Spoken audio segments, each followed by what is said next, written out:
Well, good morning everyone and welcome to the 2022 Spring Regatta, our first regatta here at the Sydney International Regatta Centre.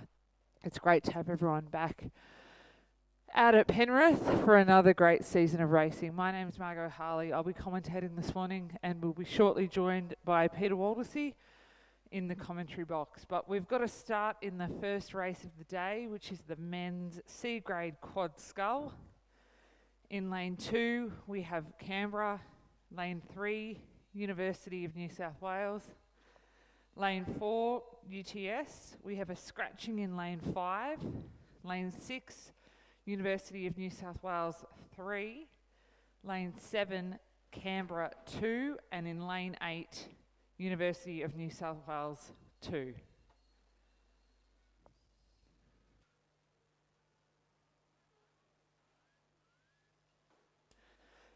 So this is Division 1 of the men's C-grade quad scull. It's a 1,000-metre race, perfect conditions, great way to start the day.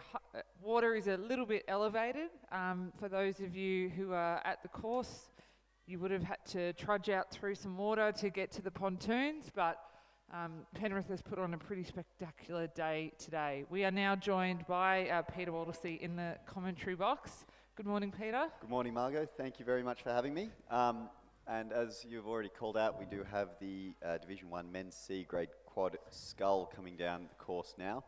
And it looks like it might be, I think that was UNSW out in front there. Sorry, my apologies, UTS there in first place, followed by University of New South Wales and then Canberra. So some close margins there, so it should be a good day of racing, hopefully.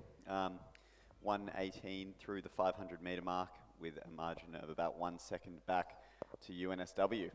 It's great to get some timing in the 500-metre hut, so you'll get some good splits throughout the day. But it looks like UTS has a pretty comfortable pace going on there in lane 4, but UNSW number 3 is giving them something to think about as we start to come into the last 250. But amazing still water, really nice racing and a good start to the season. But that UTS crew is looking quite sharp, Peter. Yeah, it's, as you said, fantastic conditions. That UTS crew is really raising the rate there, getting a 40 plus, but it looks like they're really going for home now in the last 100 metres there. This 1K racing, we'll probably see a little bit more of that than the 2-kilometre racing. Yeah. UNSW's kicking up. They're sort of trying to answer that call there a little bit, but I think it might just be a little bit too much of a lead there from the UTS crew as they're coming through the last 10 metres of the race. It will be UTS in first place, followed by UNSW. And then Canberra over in lane 2. So great to see Canberra Rowing Club back up in Sydney for some racing. Always good to see. But then we've got UNSW coming over in 4th and 5th, and then the second Canberra crew coming over in last place.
lane 3, Barker College.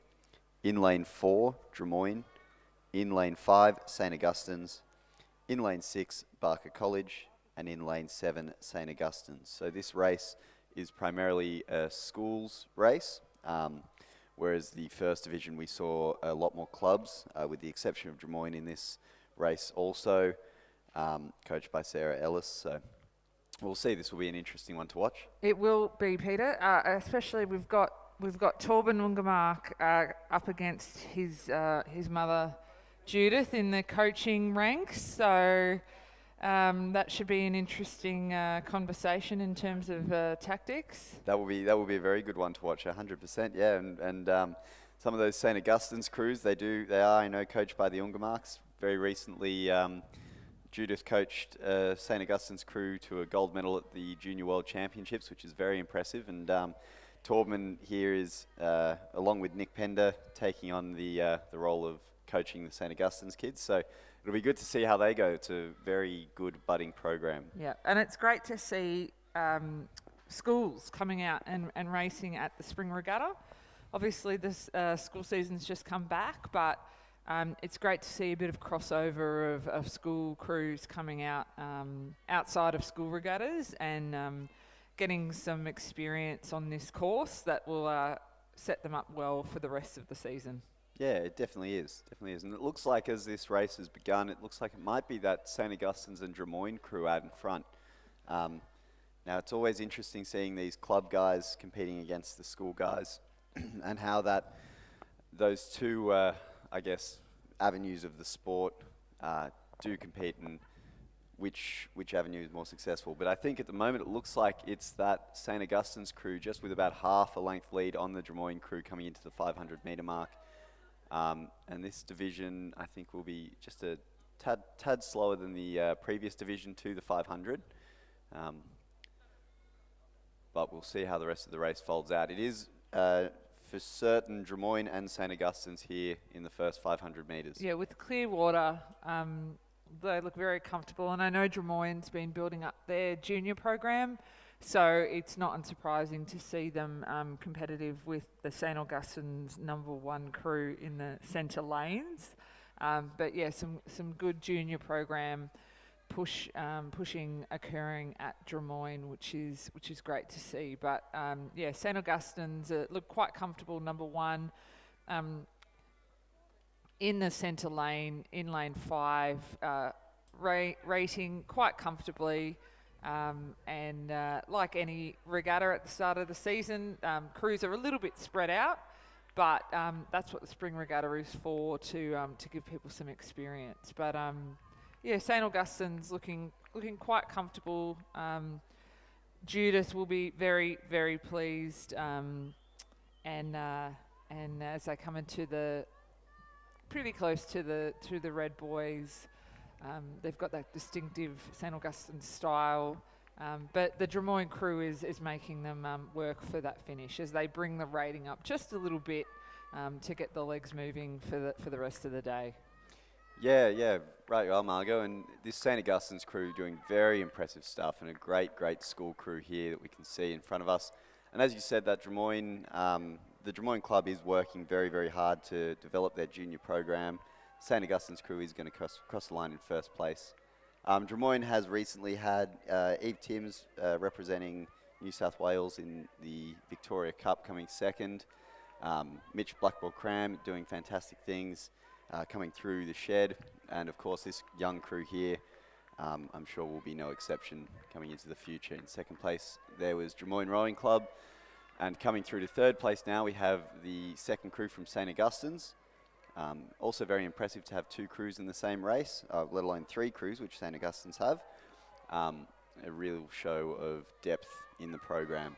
And then in fourth place we have the next St Augustine's crew, and finalising the field we will have Barker College.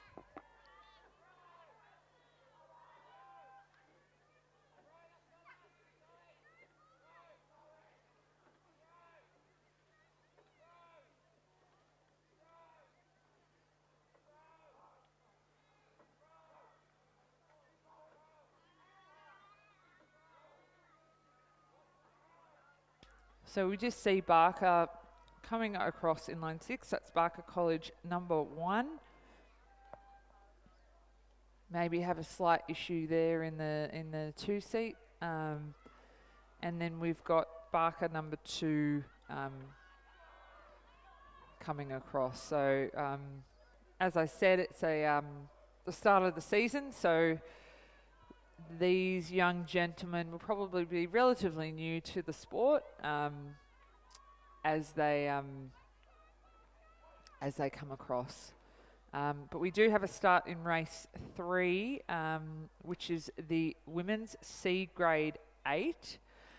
They've actually come through the 500 metres with so in lane 3 we have Drummoyne, lane 4 we have Canberra, lane 5 we have Leichhardt, and lane 6 we have Newcastle Grammar.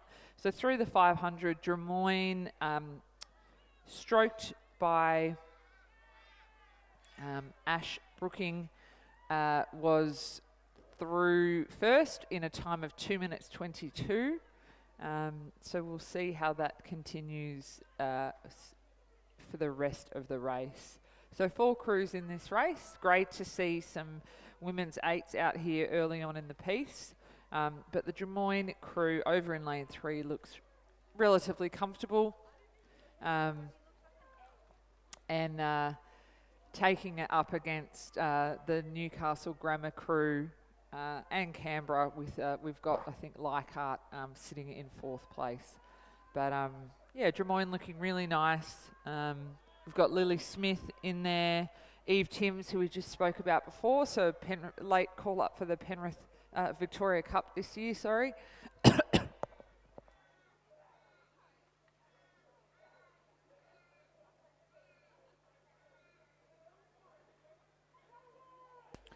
But as we have about 5 strokes to go, the Drummoyne crew looking very comfortable, looking great. So they're coming across in 1st place in lane 3, followed by Newcastle Grammar in lane 6. In 3rd place will be Canberra in lane 4, and bringing up 4th place will be Leichhardt. So just a reminder for everyone today, 1st place will receive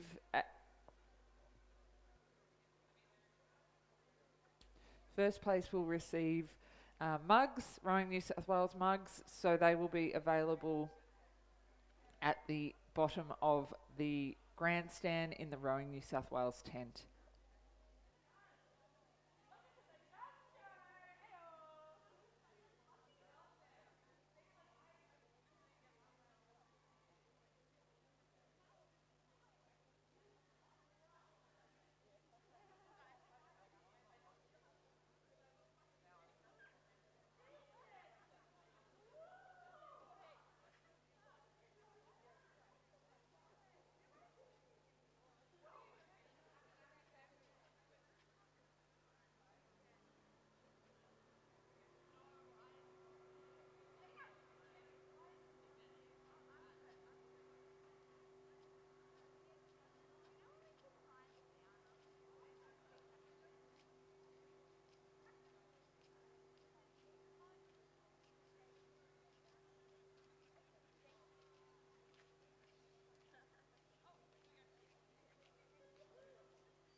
So we have a start in race number 4, the Women's Novice Single Scull, Division 1. In lane 1, we have Caitlin McQueenie from UNSW.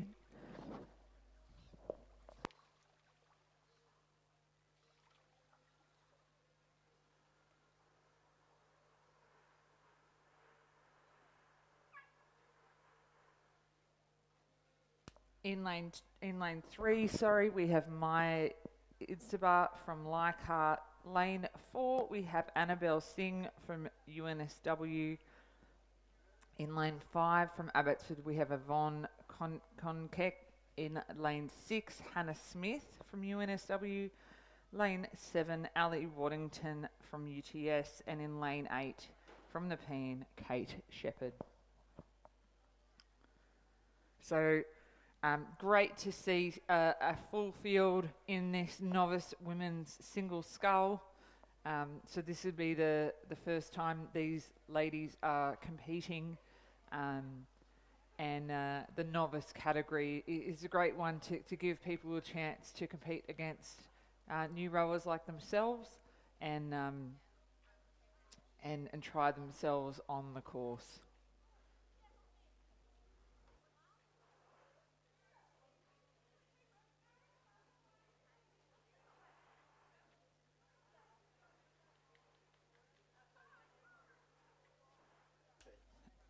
So it's hard to pick the form in this race, given that they are novices. So it's as much about us understanding where everyone's at, and that they'll be filling each other out in the first division of the women's singles. So as I was saying before, our first place gets a prize today. We've got some new Rowing New South Wales glass tumblers to add to the collection for people.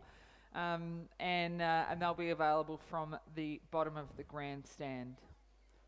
Yeah, and as you said, Margot, I think it's very interesting, these novice events, because it is quite a technical sport. So it's really a race of who's grasped the concept of the rowing stroke the best, or the earliest. It is very technical; it takes years to master properly. So it's by no means a contest of who's the quickest or the fittest, but who's, I guess, the most effective in these early stages of development and of this. as we can see, Ali Waddington from UTS has taken quite a substantial early lead in this first division. So she's come through about 10 seconds ahead of the Abbotsford sculler. So great to see a good representation of athletes here. But as you said, we've all been novices at one stage in our lives. We've all probably hit a few buoys and thought 1,000 metres was too long. And then we had to graduate to 2,000 metres. So I think these girls will be relishing this opportunity to have a crack on the Olympic course. And really perfect conditions for novice rowers, but they're all looking pretty proficient and doing well for their first race out here at Cirque. Yeah, agreed, Margot. And as you said, it is quite exciting having the Olympic course here at our disposal. I know, when I was going through and developing, I used to go back and watch the old 2000 Olympic videos, and they're fantastic. And it's very exciting being on the same course, especially when it's some of your first racing that you do. But as you said, it looks like it is Ali from UTS that will be leading this race. Probably there, followed by the UNSW crew on the far side, Caitlin McQuinney. She looks like she will probably be fighting there for second place against the Abbotsford crew of Yvonne Cognac. But we'll see as we get closer into the line. It looks like Ali Waddington, who started rowing probably about 3-4 months ago from UTS, will cross the line in first place. Great job, Ali. Well done for your first race. Oh, and this is going to be tight for second. Very tight race. A great first race to have. And it looks like, well, it's a bit too close to call at the moment, but it looks like it will be UNSW just edging in over the Abbotsford sculler to take second place. Third place to the Abbotsford sculler. Fourth place will be Annabelle Singh from UNSW. Great work, Annabelle. And then in fifth place, they're finalising the field. It will be UNSW, followed by the sculler from Nepean. Kate, who's just looking around like we've all done in the past to see where the finish line is. But great first attempt, Kate, as she comes across the line.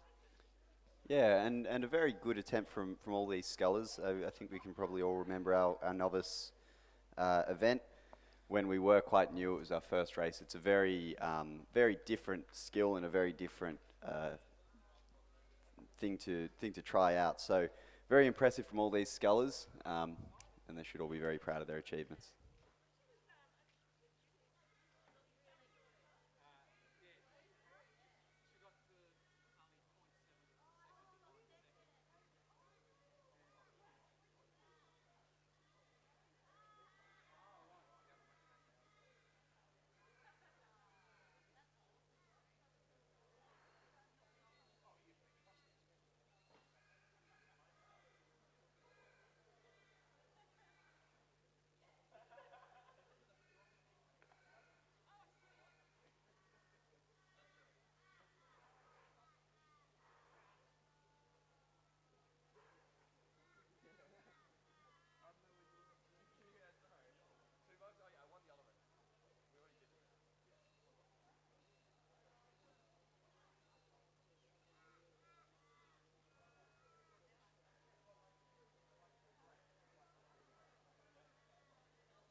So while we're waiting for the next race to align, just wanted to give some recognition to our major sponsors that support us in our ability to put on regattas. So Bentley's Chartered Accountants and Business Advisors. So Bentley's have been sponsors of Rowing New South Wales for over 6 years.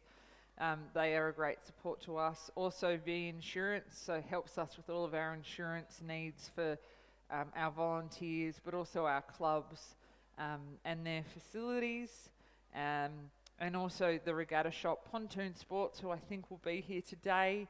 Bond Rowing, who is our point score sponsor, the all-important point score, and our brand sponsor, Mobius Brand Creations. And you can see their work as you drive in the event day advertisement. Also giving a shout out to Quest Apartments Penrith, who are our accommodation partner.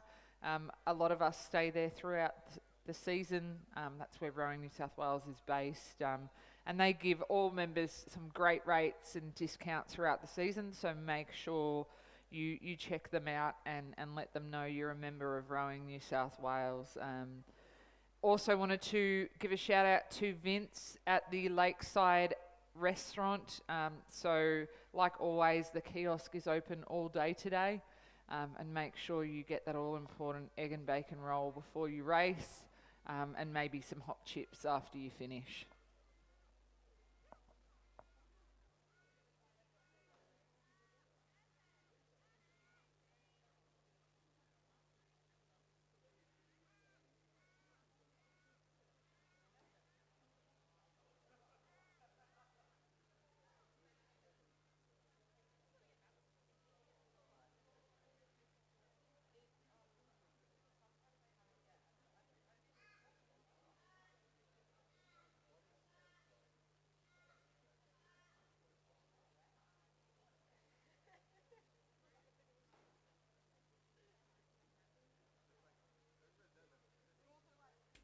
So the second division of the women's novice single still getting aligned. So it's a test for these ladies to learn about how to align a race without a held start. But it looks like they'll be shortly underway. Yeah, and as you said, Margot, it is quite a difficult skill there, especially in these novice events. Aligning that start, you need a really good amount of boat feel to be able to just back that boat down just a touch or tap it up just a little bit just to get all the boats aligned. So with these novice events, it is very difficult to align the boats. We saw earlier with the quad scull, it was aligned quite well, quite efficiently, and that sort of comes with experience. But as you said, we are coming into the second division of the women's novice single scull. In lane 2, we have Georgina Sargent. In lane 3, we have Jessica Harris. In lane 4, we have Phoebe Rideway.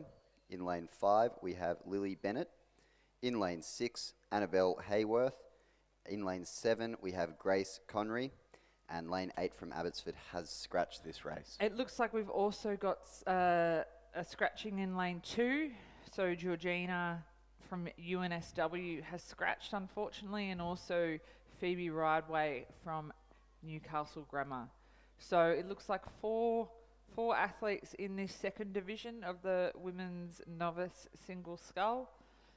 The great thing also about the spring regatta is it's not age-based racing, so it's all based on grade. So you have a real mix of ages in relation to other regattas that are either school or club regattas where there are aged racing. So a good chance for a 16-year-old to be racing a 35-year-old, and you should all cross the line relatively close to each other, but a great way to get some more exposure.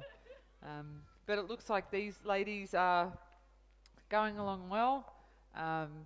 Coming up to the halfway mark. From our point here, they look like they're relatively close to each other, and we've just seen, looks like we do have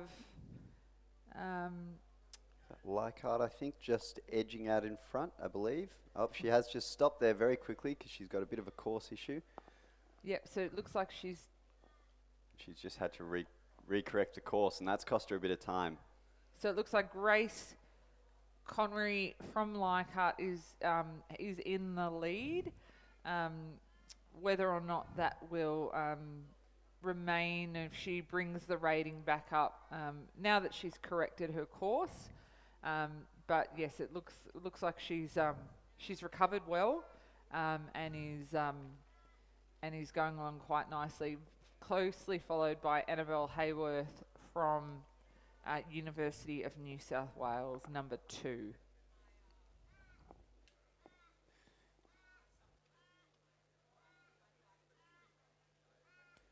And as we said before, these novice events are very interesting to watch in that sense. The skills to do those finer points of the rowing stroke aren't quite as developed as they would be for a sculler that's been sculling for many years. So if there is a course issue, which I think we can see there might be a slight course issue again here just on this near side, a lot of the time what will happen is the rower will have to stop and adjust it before they continue. And that does really hinder the event of the race. So it's very interesting to watch as little snags might pop up, and in an open event we'll see the rower quite seamlessly manage that snag, whereas when we haven't been rowing for as long, it's a bit harder. So it gives you a really good idea of just how difficult this sport can be. The one benefit about Penrith is the ability to row on a fully buoyed course. So particularly for these novice rowers, it gives them a chance to learn about their steering, as you said, Peter. But it looks like Grace Connery from Leichhardt has maintained that lead. Looking quite comfortable as she comes through the red buoys. She will be joined in second place by Lily Bennett, it looks like, at this stage from Leichhardt. But we also have Jessica Harris in lane 3 from Nepean. That does look to be challenging for that second place. But quite a comfortable second half of the race for Grace as she crosses the line to take out her first win at the Spring Regatta. Second place coming across is Lily Bennett. Oh, and third place, we've now got lane 6, Annabelle Hayworth, and then Jessica Harris from Nepean in 4th.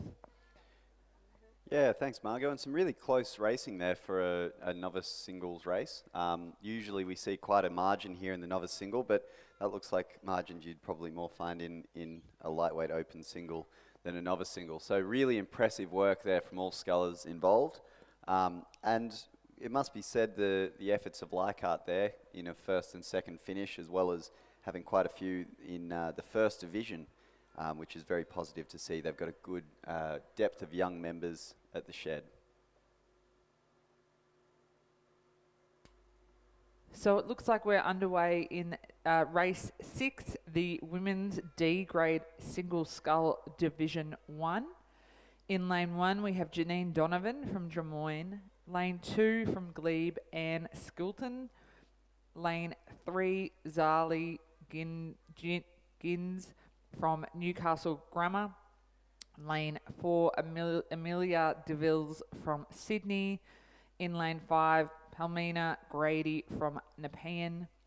Lane 6, Leichhardt Cleo Price. Lane 7, Sahara Orlandi from Leichhardt.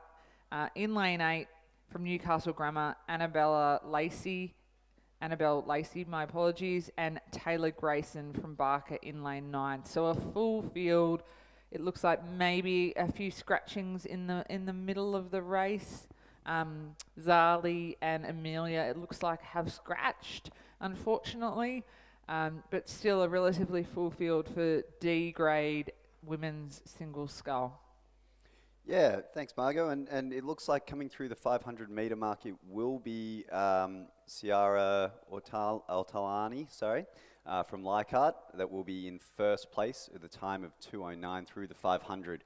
Now, there are some very good scullers here and some old names, and it's very interesting to see We've got a lot of clubs here with the addition of Barker College, Taylor Grayson, and so she will be representing Barker. Barker went into a co-ed system, I believe it was about 5 or 6 years ago, maybe a bit longer. And so now they do have both boys and girls. And it's fantastic to see everyone from Barker here competing with the sheds, with the clubs, my apologies. And as we've said before, it's very positive to see clubs and schools racing together. Previously and historically, we used to just have club events and school events, and there would not be much crossover. So Spring Regatta is a fantastic regatta to just get everyone out, practicing racing, seeing where they fit, because at Nationals, if we're all going to race at Nationals, we will all have to race each other. So it's a fantastic event to just test the waters, see where we're all sitting. Exactly, Peter. So it looks like the two scullers that have taken lead of this race are the Drummoyne sculler in lane 1 and the Leichhardt sculler in lane 7. So I think the Leichhardt sculler, Sahara, has got the edge over Janine Donovan in lane 1. Rowing quite comfortably there, looking really, really nice, long stroke, right down the centre of the lane, like we were speaking about in the novice race before. And it looks like Sahara or Landy will come across very comfortably in first place. Yeah, and as we were talking about earlier, you can see here in these non-novice events, the rate is a little higher, the stroke is a little cleaner. And again, fantastic work from Leichhardt Rowing Club, having this huge depth of athletes all racing the single. We do have some very clean rowing here. The Leichhardt sculler there really having a dominating race. In second place, I believe that would have been Glebe. Sorry, my apologies. Drummoyne, followed by Glebe, then Nepean and Newcastle Grammar. And it will be Leichhardt there finalising the field. So again, Leichhardt really having a lot of scullers in these novice and D grade events, which will look very good for their rowing point score.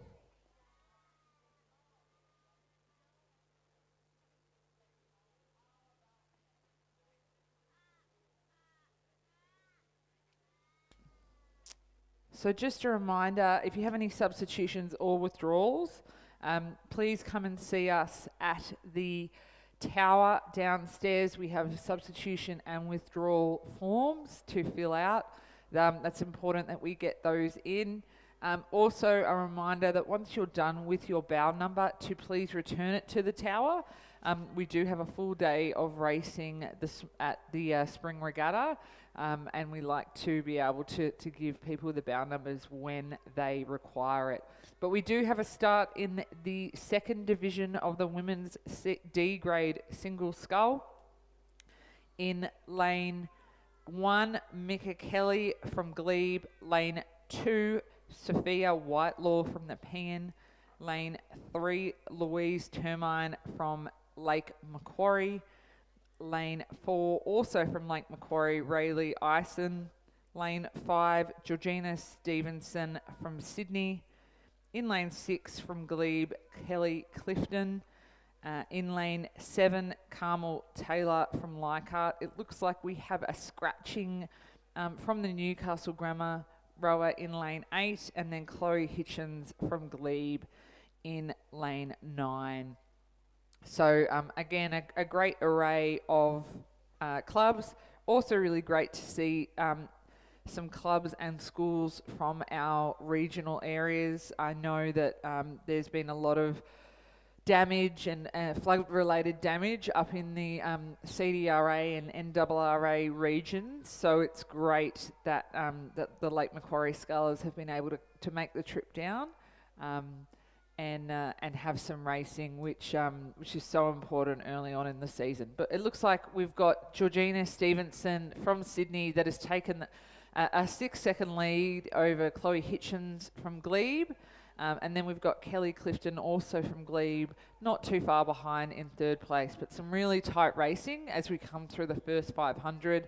And it'll be interesting to see if that is maintained in the second half of this race. Yeah, and as you said, Margot, I think the 1,000 metre races are interesting because they are a little shorter. However, they're still just a little bit too long to be a sprint.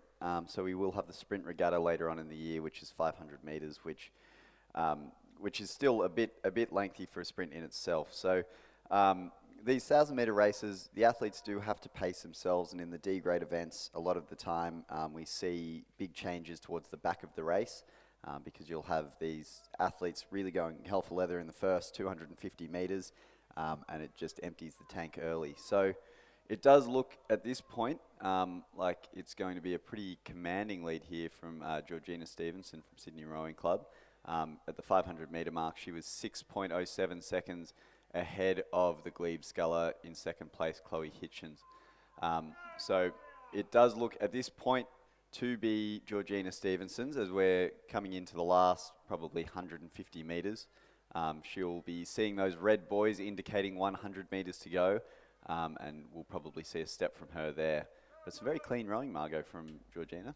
Very, very, very clean. She'll be very happy with that. Her coach, Charlie Pattinson, will also be happy. She's just taken a quick look over her shoulder to see where the finish line is. I know when I was racing, I would have loved to have a 1,000-metre racing just as the standard for throughout the season. But yeah, it's, as you said, it's just not short enough to really sprint the whole way. But a pretty commanding lead for Georgina as she comes across the line. Great first race from Sydney Rowing Club. In second place in lane 6, we've got Kelly Clifton from Glebe coming across. Glebe have had a lot of junior rowers coming through as well. Mark Tejan, the president there, has really been pushing that along with his committee. And it looks like the sculler from Lake Macquarie in lane 4, Rayleigh Ison, is coming across just ahead of her club partner, Louise. And then in lane 7, the Leichhardt sculler, Carmel Taylor, takes a big breath just ahead of Sophia Whitelaw from the Nepean. And then we've got Mika Kelly in lane 1, guided by Mark, who I was just speaking about before. So Mika is a para rower from Glebe, so it's great to see her getting some extra racing in this D grade single scull as she comes across the line. Yeah, and it is always fantastic to see para rowers competing and being competitive in these open events, such as the women's D-grade single. So fantastic from Mika Kelly. And again, a fantastic win there from Georgina Stevenson, who was coached by Charlie Patterson. Now Charlie, a fantastic rower himself back in the day, rowed for the Sydney rowing, the Australian Defence Force, Peace Regatta at Henley in 2019. But coming down through to the next event, we have Division 3 of the Women's D-Grade Single Scull. In lane 1, Vita Young. In lane 2, Kate Wareham. In lane 3, Petra McCaskill. In lane 4, Heidi McKenzie. In lane 5, Giovanna Tabang. In lane 6, Matilda McConis. In lane 7, Emily Boys. In lane 8, Janine Wood. And in lane 9, Meg Anderson. And again, we see Barker College crew here competing against the clubs, which is fantastic from Barker. They have a very good showing. Previously, we haven't seen as many Barker crews, but this morning we've seen quite a few, which is fantastic. It's good to see another budding shed coming through. Yeah, and great to see a program get up and running. I know they were assisted with some new with some boats when they first got started, but it's, you know, with the support of the community, they've been able to keep the program running. As you know, it's a coach-led sport, Peter. So having a good coach and a good program there is really important to drive the success of a rowing program in a school when it traditionally hasn't had a rowing program. So really great to see that they're out here early, giving their athletes some competition.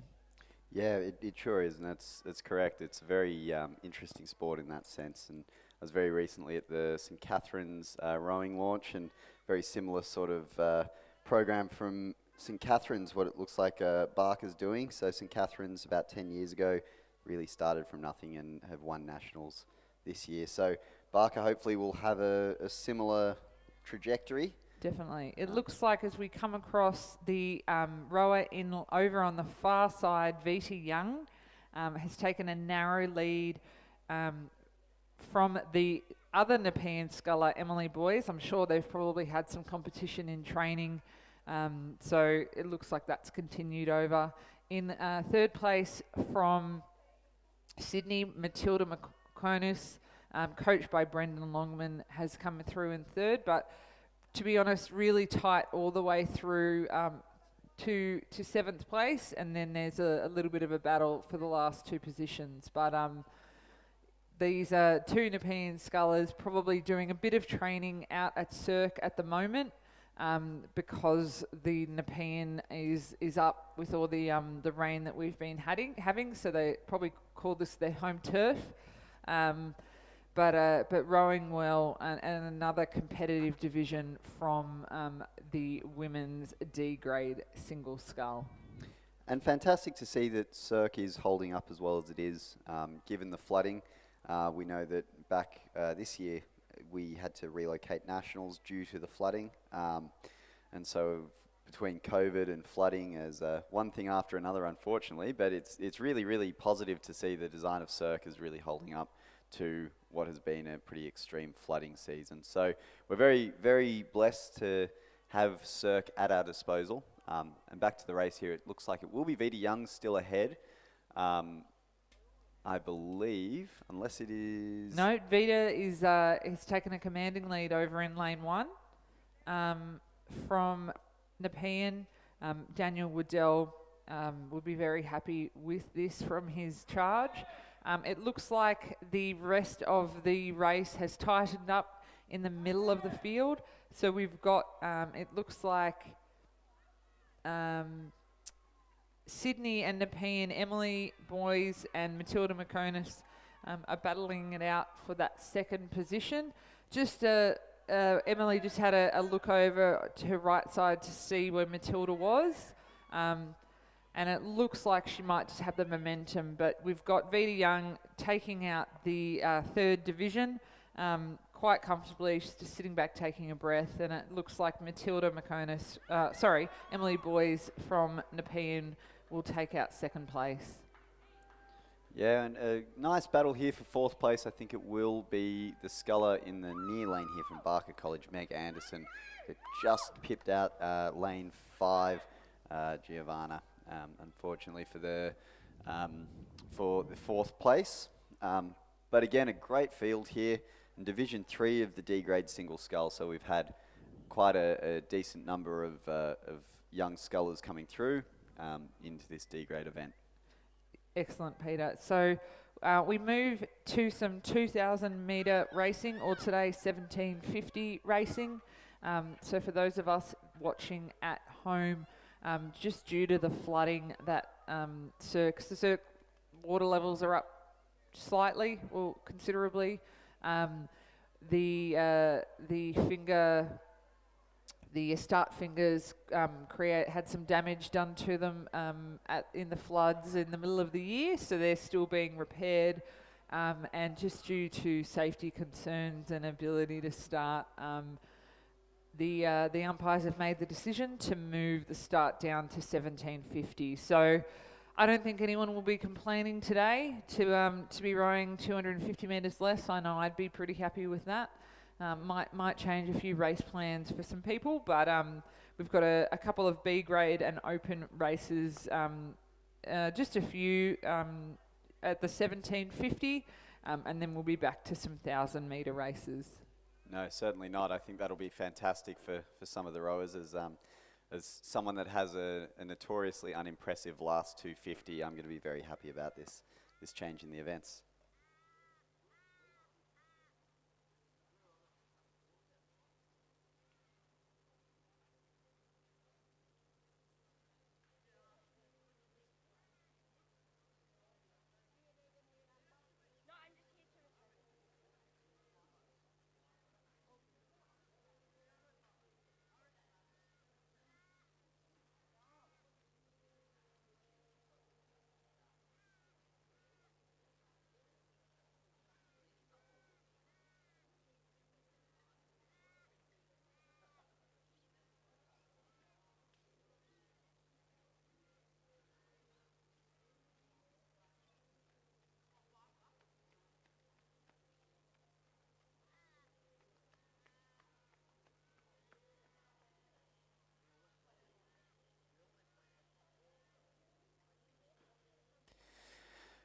We now have the women's B grade double scull lining up on the course at the 250 metre mark.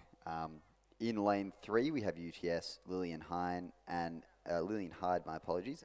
Annabelle Fuller. They're coached by Elliot Shackcloth-Bertinetti and Matthias Ungermark and Katie Healy. In lane 4 from Leichhardt, Nikki Lepresti and Taryn Inns, coached by Jeff Patterson. In lane 5 from Lake Macquarie, we have Lisa Griesel and Michelle Duzel. In lane 6 from Glebe, we have Heidi Lindhall and Jacqueline Harris.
So as we're about 2.5 minutes in, it looks like the Leichhardt crew of Taryn Inns and Nikki Lepreski, coached by Jeff Patterson, are leading. We will see as they come closer.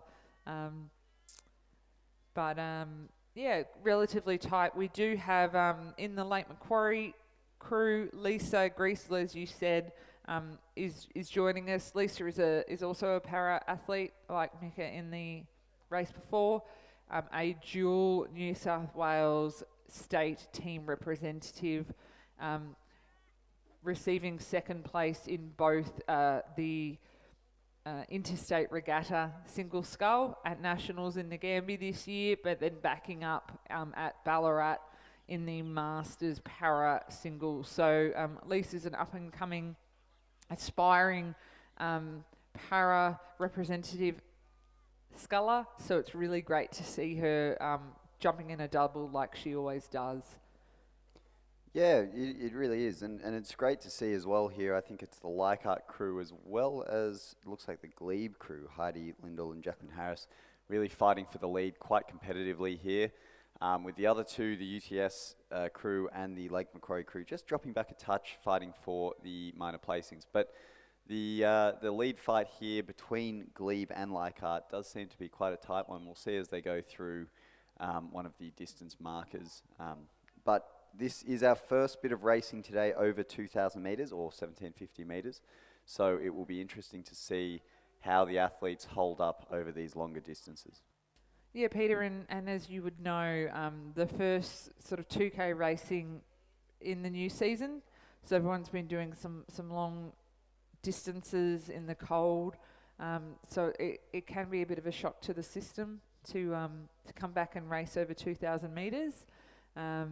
But like I said earlier, it's great to just sort of blow out the cobwebs, and hopefully for the first time in a couple of years, we'll get a full season of racing.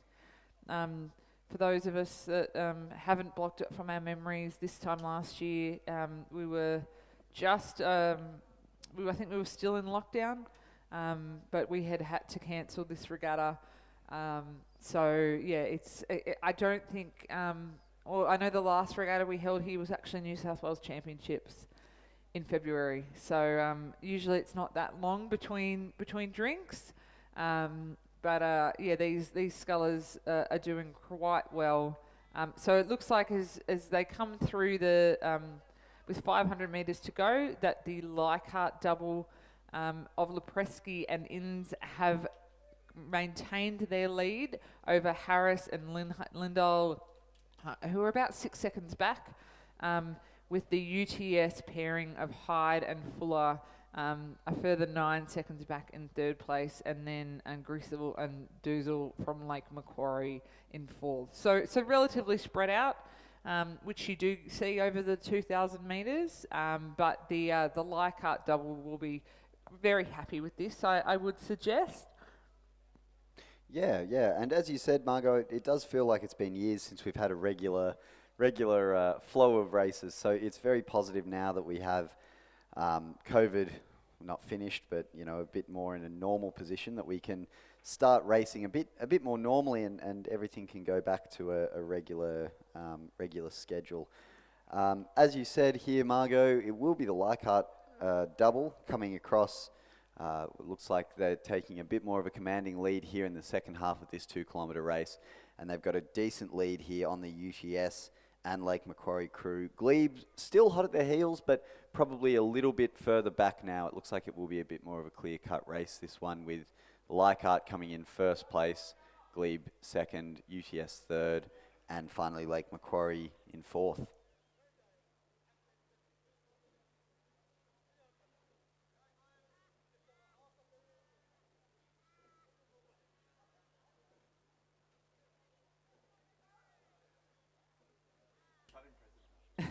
So the Leichhardt crew finishing strong, great rowing, coming across in lane 4.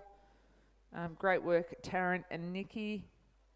And then in lane 6 from Glebe, Heidi and Jacqueline Harris. Just taking in some big deep breaths here. And then we've got the UTS crew in third, and then the Lake Macquarie crew coming over in fourth position. So a great first hit out for the first 2,000 metre race, or 1750 race for the day.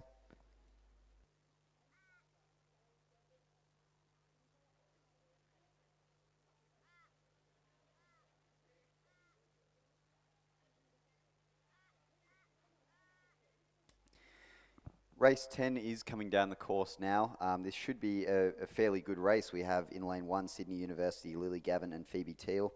In lane 2 from UTS Composite, Madison Jones and Louisa Stocks. In lane 3 from Sydney Rowing Club, Danielle Stewart and Tiffany Botha. In lane 4 from Drummoyne Composite, Sophia Aguera and Eve Timms. In lane 5 from Sydney University, Rachel Balcombe and Georgia Minisaro. In lane 6 from Sydney Rowing Club, Liesl Page and Grace Cipher. In lane 7 from UTS, we have Millie Cooper and Sarah Fard. In lane 8 from Sydney University, Olivia Natty and Gemma Campbell. And now this is going to be a very, very good race. We have some very decent crews from Sydney University, UTS, and across Sydney the board, Rowing Club. really? Across the board. So Eve Timms, very recently, I was talking about her earlier, came second in the Victoria Cup for New South Wales. Yep. It looks like we've had a substitution in the lane 5 Sydney Uni crew. So Phoebe Teal is in for Georgia Minzaro, and Lily Gavin has jumped in with Olivia Natty in lane 8 for Sydney University. So yeah, as you said, Peter, a really close race it's going to be, with some high quality young women. I may be biased, but it's great to see some young women coming through that are really competitive. It's good for racing in New South Wales. It's also good from a state team perspective. But as we come through, we'll see who's in front, and it looks like it's lane... Looks like it might be the the Sydney crew of Liesl Page and Grace Cypher potentially. Yep, so two lightweights leading the charge, which Pete, you'd love to see. And then in second place, we've got the Drummoyne UTS composite of Aguirre and Timms. Millie Cooper and Sarah Fard from UTS are in third, but look, it's close across the board as you expected. So great to see with just over 250 metres to go. It definitely looks like the race is in the centre lanes between the Sydney lightweight pair and the Drummoyne UTS combination. Yeah, and as you said there, it's great to see some good lightweights. I know that Sydney combination of Liesl Page and Grace Cypher are a fantastic combination. They've been rowing together for a number of years and have been rowing individually very, very well for a number of years. That combination from the Sydney University crew of Rachel Balcombe and the loss there of Georgia Minasaro, who was a fantastic lightweight back in 2018 and 19 and has kept her foot on the gas with cycling quite a lot. And it looks like it will be that Sydney Rowing Club crew taking a commanding lead. Hot on the tails there will be the Drummoyne composite of Sophia and Eve. It looks like Eve's just taken the rating up. Yep, she has. So let's see if the Sydney crew respond. It looks like Grace has in the stroke seat. Liesl's following her there, and they've just responded quite nicely, Peter. And it looks like Amelia Cooper and Sarah Fard might be having a little bit of a push on the other UTS crew. Both very good athletes in themselves. Amelia Cooper also in that Victoria Cup second crew, and it is very tight between those two. But it will be the Sydney Rowing Club crew, Liesl Page and Grace Cypher, taking a very good lead there in the double scull. A very close 2.5 seconds back to the Drummoyne UTS composite, and Millie Cooper and Sarah Fard from UTS third, with Lily Gavin and Sydney and Danielle Stewart from Sydney Uni number 2 coming in fifth. Yep. Madison Joyner and Louise Stokes in lane 6 from UTS Penrith, and the Sydney Uni composite of Gavin and Teal coming through in 7th. And they're wasting no time there with the St. Augustine's crew coming through for the men's B pair and men's open pair. And this will be another fantastic race with Dougal McKenzie, Joe Lynch, Oliver Moelis, Charlie Hine. We have Penrith, UTS 1 with Alex Wood, Torben Ungermark, UTS 2, Mackenzie Thomas and Nick Pender, and Sydney Rowing Club with Matthew Rowe and Alexander Wolfe. Now, that Sydney Rowing Club crew will be a very good crew to look at, as will those two UTS crews, Alex Wood, Mackenzie Thomas. St. Augustine's have the two guys that got gold at juniors very recently, but it looks like it is the crew of Alex Wood and Torben Ungermark in first place at the moment in the middle of the field. Yep, so we've got two divisions in this, two races in this one race, two divisions in this one race. So the men's open pair, Wood and Ungermark coming through quite nicely against their club compatriots of Thompson and Pender. Yeah, and these two pairs have been doing a lot of work together. There's been doing a bit of a pair matrix, and it's fantastic to see such a good showing there from UTS. It's definitely something I like to see as a UTS member. And then in the men's B pair, we've got Mackenzie and Lynch from St. Augustine's coming across in first position for them, with the Sydney pairing of Marilis and Hine from in second, and Taylor and Moran from Penrith in third. So great to see some young pair racing coming through with a good spread of clubs. But that was they caught up to the women's double quite quickly, and now we've got a return to some 1,000-metre racing, Peter. Yep, and I did look at the time there, not realising that we were doing 1750 races, and I thought that a 6:04 was a very quick pair time, but I think that extra little 250 has helped them. I'm sure they'll take it though.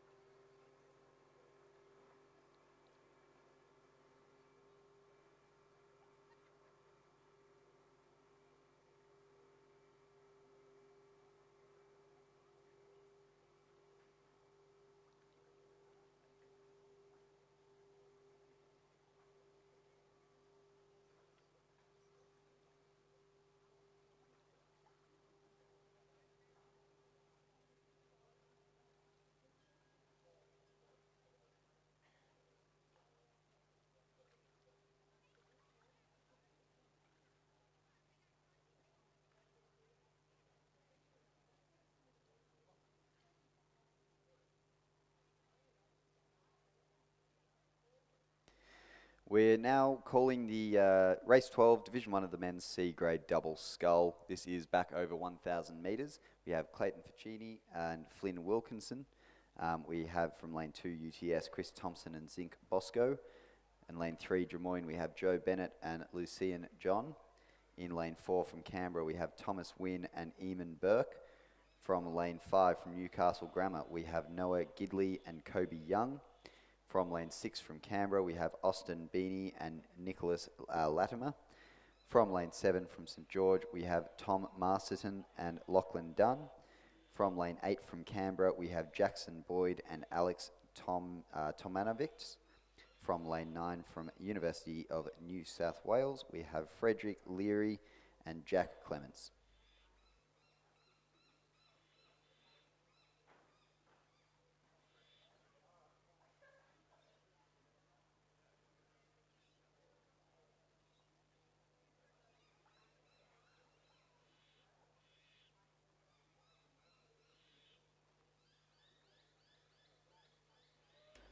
So we're underway in race 12. As Peter said, the men's C grade double scull over a comfortable 1,000 metres. A full field, as Peter said. And as I said earlier, we have some Canberra crews up from Canberra Rowing Club, which is great to see. The first time we're seeing a St George double out on the course. But I think this will be a relatively quick race for the C grade double scull Division 1. There's just 2 divisions of this race today, and I'm sure these gentlemen will be racing more today as the day goes on. We've got a full day of racing, 8 till 4. We're actually about 30% up in athletes competing from the last time we held this regatta in 2020. Which was a record year for us in recent years. So I think everyone's just, as we were talking about before, starved for some racing opportunities. But really, really great to see so many people out here. But it looks like we're coming through the 500 metre mark, and it's pretty close with about 3 crews in contention. The UNSW crew of Stroke by Wilkinson is in the lead, followed by the Canberra number 1 crew, UTS in third, and then the Canberra 2 crew. But about a 4-second spread across all crews. So the last 250 that they're slowly coming into now, or quickly coming into now, I should say, will be very interesting. But it looks like the action's over on the southern side of the course. And then we've got the Boyd and Tomovitz crew from Canberra, just giving them something to think about over here in lane 8. Yeah, well said, Margot. And it does look like it is a very close race for a 1,000 metre race here in the men's C double. As you said, it will be UNSW out in front at the moment, but the margins there, we have 0.65, 0.50, 0.97. So very close racing there between the first 3, UNSW, Canberra 1 and UTS.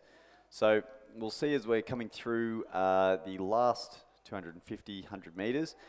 It looks like all that close racing is done across the field, which does complicate things a little bit for the athletes. You'll find in these C and D grade events that the athletes will be looking out of their boat and seeing who's where, but it looks like it will still be this near crew, I think.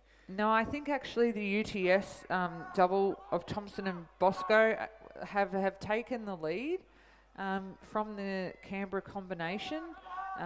Canberra is coming home quite close, strongly, but I do think that the UTS crew, who've just touched the rating up, will cross the line in first. Great race with Canberra through in second, UNSW over in lane 1 in third.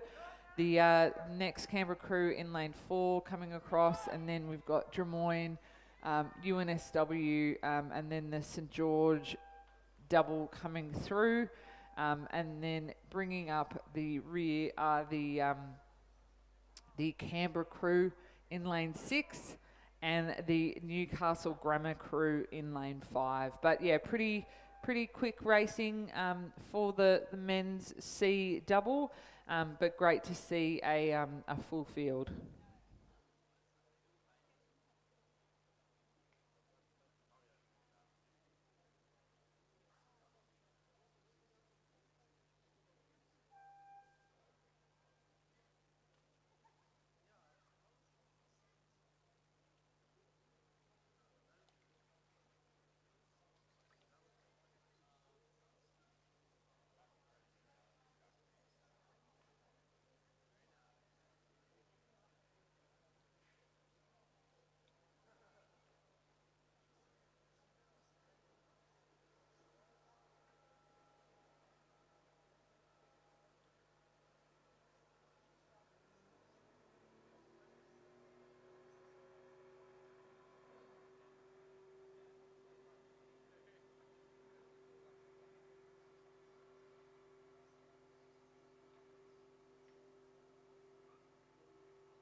And we're underway in the second division of the men's C grade double scull. So we have a scratching in lane 1.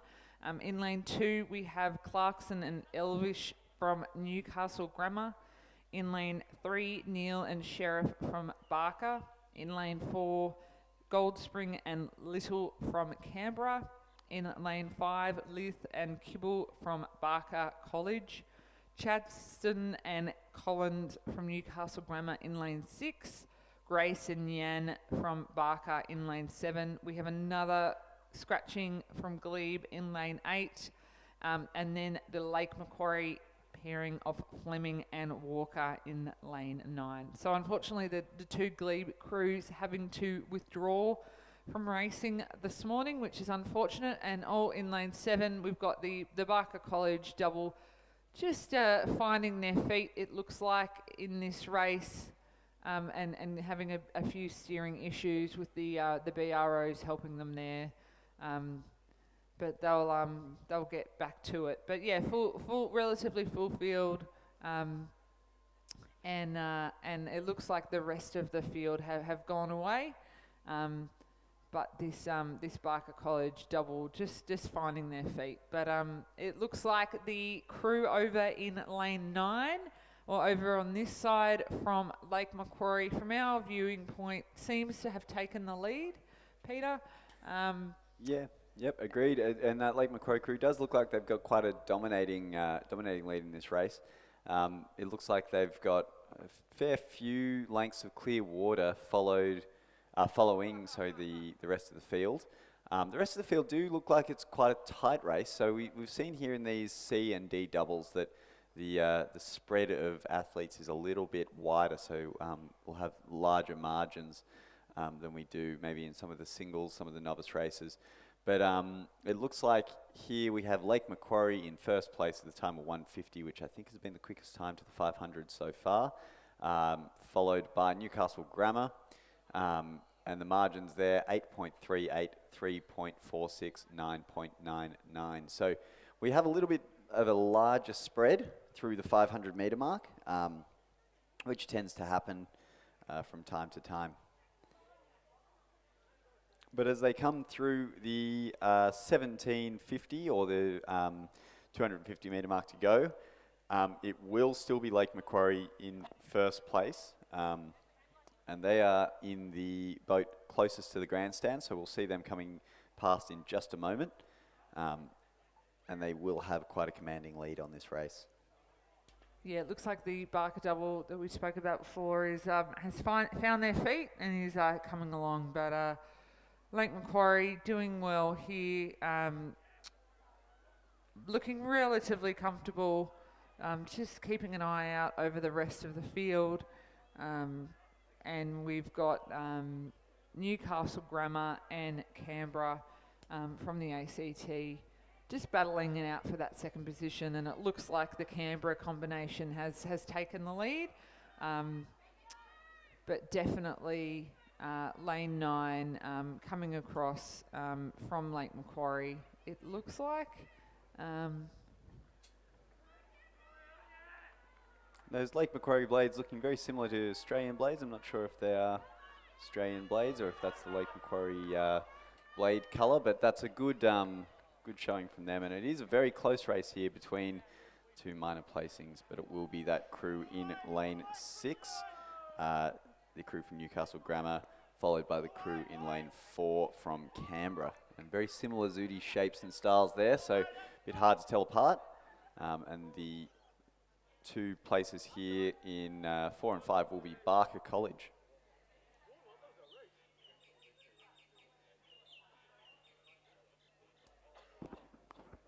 And it does look a bit like a Swan River Zudi there in lane 9, which would explain the blades. I'm not too sure if that's Lake Macquarie Zudi. It just looks a little bit different, or if that's a Swan River crew. But it is what looks like Swan River, perhaps Lake Macquarie, in first place there. So just waiting for this Barker crew to come across. It's important to get these early races coming through. We've still got lane 2 coming across from Newcastle Grammar. So that's a great effort, gentlemen. And Barker bringing up the final position. But just a reminder, everyone, some public safety announcements to make sure it isn't summer yet, but the sky is clear and the sun is out. So make sure you are keeping hydrated and you are applying your sun cream, and you're wearing a hat and long sleeve where possible. Sun care is really important as we start to get into these long regatta days.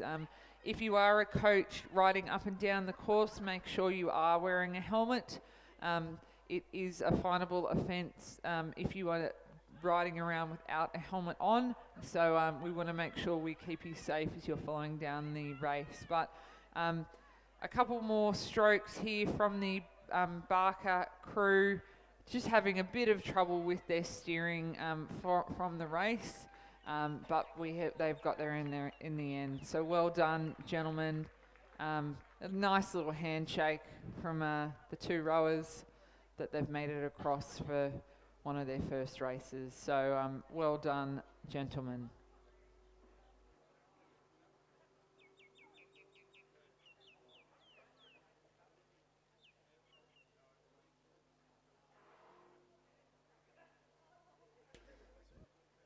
So we're underway, coming up to the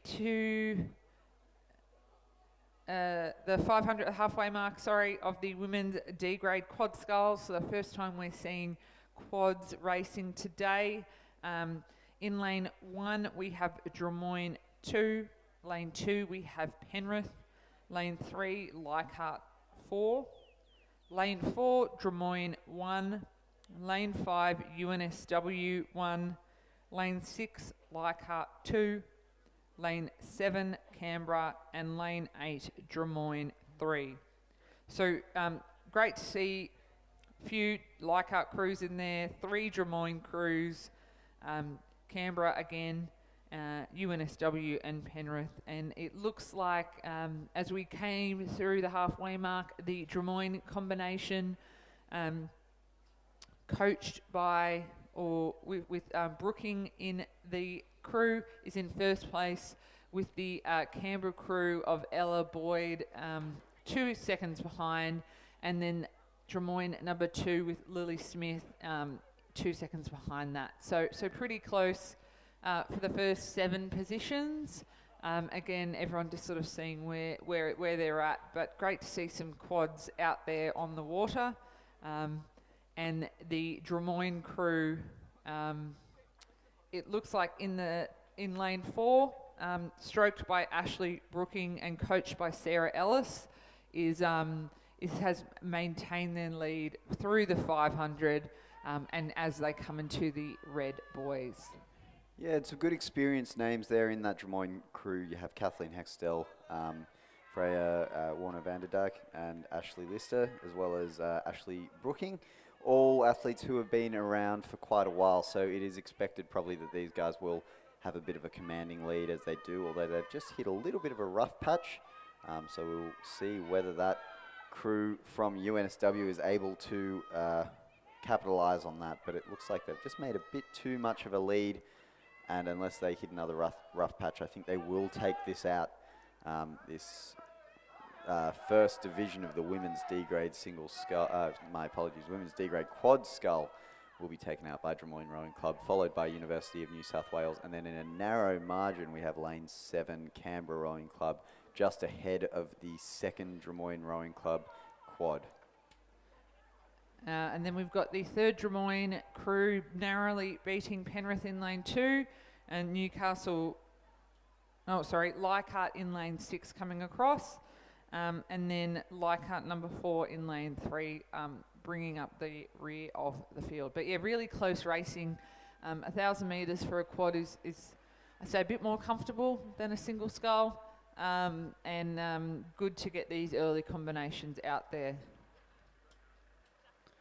Yeah, right. You are the quad. You can get the rate up a little bit quicker. You can be a little bit more dynamic with it than you can in the single. The single is a little bit more of a slog.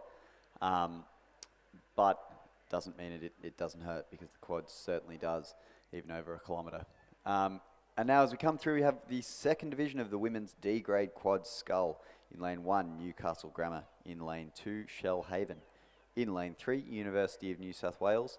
In lane 4, we have Drummoyne 4. In lane 5, Leichhardt 1. In lane 6, Drummoyne. In lane 7, again, fantastic to see the school crew of Barker College 3. And in lane 8, we have Glebe. And it looks like as they get started, it will be Newcastle Grammar, I believe, out in front just narrowly. The rate isn't astronomical. They're keeping it a little bit under control, so that's a good sign from, my apologies, University of New South Wales coming through the first place there in a time of 2:01.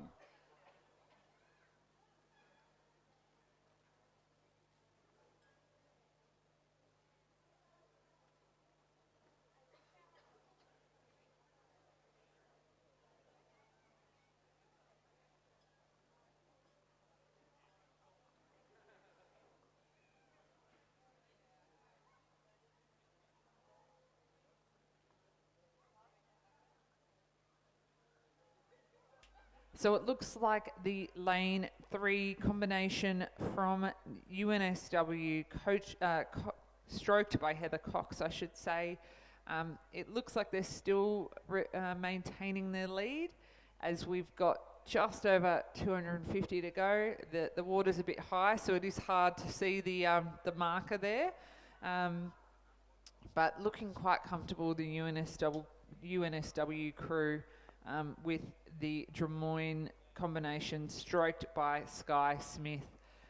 In second, we've had a bit of a steering issue over here on the far side. Not sure what lane that crew is meant to be in. Potentially lane 6, but Hopefully they fix it before they get to the pontoon, because it looks like they're on a bit of a ram path. yeah. So just that's it, ladies. Just bring it around. Keep on coming. Just going for the grandstand finish. We've all been there, haven't we? Good on them. So just continue to bring it around, ladies, just over here on this side, so you don't hit the pontoon. And they've seen the danger. They've keep bringing it round.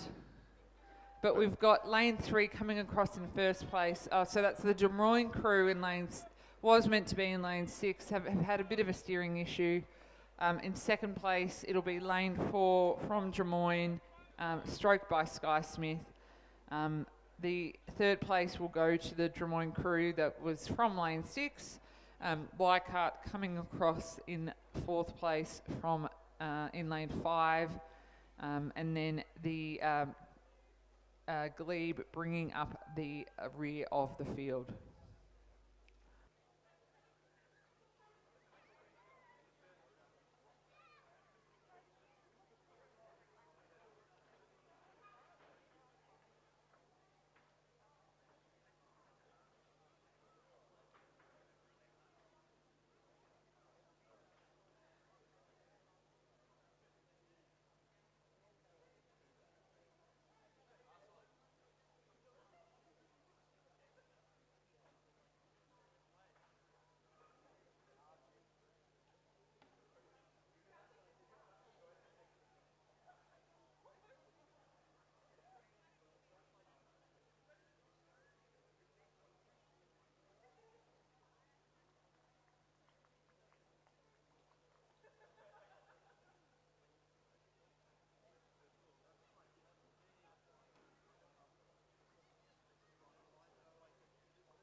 So we're underway in race 16 of the Women's D grade Quad Scull Division 3, the last race in this division. In lane 2, we have Abbotsford, lane 3, Nepean, lane 4, Barker College, lane 5, UNSW, lane 6, Barker College number 1, lane 7, Leichhardt 3, and in lane 8, Newcastle Grammar 2. So again, a good mix of school and club crews. We'll see how this division stacks up against the other 2 divisions, but great to see 3 divisions in the women's D grade Quad Scull. But so far, it looks like everyone's staying in their lanes, and it may look like the crews in the middle of the field are taking a lead at this stage. Yeah, and as you said, Margot, it is really good to see a number of divisions here in these races. In championship events such as states and nationals, they will have heats and finals. So you will have the heat, and then people will get eliminated. You will then have a repechage or a semi-final, and then you will have the A and B final. Here in Spring Regatta, it's a bit of fun for everyone, so we're just doing divisions. And as you said, Margot, you would want to compete with the division next year. But this looks like it's a bit of a closer one than we've had, which is really nice to see. So with that, you could almost expect them to be a little bit quicker, just with that competition really breathing down their necks. But it looks like it will be the crew from University of New South Wales with a 3-second lead against Nepean, and then just a 0.36 second lead against Abbotsford, which is really nothing. So it will be very good to watch as they come through this last 500 metres for the minor placings against Abbotsford and Nepean. And then again, if they are able to pressure University of New South Wales, as there was only about half a boat length gap there. And it looks like we've got some of the D-grade single scullers have turned around quite quickly and are in these crew boats. Just seeing Georgina Sargent's name, who I think competed earlier on this morning from UNSW. And it looks like they have, in lane 3, got a pretty convincing lead of just over 10 seconds. But looking out our window, it's probably shortened up a bit there. And the crews in lane 2, 3 and 5 seem to be competing for the lead. We do have a scratching, it looks like, from Barker College. But it looks like the crew from UNSW in the centre lane has a narrow lead from the crew from Nepean, it looks like. But yeah, looking strong together. There's a good program running there at UNSW. A lot of young rowers, which is great to see. But with about 10 strokes to go, they're just pushing away from the Nepean quad.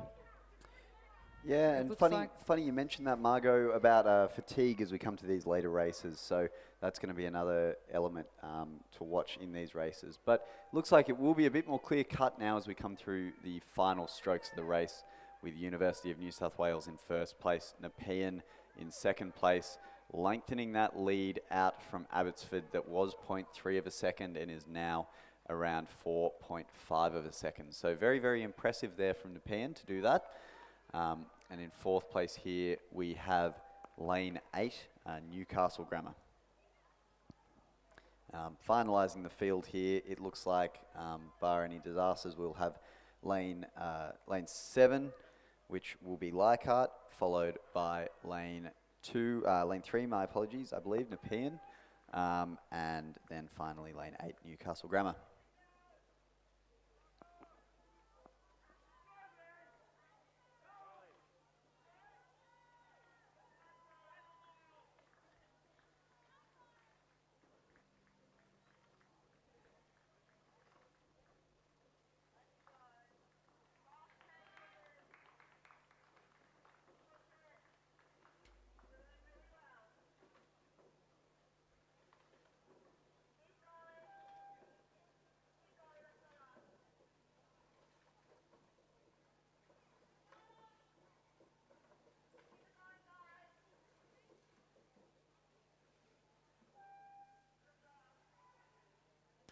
And I will now pass the microphone over to the very capable Lizzie Chapman, who will take over in just a moment.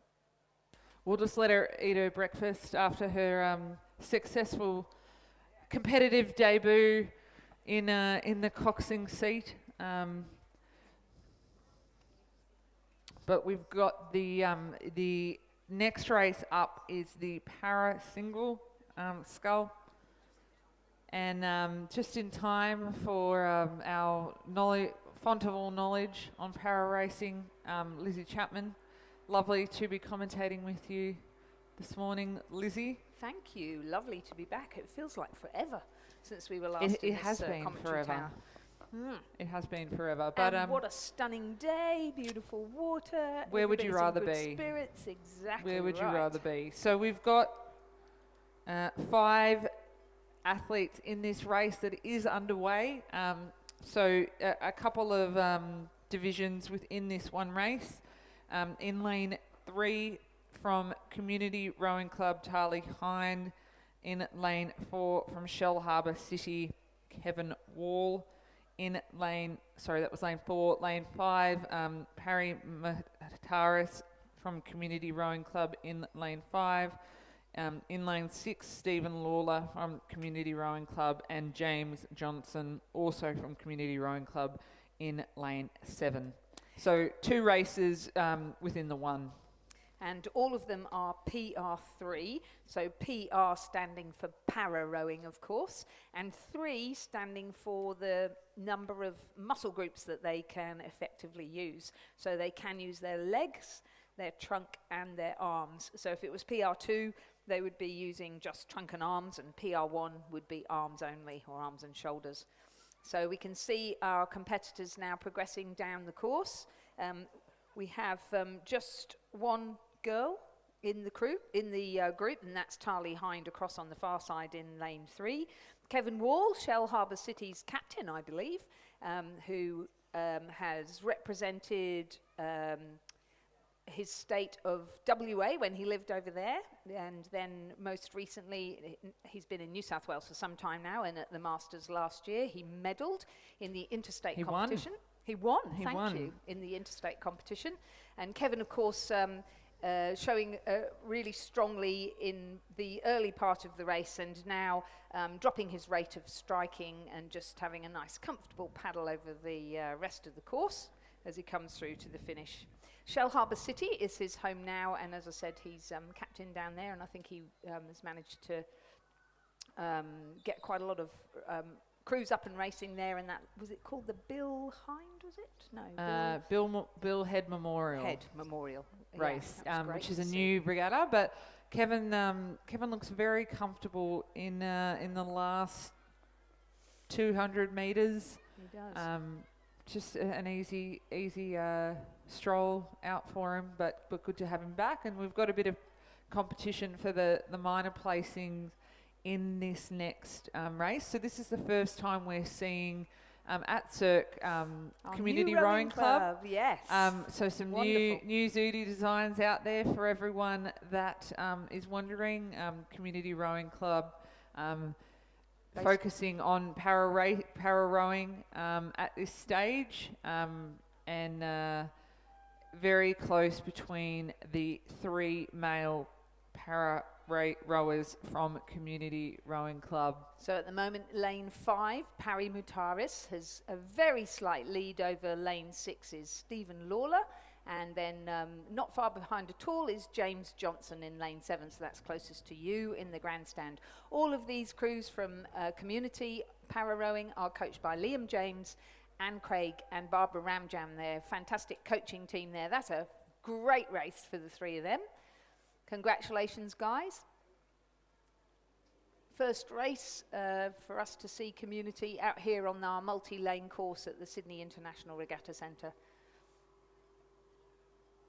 So they're based at the Macquarie University shed on the Lane Cove River. Lane Cove, Yes, yep, just next around to the corner from Riverview. Yeah. So great to see. It's hard racing with the men, but Tarly is used to it. So great to see her coming across the line. So Full of community rowing club athletes this morning, but great for her to get back out there, and good to see she's got her hat on. Oh, just a little bit of a crab there as she comes across the line. So just recapping the results there. In the overall, the win was for Kevin Wall of Shell Harbour City, second Parry Mutaris from Community, third Stephen Lawler from Community, fourth James Johnson from Community, and fifth overall Tarly Hind. That winning time for Kevin Wall over the 1,000 metre course was 4 minutes 29.69, but 27-second margin, so not pushed. He'll be keeping some energy up his sleeve for a little bit later. So it looks like we're back to some 2,000 metre racing, or 1750, as I keep on having to remind myself. So we've got the women's B grade single scull coming up. This first division looks like a cracker of a division, with a number of names of junior rowers that we have come to know, a couple of state representatives, and we'll just let the BROs get back up there before the start of this next race.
So they are off in race number 18 on our programme, the first division of the women's B grade single scull, racing over a distance of 1,750 metres, shortened from 2,000 due to the condition of the course.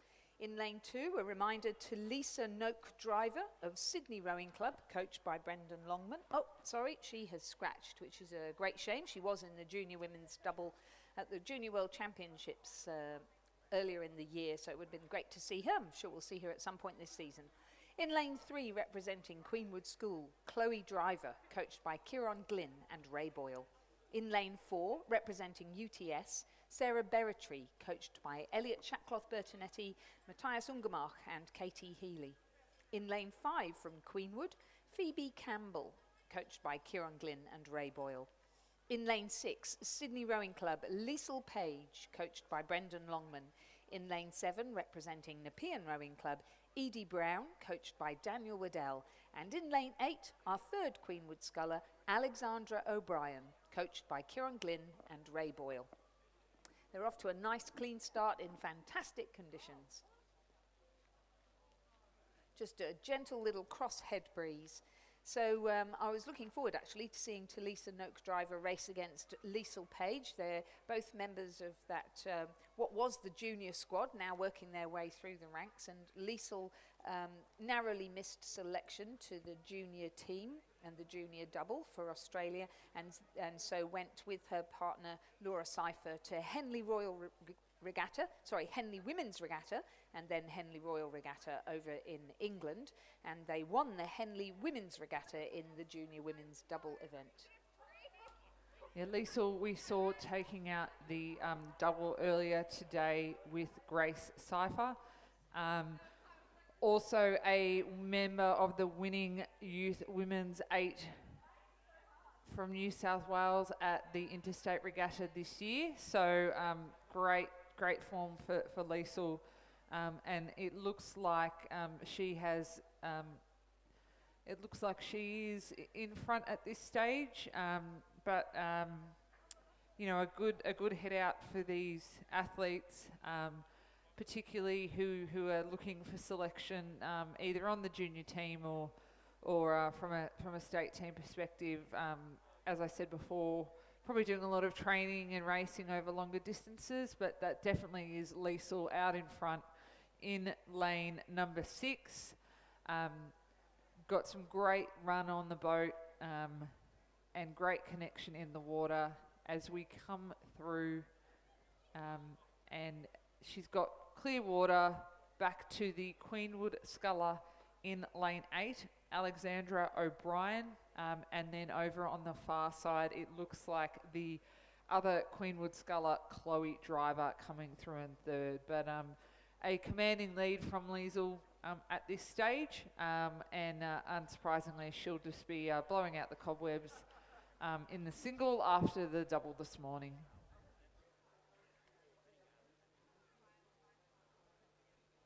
We have 3 single scullers there from Queenwood. Quite interesting to see the names starting to come through into the singles in the school competitive arena, having seen them compete in 8s and quads last year. Good to see people having a go in the single. Definitely, and particularly in a big rowing program like Queenwood, it is very easy to get into a crew boat and stay there. But these athletes that are taking the challenge of rowing in the single sculls, you know, definitely I would say pushed gently by Kieran to do that will develop their skills immensely and really allow them to race any boat, which is really beneficial, particularly if they want to continue rowing after school. But Liesl looking really strong here. I haven't seen her really since Henley Women's, but that form has continued. She's got a really great connection in the water, really strong position that she puts herself in, and that's obviously paying dividends. So Brendan Longman, her coach, I think will be quite pleased. I'm sure he's following her down the course on his bike. But a shame, as you said, Lizzie, that Talisa is not able to be racing today, because I think there'd be a nice little challenge out in front. Yeah. I think we're so lucky, aren't we? We have a very strong junior pathway here in New South Wales. So if you are a school coach and you've got athletes and they're showing a lot of promise and talent, we'd really encourage you to talk to Rowing New South Wales's Development Officer, Alan Bennett, who can talk you through what the pathway is to the state teams. So there are two. There's the Pathways 8s, the school's Pathway 8s, where you need to be in a school, still at school, and under the age of 18. And those 8s race at the trials against other interstate 8s. And then there's the Youth 8, which is under 21 as opposed to under 18, and that race is at the full interstate regatta that's held on the final day of the National Rowing Championships, to be held in Perth At Champion Lakes. So it's been not really Perth. not really Perth. It's been a while since we've all been there. Since the borders have opened. But I'm sure Lise will be heading over there. But not much has changed when we've got Liesl Page still well in the lead. Yep, looking quite comfortable now. She's dropped her rate of striking, and she's really taken a perfect nice conditions for sculling. The extra water in the lake doesn't seem to be bothering anybody. But yeah, looking very, very strong there. And then followed up by, it looks like Alexandra O'Brien from Queenwood over in lane 8 has solidified her second place position. But yeah, as we see some beautiful rowing here from Liesl, coming across with about 8 strokes to go. Really lovely, great connection. Obviously those hours on the water are paying off. So Liesl Page from Sydney Rowing Club coming across in first position. Alexandra O'Brien from Queenwood coming across in second, followed not too far behind by the Queenwood sculler in lane 3, Chloe Driver. And then we've got Sarah Barici from UTS ahead of the Nepean sculler Edie Brown and the third Queenwood sculler of Phoebe Campbell coming across to round out the Division 1 of the women's B grade single scull.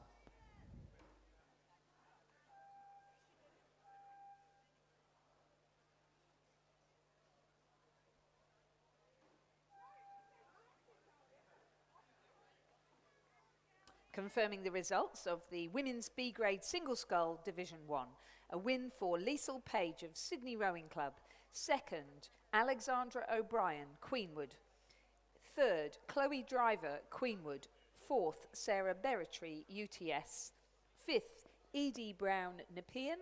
Sixth, Phoebe Campbell, Queenwood. The winning time, 7 minutes, 21.13 seconds. And remember, that is over a course length of 1,750 metres, not the full 2,000. So, Lizzie, we join with about 500 metres to go the second division of the women's B grade single scull. We have Lillian Hyde from UTS in lane 2, Imogen Gray from Queenwood in lane 3. We have a scratching in lane 4, unfortunately from UTS. Madison Joyner from Penrith in lane 5.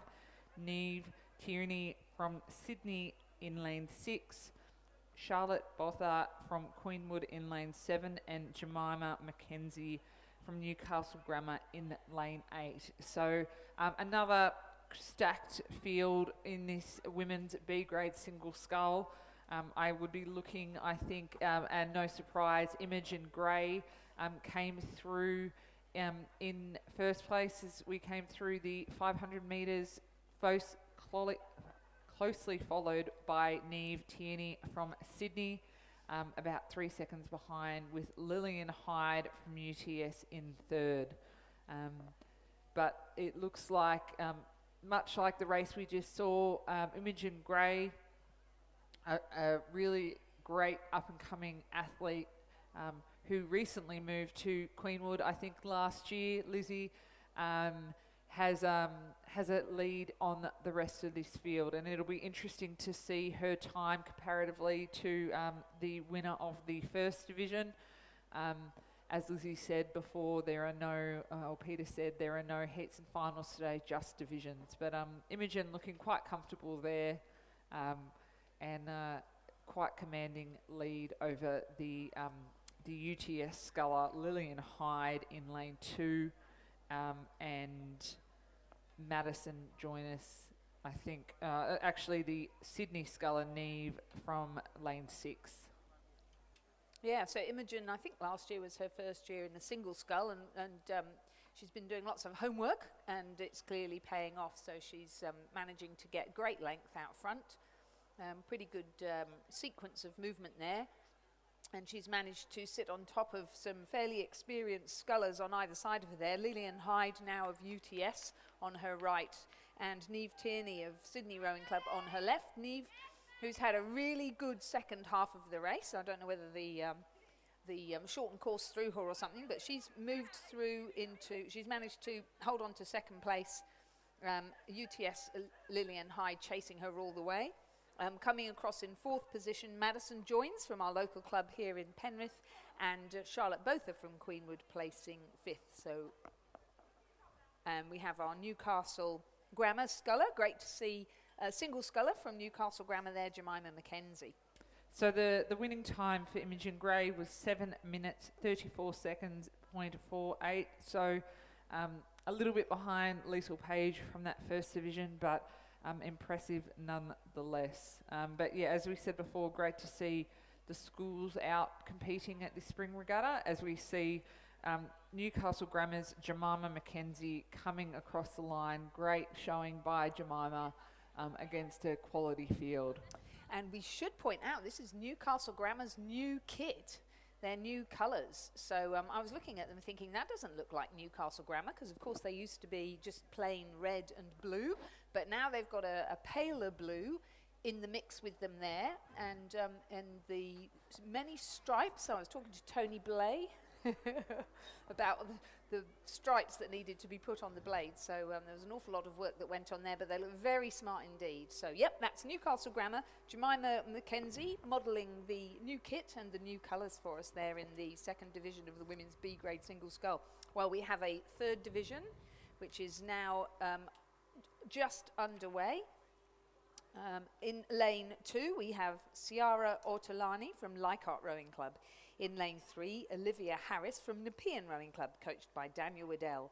In lane 4, Lucy Yabsley from Glebe Rowing Club, coached by Milan and Thomas Parker. In lane 5, from Newcastle Grammar, Alice McReady. In lane 6, from Canberra, Abby Richards, coached by Mark Kwiatkowski and Alex Hodges. In lane 7, from Glebe Rowing Club, Poppy Hartley, coached by Nick Galea. And in lane 8, Addison Rolls from Queenwood School, coached by Kieran Glynn and Ray Boyle. Now, this is Alice McReady, or is it Alice McReady? And I know we went on and on about it at the National Championships when she rode there, and I've got a feeling it's McReady. So to the whole family, I do apologise, but hopefully, Alice, we've got your surname right this time. McReady. I have no doubt, Lizzie, that you will have had it correct, and if not, you'll find out and you'll correct yourself. Commentator extraordinaire Lizzie Chapman, it is an honour to be commentating with you today. Well, likewise, it's an honour to be commentating with you, especially because it's your final regatta. Yes, final regatta. In the CEO In this, role. yes, I'm sure I'll be continuing on. Absolutely. Once you're in the community, it's hard to leave. But That's you right. know, Lizzie is the voice of rowing in Australia.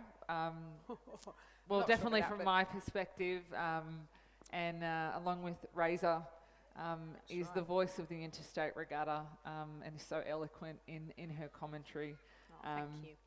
So we, as Lizzie said, this is the 3rd division of the women's B grade single scull. This is the last division in the B grade, and then we move to the opens. But you know, I think the 1750 is probably surprising a few people, and just having to adjust their race plans. It was just, we reassessed the situation yesterday afternoon and felt that it was much safer for people to be racing, not backing into the culverts up at the 2,000 metres. As I've said, the lake is quite full, and working with circ management to ensure we can continue to race. But yeah, good on you, because the safety has to be of paramount importance, because it's all very well if there's no wind, but what if you had a wind blowing people back into those concrete culverts as well? So, and as we can see, the wind is starting to pick up a little. The race progressing very smoothly. We haven't actually had some times pushed from the buttons, but they're coming up to another marker soon. It looks like the middle of the field is leading the way. I would suggest maybe Is it Lucy? Lucy from Lucy. Gabsley from Yeah. Glebe in lane 4. It looks like we don't have our Actually, binoculars. Yes, it is. It is. So, 1750, a very different race strategy. And yeah, we are correct. Coming through the 500 to go in a time of 5 minutes 19 and 0.28. Olivia Harris from Nepean, about 8 seconds behind that. And Addison Rolls from Queenwood in lane 8 coming through just behind. So we've got those three scullers out in front, and then the Leichhardt sculler Ortolani is about 10 seconds back, and then a close field in the second half of the race. But Lucy from Glebe, lots of young rowers from Glebe. As I mentioned before, the committee down there have really strategically looked at junior rowing. I know they've had some work, they're doing some work with the Cranbrook School from a junior men's perspective, but great to see some young female athletes coming through at Glebe down at Black Wattle Bay. Glebe helped us last week actually run the New South Wales Indoor State Championships, so they're a great community club, very welcoming. So it's great to see their athlete, Lucy Gabsley, take a commanding lead in this third division of the women's B grade single scull.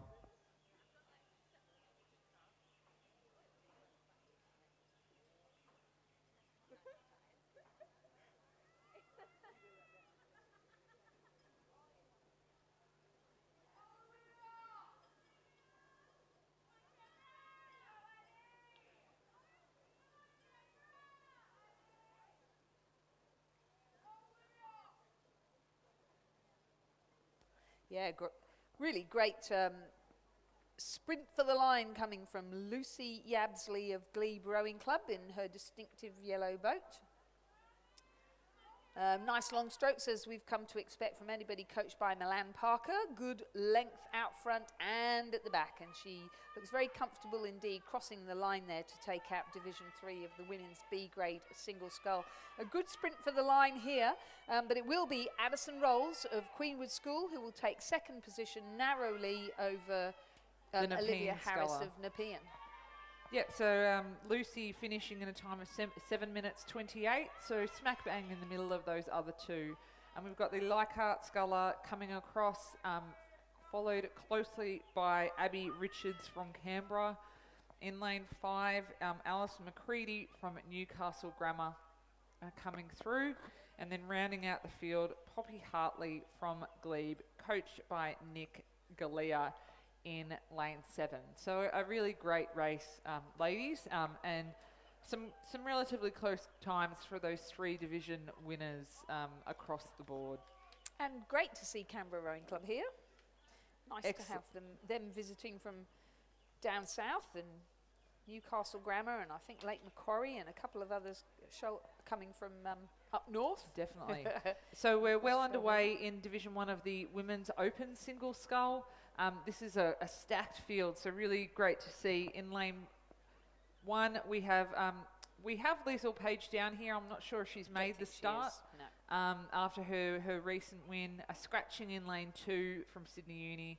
Eve Timms in lane 3 from Drummoyne, Rachel Balcom from Sydney Uni in lane 4, Lauren Graham from Sydney in lane 5, Georgia Minzaro from Sydney Uni in lane 6, Sophie Aguirre from UTS in lane 7, Grace Cipher in lane 8 from Sydney, and Phoebe Teal from Sydney Uni in lane 8. So a lot of lightweights in this first division, Lizzie. Yeah, it's great to group them like that, isn't it? And we've also got some pretty experienced people here. So I think this must be at least the third race that Eve Timms has already done today, and it's only 10 o'clock. So she's going well. She, of course, is she's in lane 3, and she was from the lightweight interstate quad for New South Wales. We've got Rachel Balcom from Sydney University, who was a junior international some years ago. Lauren Graham also was a junior medalist, under 21s, under 23s, now knocking on the door of seniors, and a member of our youth 8, and now in the senior 8. And it looks but like the leader is Georgia Mansaro, I believe, Yes. isn't it? So our international lightweight sculler, who's took a few years off to go cycling and has recently come back to rowing, also a member of our interstate quad, and for many years world medalist, and great to see her back rowing and looking very confident indeed as she takes out the first division of the Women's Open single scull today. Second will be Lauren Graham from lane 5, the N-Swiss athlete. third place will be Grace Cipher over here in lane 8. Under 23 lightweight single sculler from the World Championships. And in lane 4, we have Rachel Balcom from Sydney University, followed closely by Sophia Greer in lane 7 from UTS. And Phoebe Teal in lane 9 from Sydney Uni, and then Eve Timms coming across. I think Eve's probably been feeling those last two races, but a great time. So Georgia Minzaro taking out that first division in a time of 6 minutes 55.63. Second place, Lauren Graham. Third, Grace Cipher. Fourth, Rachel Balcom. Fifth, Sophia Aguirre. Sixth, Phoebe Teal. Eve Timms in 7th, and as we said before, 2 scratchings of Liesl Page and India Hobbs. So we do have the second division that is already underway. There's only 2 divisions today. We have from Sydney University, lane 1, Olivia Natty. Lane 2, Talisa Knock Driver from Sydney University. In lane 3, Tiffany Botha from Sydney University. Lane 4, Lily Gavin from Sydney University. Lane 5, Amy Underwood from Shoalhaven. We have a scratching in lane 6. In lane 7, Sarah Fard from UTS, and Danielle Stewart from Sydney University in lane 8.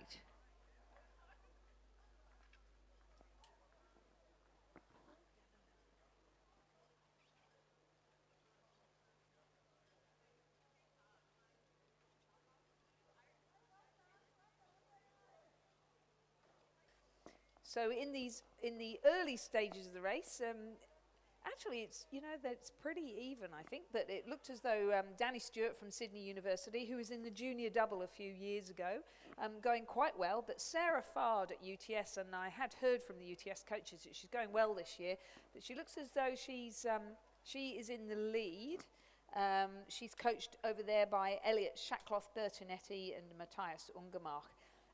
Then we see a space in lane 6, and then Amy Underwood of Shoalhaven just back a little bit on Lily Gavin, who's now at Sydney University. And she's neck and neck with Tiffany Botha, also of Sydney University. So both of them, I think, just recently out of school and into university. And then there's Talisa Noak Driver, so that's why she wasn't in that race earlier on. So she's gone straight into the open single scull rather than contest the whatever age group it was, or was it B grade that we had earlier. Over on the far side, Olivia Natty, but Talisa Noak Driver, very strong showing indeed, and at the moment neck and neck with Danny Stewart. So Danny Stewart, junior women's double scull for Australia in, I think, 2018, and Talisa Noak Driver on the other side of the course in lane 2, junior women's double scull in 2022. And she's come through in first place so far with 500 metres to go, 3 seconds ahead of Sarah Fard from UTS and Lily Gavin in lane 4 from Sydney University, a little way back. Oh, right, sorry, yep, yeah, there we go. So Sarah Fard it is she's competing with, yes. Yeah, so not surprising, Talisa's entered a couple of races and she's decided to test herself against the Open Women's, which is great to see. I'm sure Brendan is pleased with his charge at this stage. She's looking pretty comfortable there, just casting her eye out across the field. Talisa, a member of our our youth 8 that won at Nationals in the Interstate Regatta, and as Lizzie said, was a Australian representative in the junior women's double with Zoe Bond from Canberra Rowing Club. So some great experience for her. And I love her story because she didn't come through school rowing. So she's, I think, relatively local to Sydney Rowing Club, and joined the club, had a lot of fun, and obviously they have a great junior squad down there under Brendan, and just really enjoyed her rowing. But I think then got the bug, as we do, and has gone from strength to strength since she started taking it seriously. And she's always been really strong, but she's using that strength and that power now to actually get that boat moving. So she's pulled out and has taken quite a commanding lead now, and she's just paddling back a bit now, but it looks like she'll comfortably take the second division of the women's open single scull. Sarah Fard in lane 7 from UTS will take second position, so well done to you, Sarah. Great to see. And in lane 5, Amy Underwood from Shoalhaven. Great to see Shoalhaven up here in third position. Lily Gavin coming across in 4th. In 5th position, also from Sydney University, Tiffany Botha. And lane 8, another Sydney Uni charge, Danielle Stewart.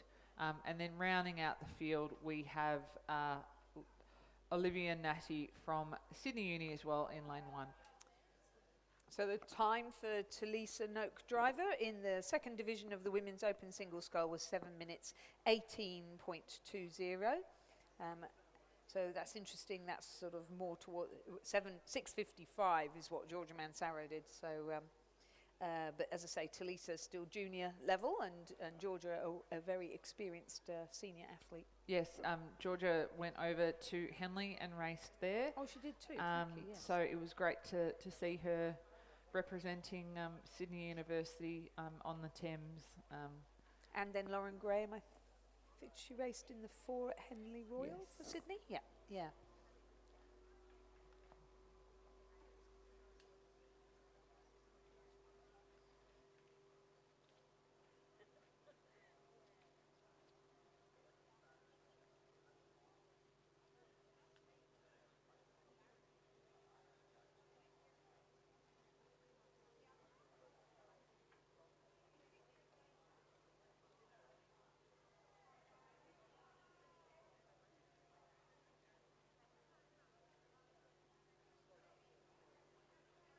Right, our next race is underway. We're switching from women's to men's, and we're switching from sculling to sweep, where each rower has just one oar in their hand. They're racing in 4s, and you can have a 4 where you've got somebody steering it, coxing it, and you can have 4s where the steering wires are attached to the shoes of one of the rowers. And in this instance, we've got coxless 4s.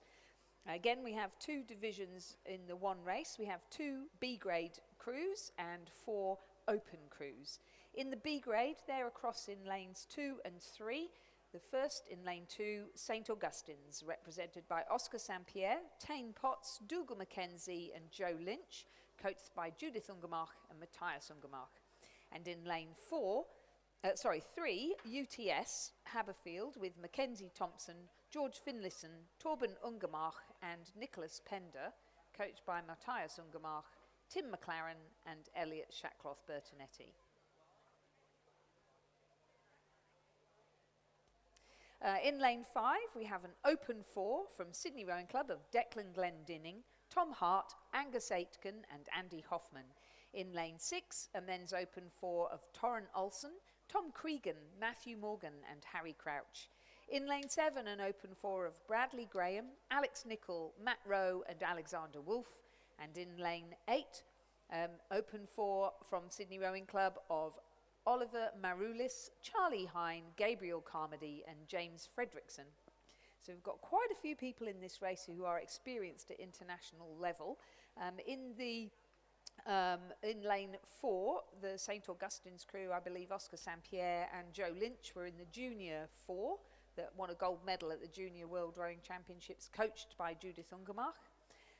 In the UTS crew, we have George Finlayson, Torben Ungermark and Nick Pender, who've all represented Australia at under 23 level, most notably earlier this year at the under 23 World Championships in, not Gavorrate, the one next door to it, Varese in Italy, coached by Matthias Ungermark. We then have Torrin Olsen and Harry Crouch from the Australian sculling under 23 squad in lane 6. And Alex Nichol and Alexander Wolfe from the sweep side of things in lane 4. And I believe James Fredrickson is, am I right in thinking he's over from Great Britain? I have a feeling that's might be him. So we've got two races in this division. Yes. So the men's B4 over on the southern side, and then the men's open 4.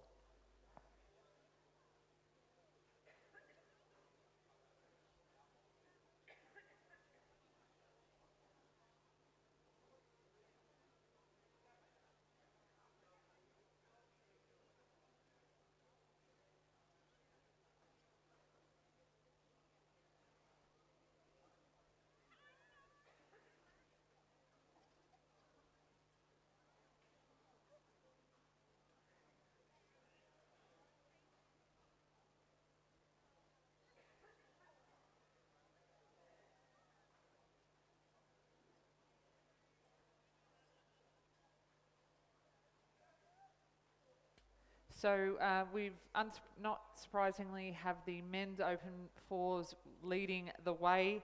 So the Sydney crew with Wolfe, Graham, Nichol and Rowe have taken the lead over their club compatriots in lane 6. Oh, yes. And then we have the UTS crew in lane 3 of Wood, Finlayson, Ungermark and Pender, not surprisingly leading the B grade crews and coming 3rd overall. So they look good, don't they? Very good, nice rhythm. Great to see this quality racing so early on. But yeah, definitely the Sydney combination has some very experienced young athletes in it. I think they'll comfortably take this through to the finish line. So I know Alex Wolfe and Alex Nichol are hell-bent on getting into the National Training Centre, and Brad Graham, to me, looks like he's knocking on the door too after a couple of really good seasons. But you can see now they're just sort of stepping it up, winding it up now as they come into the line. Sydney Rowing Club, Bradley Graham, Alex Nichol, Matthew Rowe, Alexander Wolfe crossing the line to take out the open division in the men's Coxless 4s, closely followed by the crew in lane 6 of Olsen, Cregan, Morgan and Crouch, very narrowly beating that crew from UTS of, might even be a photo finish, no it's not, of Alex, no, I think Alex Wood was subbed in by Mackenzie Thompson, George Finlayson, Torben Ungermark and Nick Pender.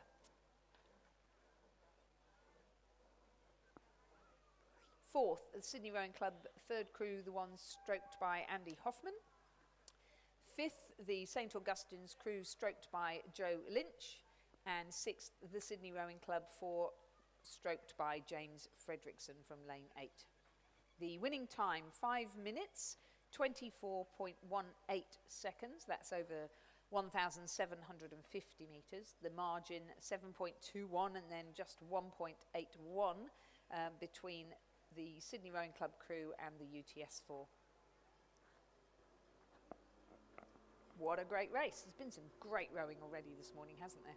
Definitely. I was feeling like it's far too early. Surely it's not time to go racing, but everybody looks like Always time to pretty go ready. racing, Lizzie.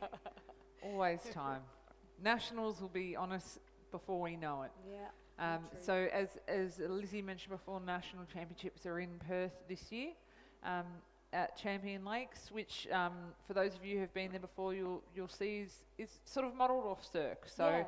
it's a mini Cirque, not as great as the facility here. And then pleasingly, we are going to be hosting, Rowing New South Wales will be the host of the Australian Masters Rowing Championships. So we were unable to host it in 2021 due to unforeseen circumstances of COVID and some flooding. So we're really excited to be bringing that in at the end of April for the Masters community. So expecting a really big turnout. The last time we hosted AMRC was in 2015.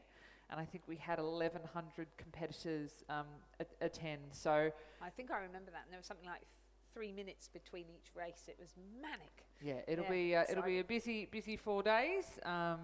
But great to be able to welcome back the Masters community to this great venue. I know they're excited to return to what is the best course in the country.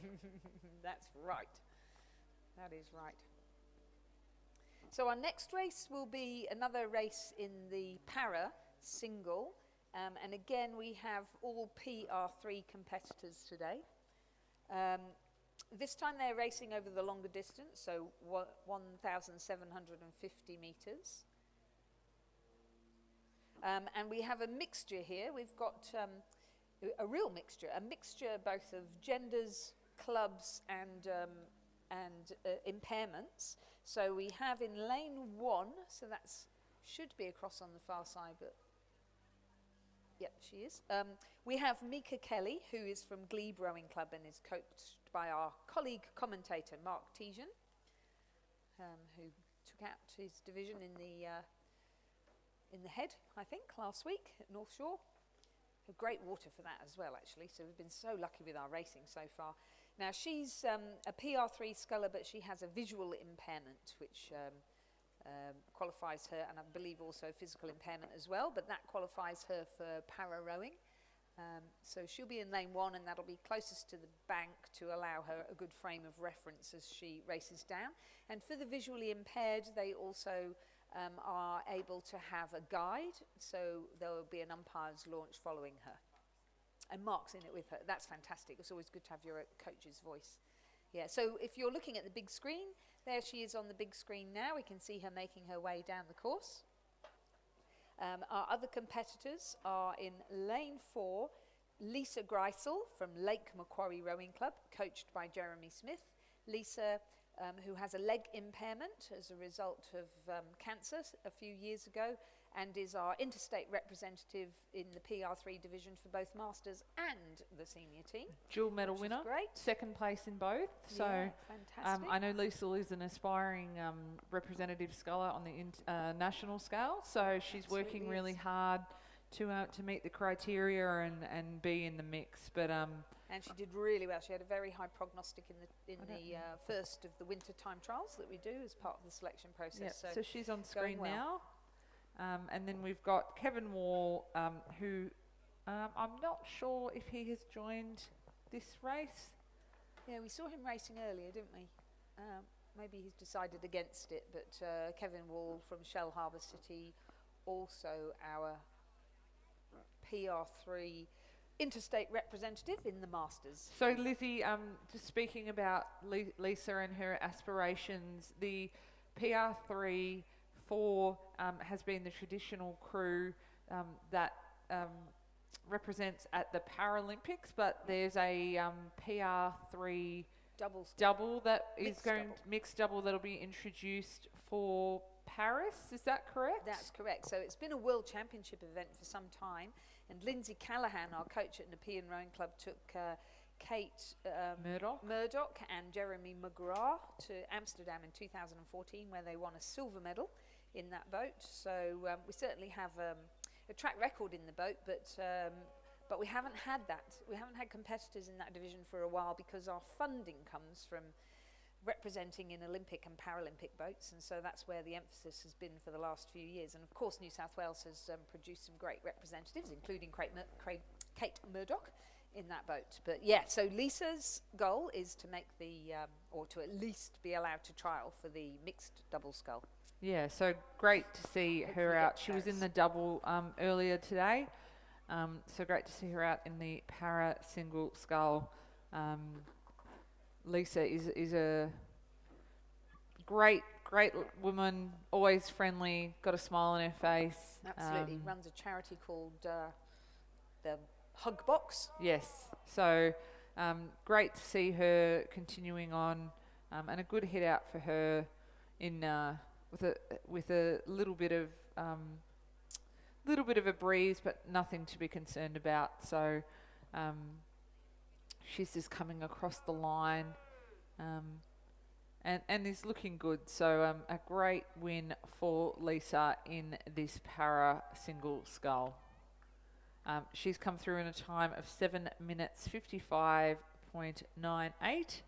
And then we see Mika Kelly, who's already had a busy schedule this morning, being followed down by the BRO boat with her coach Mark Tejan, president of Glebe Rowing Club, speaking to her.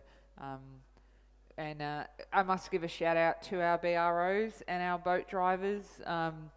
We wouldn't be able to run our regattas without them. And I know it's been a tough, trying few years for them, not being able to have many regattas to train at, due to COVID and flooding, but great to see. So Mika's got about 150 metres to go, but she's doing well.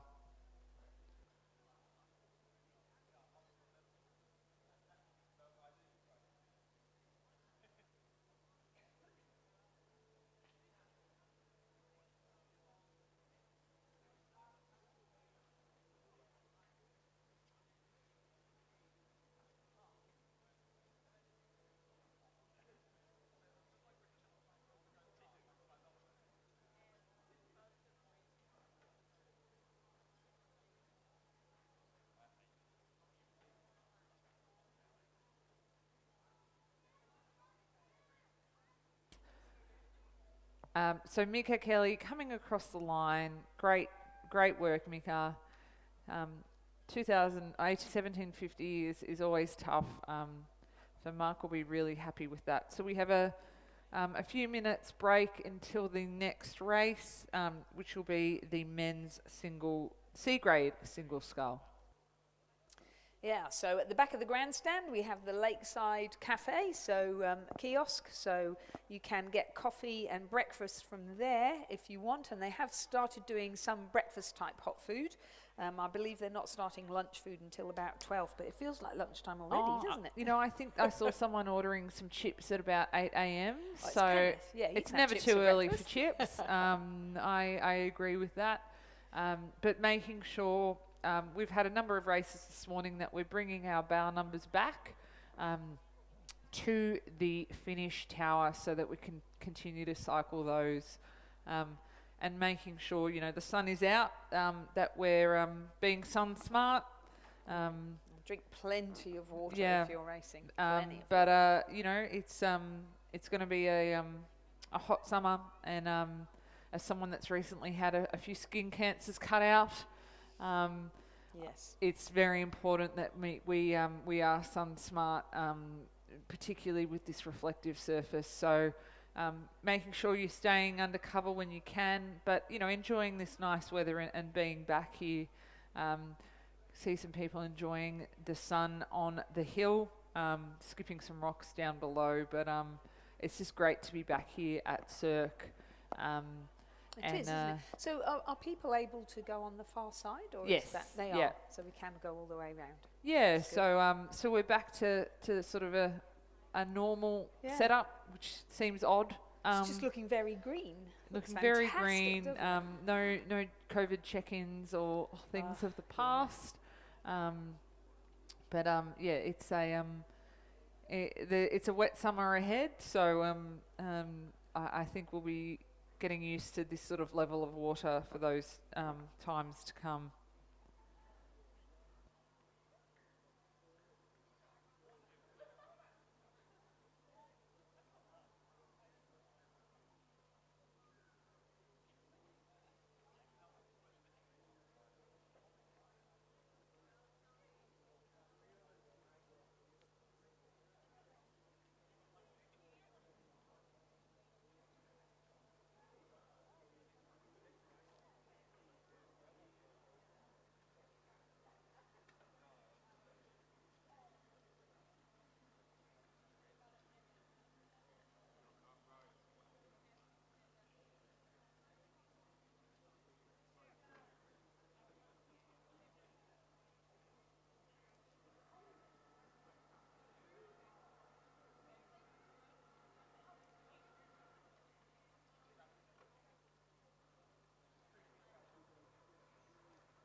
So we're just lining up. We're back to some 1,000-metre racing. So we're lining up in Division 1 of the men's C-grade single scull. In lane 2, Noah Gidley from Newcastle Grammar. Lane 3, Alex Tonovitz from Canberra. Lachlan Dunn from St George in lane 4.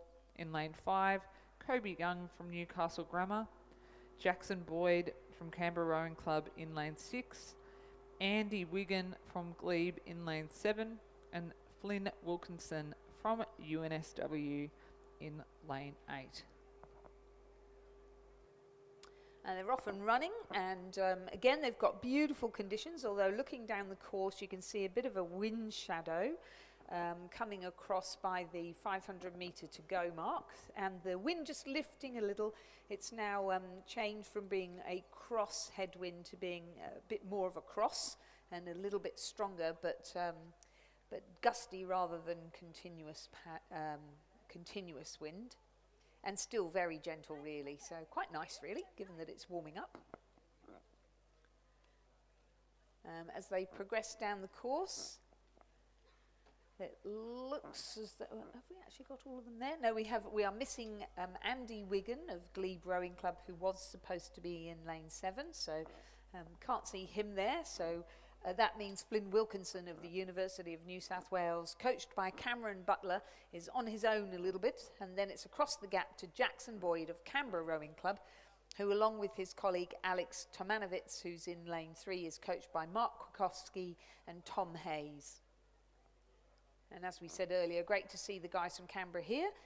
There were quite a few of them at the time trial a few weeks ago, of those that are aspiring to make national teams. So it's, again, really great that people can just get on the road and drive 3 hours. And especially with the road works having been completed, Yes. it's now quite a quick drive from Canberra, isn't Yeah, and as an ex-Canberra Rowing Club member myself, it's great to see them. It's great to see them. They've been a big club for a long time, based at Yarralumla and rowing on Lake Burley Griffin. I would say one of the best lakes to row on in the country.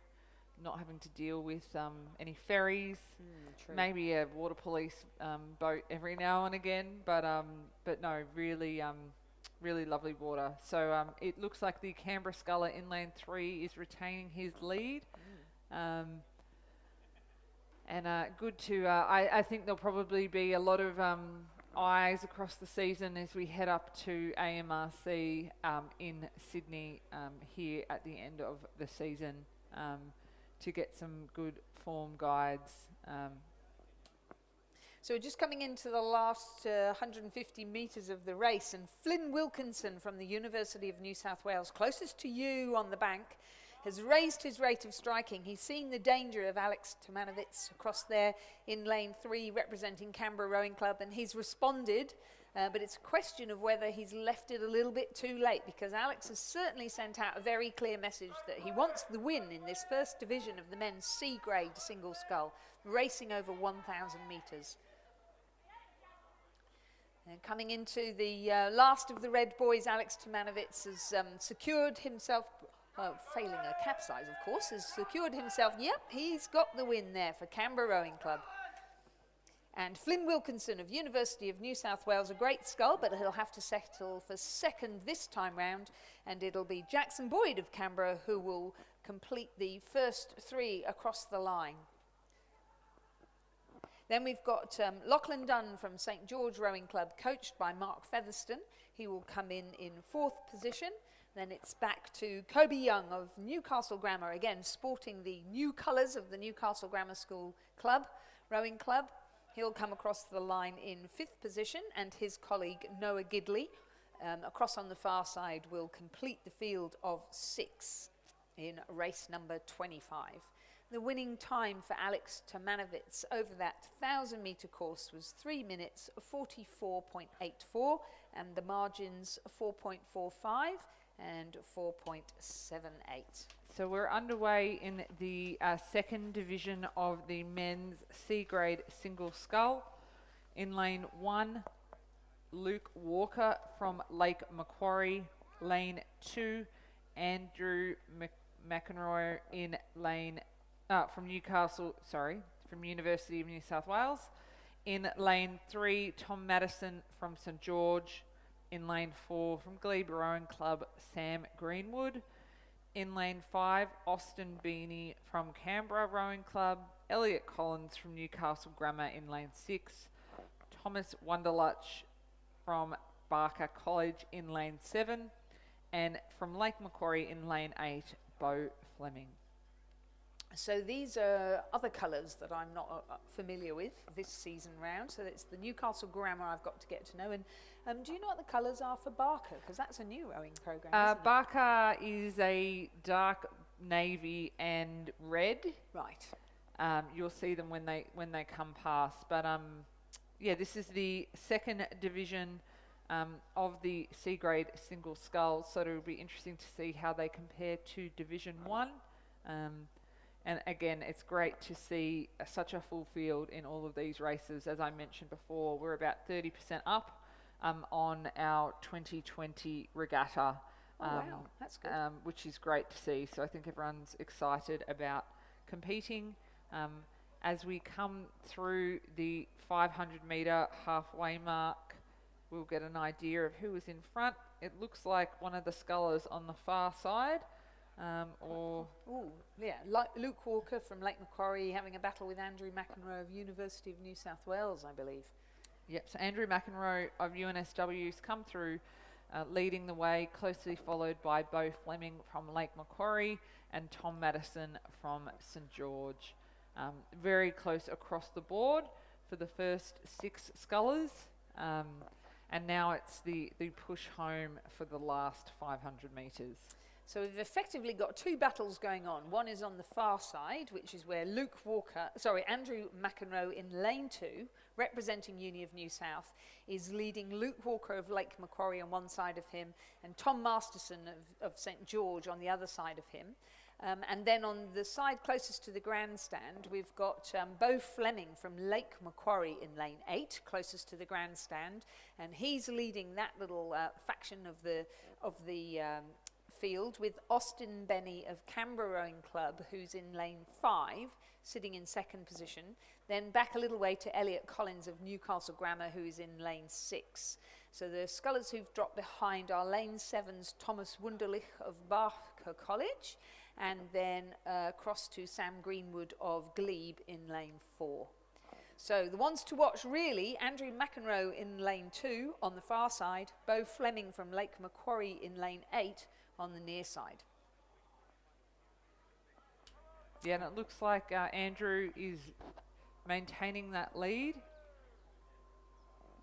as we come through the red boys. It's looking remarkably calm given that it's only 1,000 metres. Here we go, Andrew just stepping up the rate a little now as he comes into the red boys, signifying the last 100 metres of the race. And Bo Fleming from Lake Macquarie not really responding. That could be because he hasn't noticed him right across the line. But Tom Masterson of St George has been sitting in third, and he's lifted his rate of striking. And he's going to take out second position, pushing Lake Macquarie back to third. And then it is across to Luke Walker of Lake Macquarie, who's in lane 1, who will be fourth. Fifth will be Canberra Rowing Club's Austin Benny. Sixth will be Newcastle Grammar School's Elliot Collins. Yep, that's right. Then Barker College. Yep, I can see what you mean now about the Zooties. There we go. So Barker College with their red blades. This is Thomas Wunderlich representing them here today, and he will be seventh. And then it's back to our Glebe Rowing Club sculler Sam Greenwood to complete our field of 8 scullers in Division 2 of the men's C grade single scull.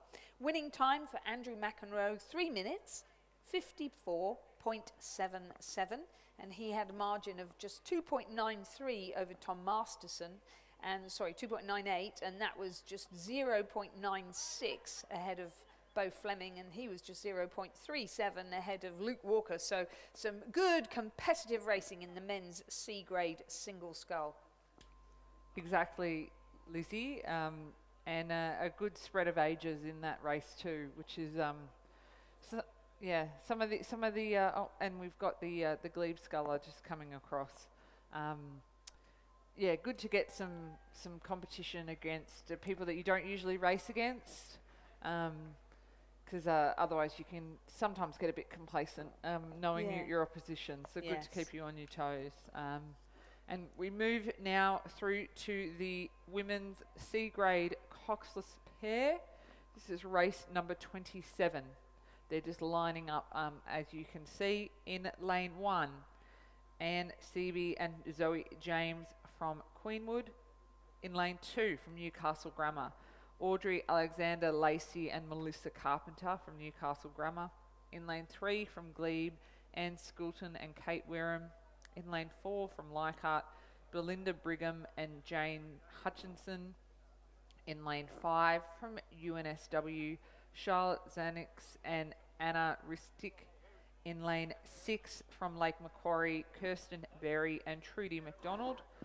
In lane 7 from Nepean, Olivia Harris and Edie Brown.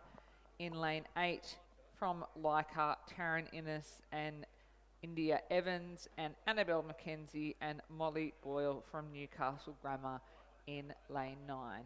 So a full field in a technically difficult boat to race. Indeed. Lizzie? Yeah, I'd agree with that. So I'm sure they're very happy that the wind has just dropped.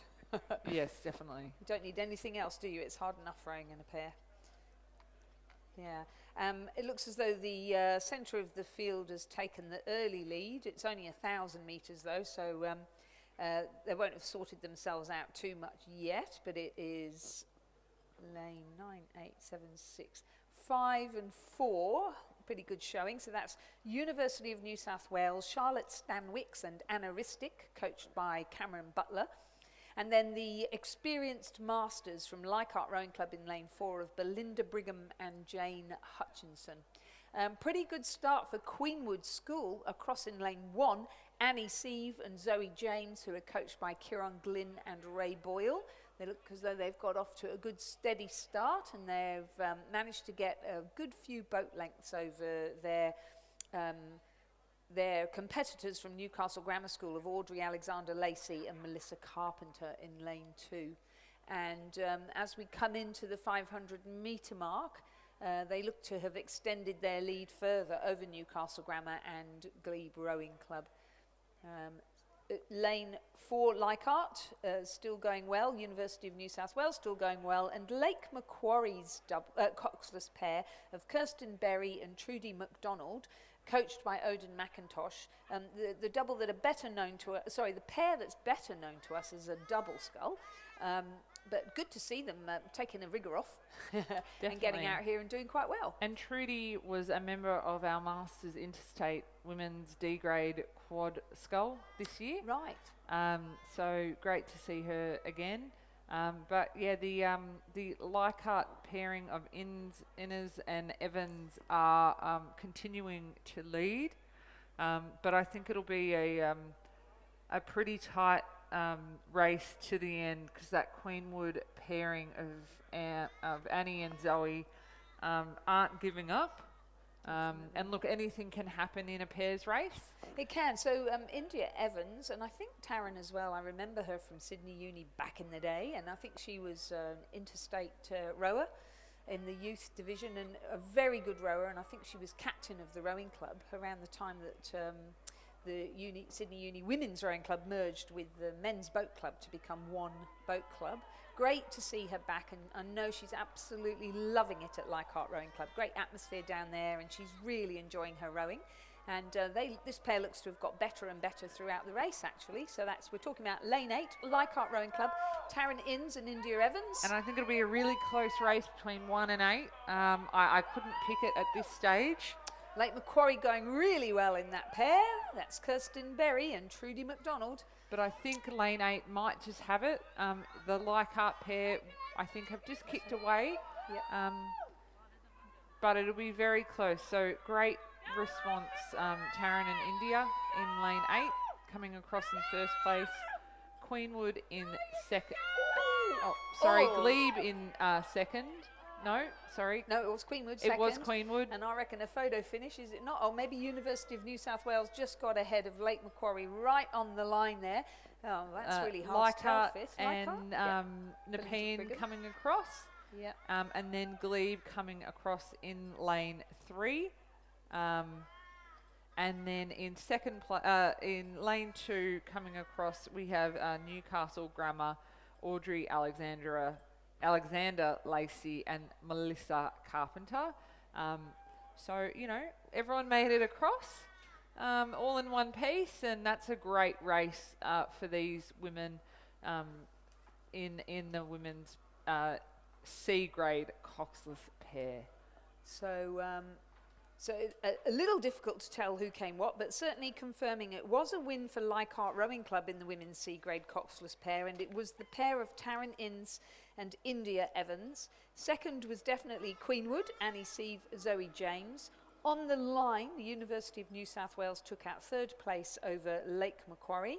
Leichhardt's Brigham and Hutchison were fifth, and then it gets a little bit hazy. I think it was Boyle and Mackenzie from Newcastle Grammar probably sixth, Harris and Brown from Nepean seventh, Skilton and Wareham of Glebe eighth, and Newcastle Grammar's Lacey and Carpenter in ninth. And the winning time for Taryn and India, 4 minutes, 2.29 seconds, the margin 2.51.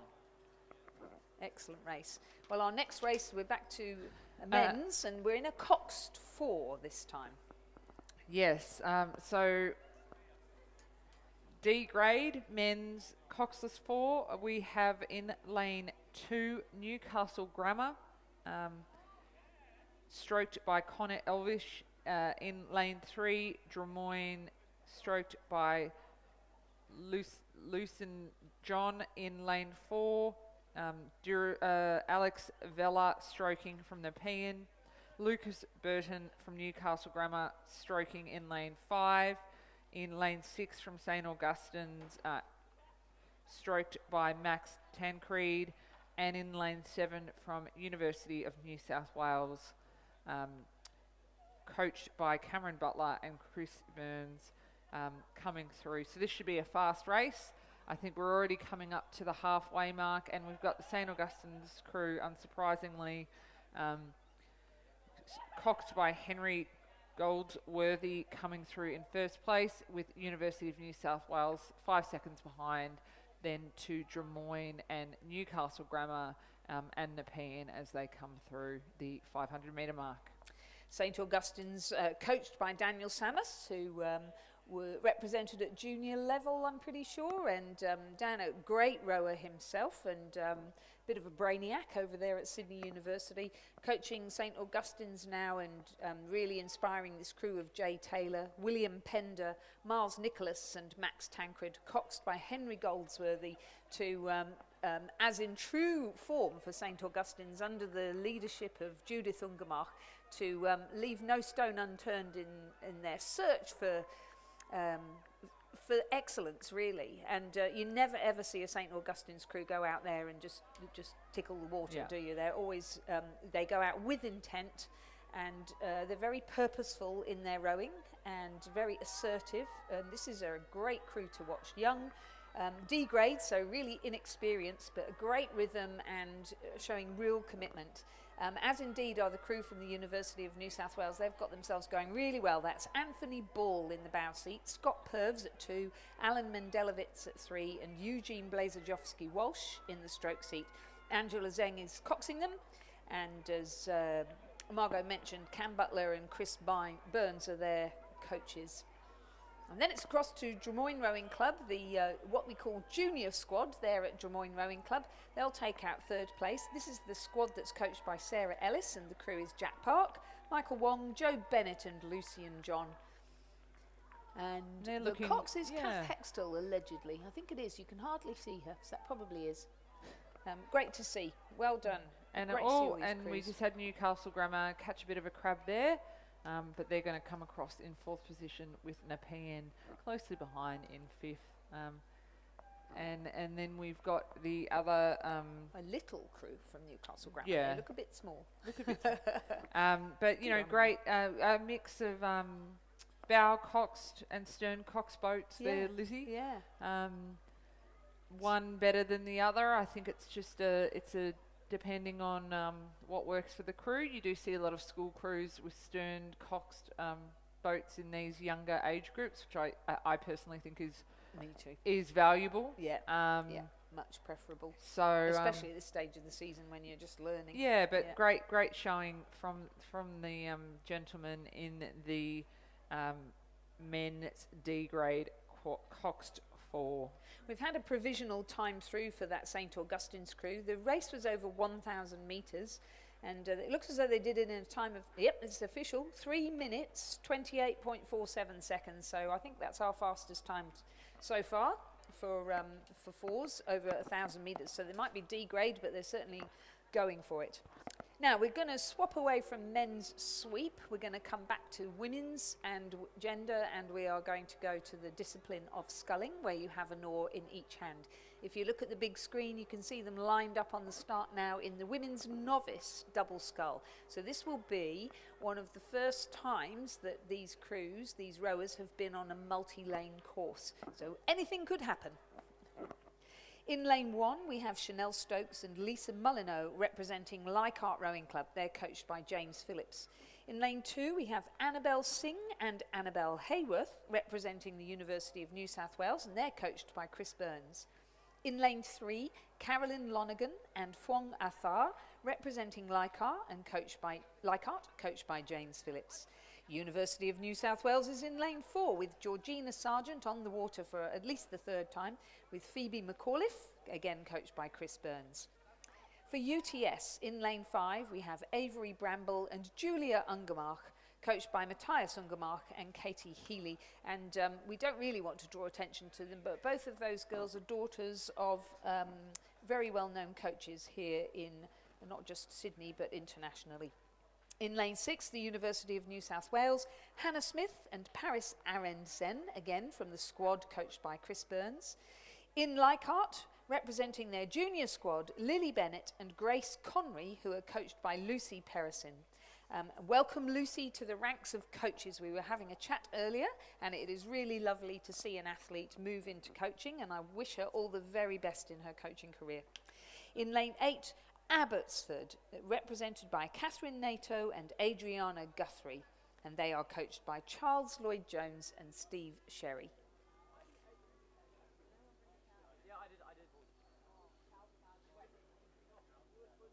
So just repeating that, on the far side, Leichhardt Rowing Club, lane 2, University of New South Wales. Leichhardt are in lane 3 and University of New South Wales in 4. UTS is in lane 5.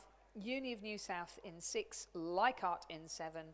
Abbotsford in the lane closest to the grandstand. And as we look down the course, they've completed their first 250 metres. In fact, they're coming rapidly towards halfway. And the crew that looks quite outstanding is the crew from UTS of Avery Bramble and Julia Ungermach.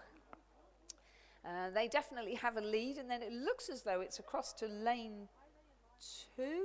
The crew from the University of New South Wales of Annabelle Singh and Annabelle Hayworth, I believe.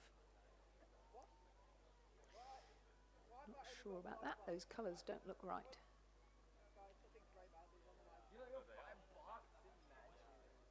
No, it's the Leichhardt crew. It's the Leichhardt 3 crew, which is the crew of Lily Bennett and Grace Conry across here on the near side. They've managed to slip their way through in front of the University of New South Wales crew of Singh and Hayworth. And then it's back to the University of New South Wales crew of Sargent and McAuliffe, who are in lane 4, who are currently sitting in 4th place. So our early leaders, UTS, Bramble and Ungermach, and they continue to lead as we come into the last 250 metres over Leichhardt's Bennett and Conry in lane 7, that's on the near side, and Singh and Hayworth from University of New South Wales on the far side.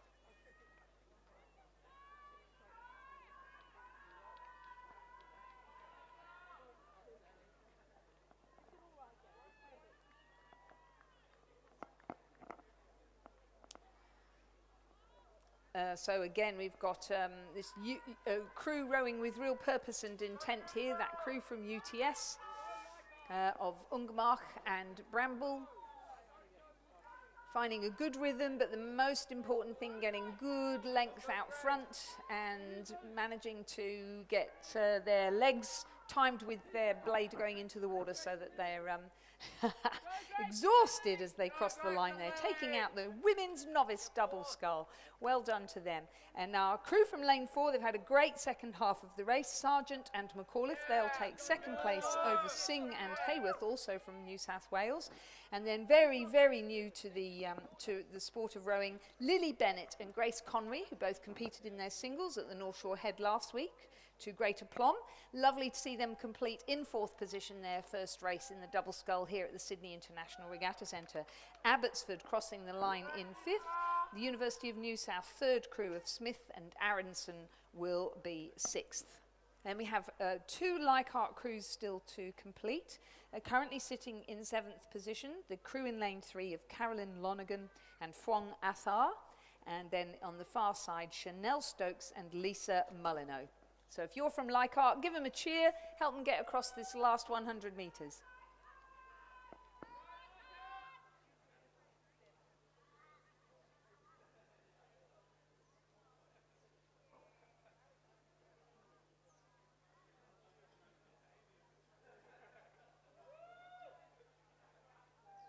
And there they go, well done to them. That's the crew of Carolyn Lonergan and Phuong Athar crossing the line in 7th position, but they've completed the course.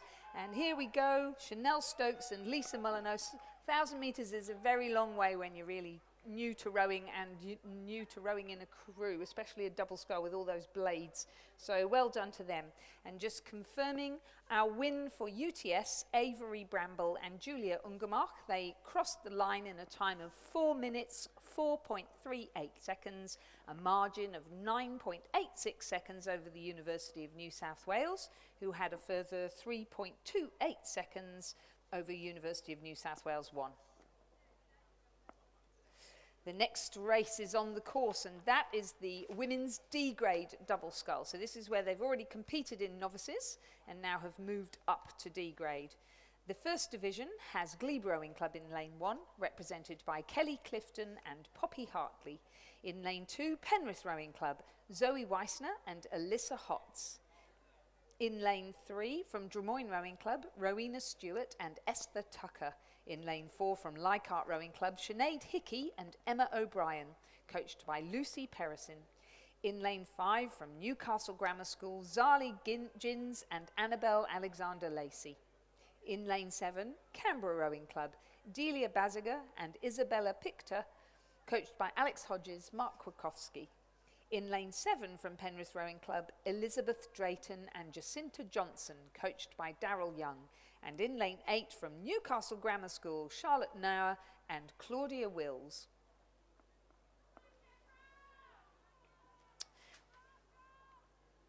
So it's a 1,000-metre race, and almost all of them have now covered 750 metres with just 250 to go. And the leading crew across there on the far side is,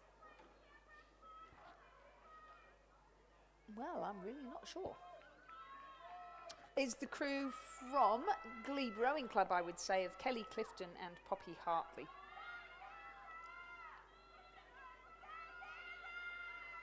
And they're leading the crew from lane 4 of Leichhardt of Sinead Hickey and Emma O'Brien, with Penrith just sitting in, what were sitting in 3rd position, but Canberra Rowing Club have really upped their rate of striking in this last 250. Della Baziger and Isabella Picto were actually going to take out 2nd place over Leichhardt Rowing Club. What an amazing row for them in the second half of the race. So that's from lane 6, Canberra Rowing Club's first crew.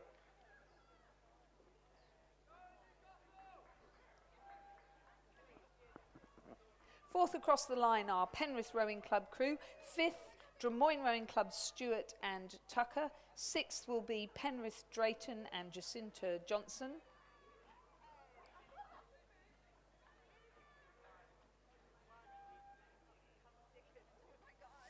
Seventh, Newcastle Grammar School, Charlotte Nauer and Claudia Wills from lane 8. And our final crew across the line will be the crew from lane 5 from Newcastle Grammar School of Zali Gins and Annabelle Alexander Lacey. I think Annabelle's done at least one race already this morning. So just recapping the results of Division 1 of the D grade women's double scull. A win for Glebe Rowing Club, Kelly Clifton and Poppy Hartley, in a time of 4 minutes 7.53 seconds. Second, Sinead Hickey and Emma O'Brien of Leichhardt Rowing Club. Oh, so they did actually get second. And third was Canberra Rowing Club's Baziger and, nope, sorry, the official results have it the other way around. So as we were, Leichhardt pipped to the post by Canberra Rowing Club. Then in fourth, the Penrith crew of Weissner and Hotz. In 5th, Drummoyne. In 6th, Penrith, Drayton and Johnson. In 7th, Newcastle Grammar, Nauer and Wills. And in 8th, Newcastle Grammar, Gins and Lacey. Our race on the course now is the second division of the women's D-grade double scull.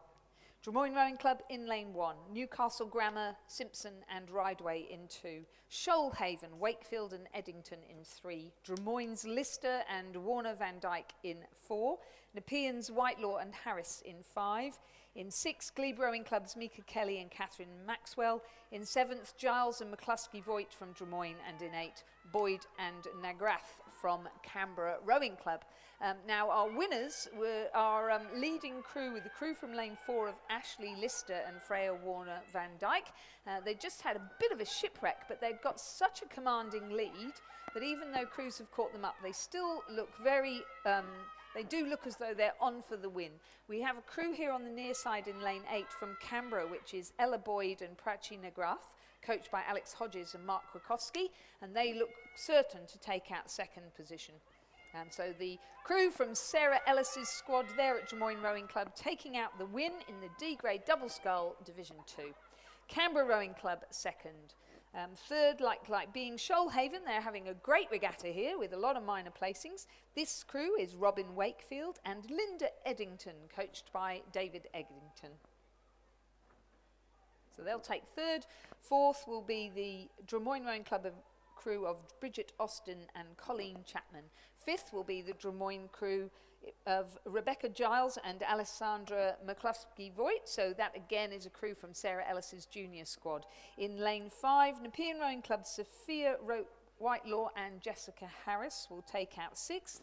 7th will be the crew from Glebe of Mika Kelly and Catherine Maxwell. So we should have some. Yep, we have a Newcastle Grammar School crew still on the course across there in lane 2. Emily Simpson and Phoebe Rideway, who look as though they're not terribly experienced, but they're giving it a red hot go, so good on them. Now the winning time for Des Moines Rowing Club in the 2nd division of the women's D grade double scull was 4 minutes 4.49 seconds, so that compares with 4:07 in Division 1, and it also compares with that fairly fast time of the novice double scull, those juniors from UTS who were 4:04.38.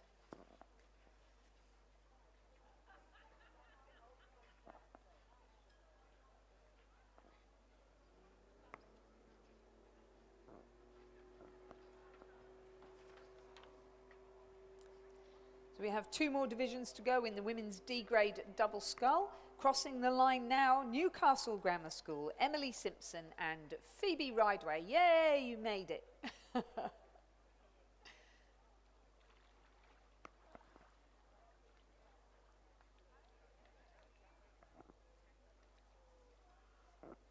So the 3rd division of the women's D grade double scull is now in progress. Across on the far side in lane 1, Lake Macquarie, represented by Louise Termine and Ray-Lee Ison. In lane 2, from the University of New South Wales, Caitlin Mulquiney and Elizabeth Raffin, coached by Cam Butler and Chris Burns. In lane 3, Newcastle University, represented by Jules Bosco and Teresa Chadwick. In lane 4, Glebe Rowing Club, Martina Taylor and Jilly Hanna. In lane 5, Abbotsford Rowing Centre, Petra McCaskill and Janine Wood.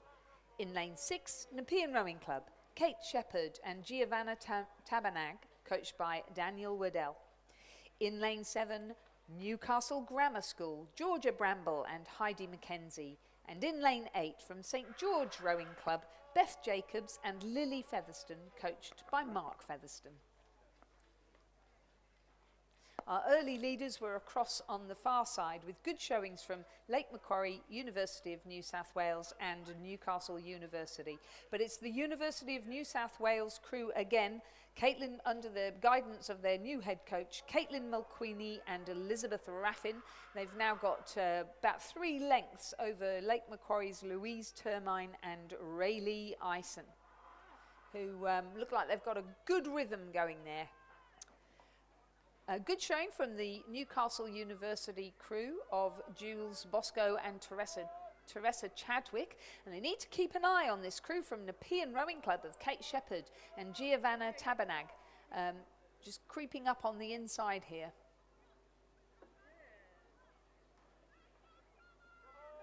Apologies, no, it's the Newcastle Grammar School. I keep being flummoxed by. No, it is Nepean. It is Nepean. Great win there for the University of New South Wales, taking out Division 3 in the women's D grade double scull. Congratulations to Caitlin Mulquiney and Elizabeth Raffin. 2nd, Lake Macquarie.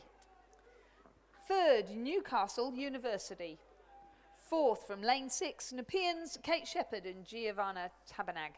Great finish there from Newcastle Grammar School to come 5th across the line ahead of Abbotsford. And 7th will be Glebe. And it looks as though we were missing the crew from St George Rowing Club. Can't see their colours on the water. So confirming that win for the University of New South Wales in Division 3 of the women's D grade double scull. That was in a time of 4 minutes, 13.25 seconds.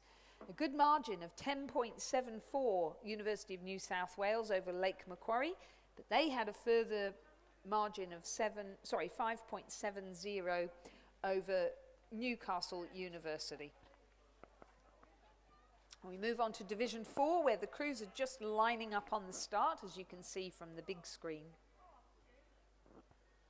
In lane 2, Newcastle Grammar School, Emma Brown and Roxana Brown. In lane 3, Barker College, Meg Anderson and Lucy Watkins. In lane 4, Shoalhaven Rowing Club, Rebecca Cook and Georgina Owens. In lane 5, Barker College 3, Lucia Murray and Maddie Henry. In lane 6, Nepean Rowing Club, Emily Boys and Viti Young. In lane 7, Abbotsford, Yvonne Konchek and Rosemary Hancock. And in lane 8, Barker College 2, Taylor Grayson and Sienna Phillips. And they're off. A good start there for Taylor Grayson and Sienna Phillips of Barker College in their distinctive red and black boat. They're getting settled into an early rhythm, looking very confident.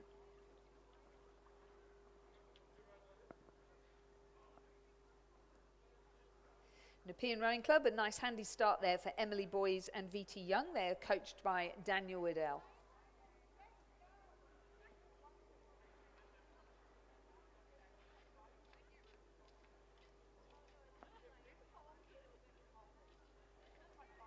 So we'll have a mix of ages and experience in this D grade Division 4, this women's double scull.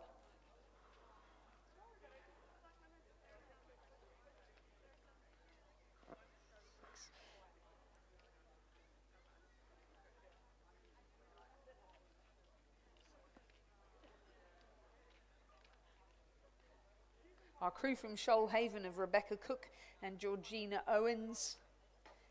Looking like they're going pretty well. And may have, I don't know about their noses in front, but are certainly keeping up with the early leaders, which are Barker College from lane 8, Taylor Grayson and Sienna Phillips. Nepean Rowing Club's Emily Boys and Viti Young. Barker College, Lucia Murray and Maddie Henry. Barker College, Meg Anderson and Shoalhaven's Rebecca Cooks and Georgina Owens. Those are our early leaders. As they come up to the halfway mark, the placing's starting to shake out a little there with Barker College's Lucia Murray and Maddie Henry looking as though they've settled into quite a good rhythm and rowing with great confidence along with Grayson and Phillips in lane 8.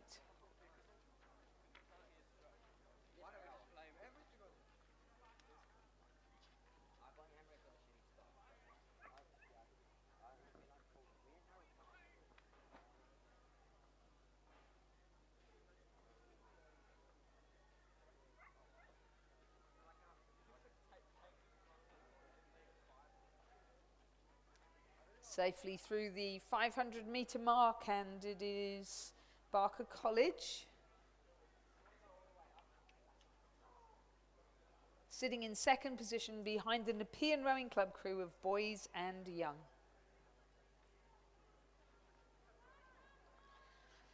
Abbotsford having a really great race, the second half of the race, Yvonne Konchek and Rosemary Hancock. So they now looking like they're into third. They've managed to row their way through the Shoalhaven crew of Cook and Owens.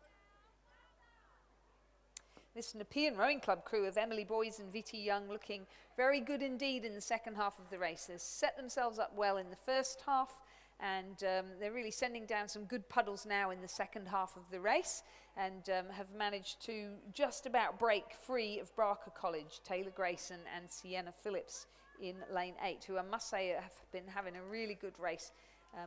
Just getting a little distracted here and starting to drift over onto the boys, which might cause them a few bumps. But hey, that's all part of learning, isn't it? And this is just the D grade double scull, so people at the beginning of their rowing careers.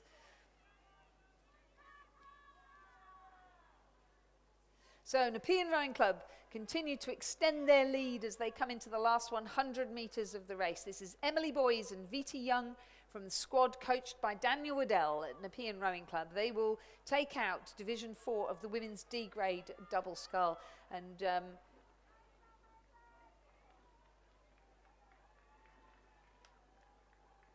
supposedly the Barker College crew, but it looks like St George Rowing Club.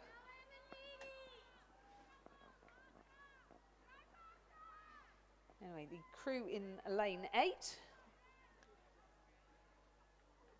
taking out second position.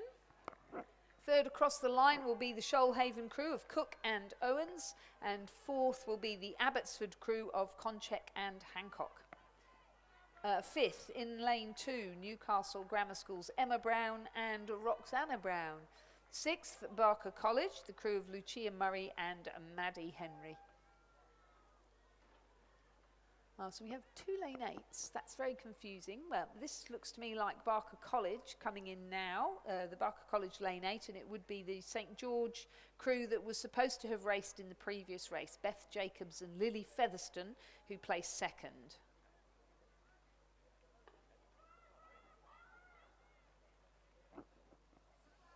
So well done to Taylor Grayson and Sienna Phillips, completing this 1,000 metre race in the women's D-grade double scull. Yay, well done you and their colleagues that we can see back there with the umpire Meg Anderson and Lucy Watkins.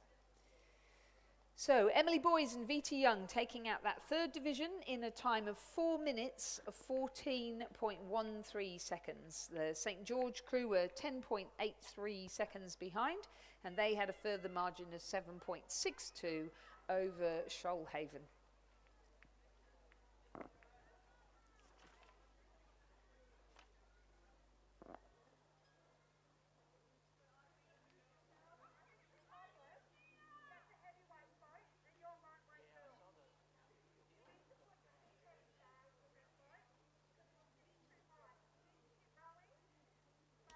So fortunately our next race is an open race which will be raced over 1,750 metres, so we're not having to worry just yet about being overtaken by another crew, but we've got a what looks like a fairly inexperienced crew from Barker College here just completing their division. They've had a few equipment and technical difficulties, and but you cannot fault them for spirit, because every time it goes wrong they're just getting it back together again and resetting, and off they go. Being stroked admirably from the bow seat by Meg Anderson.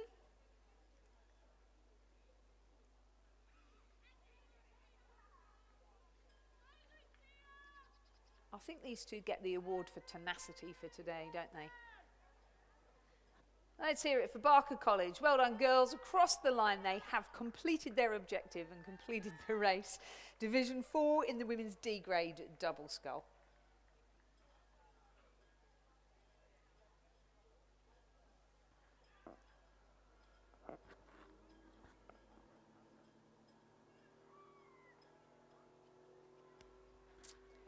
Back up at the 1,750 metre mark, we have 4 quads sitting on the line ready to race, or in theory we have 4, I can only actually see 3 at the moment.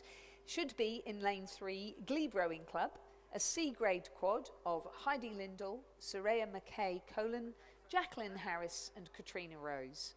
In lane 4, a C-grade quad from Queenwood of Naomi Peace, Brooke Cuttance, Phoebe Campbell and Addison Rolls, coached by Kieran Glynn and Ray Boyle. In lane 5 from Barker College, Rosie Fairburn, Ruby Grace, Georgia Spicer and Zara Ballard. And in lane 6, that's a D-grade quad, and in lane 6 from Sydney Rowing Club, Georgina Stevenson, Isabel Yardley, Amelia de Villiers and Grace Bennett, coached by Charlie Patterson and Brendan Longman.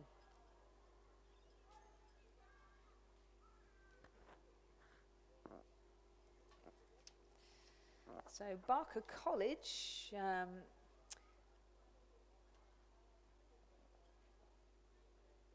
taking the long way round, taking the scenic route.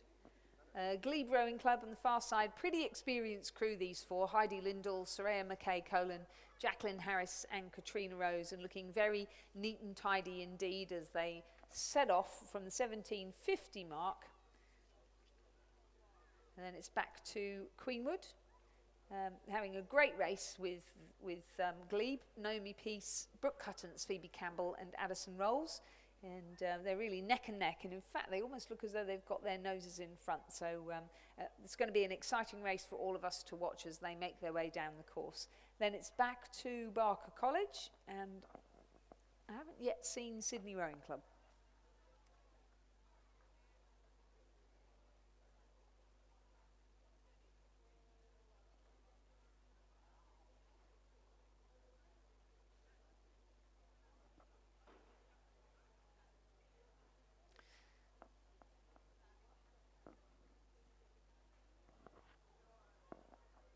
They're making their way down the course. Queenwood, getting themselves into a good strong rhythm, have managed to get their noses in front of Glebe Rowing Club.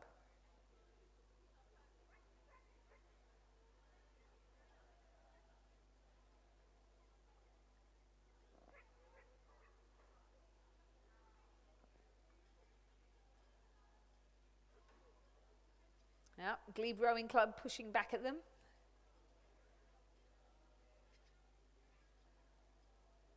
I think it's going to be like this the whole way down the course, isn't it? Some great water there, as you can see from the cameras.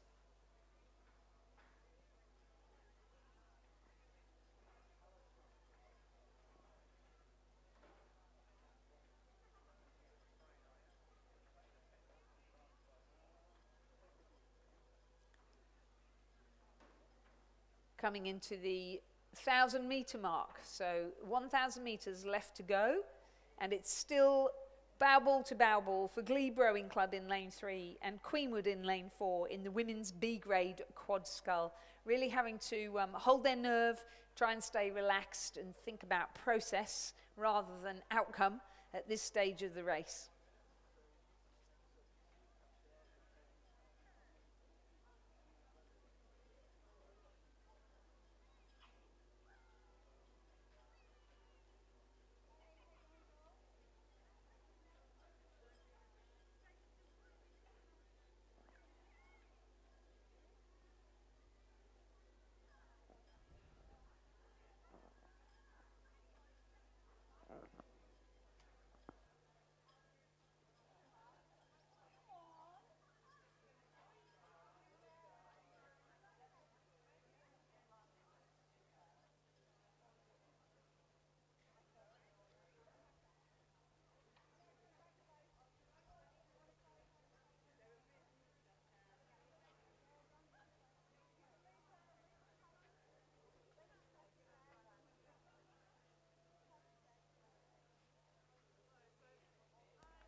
Into the last 750 metres of the race, and it's still neck and neck between Glebe Rowing Club and Queenwood School in the women's B grade quad scull.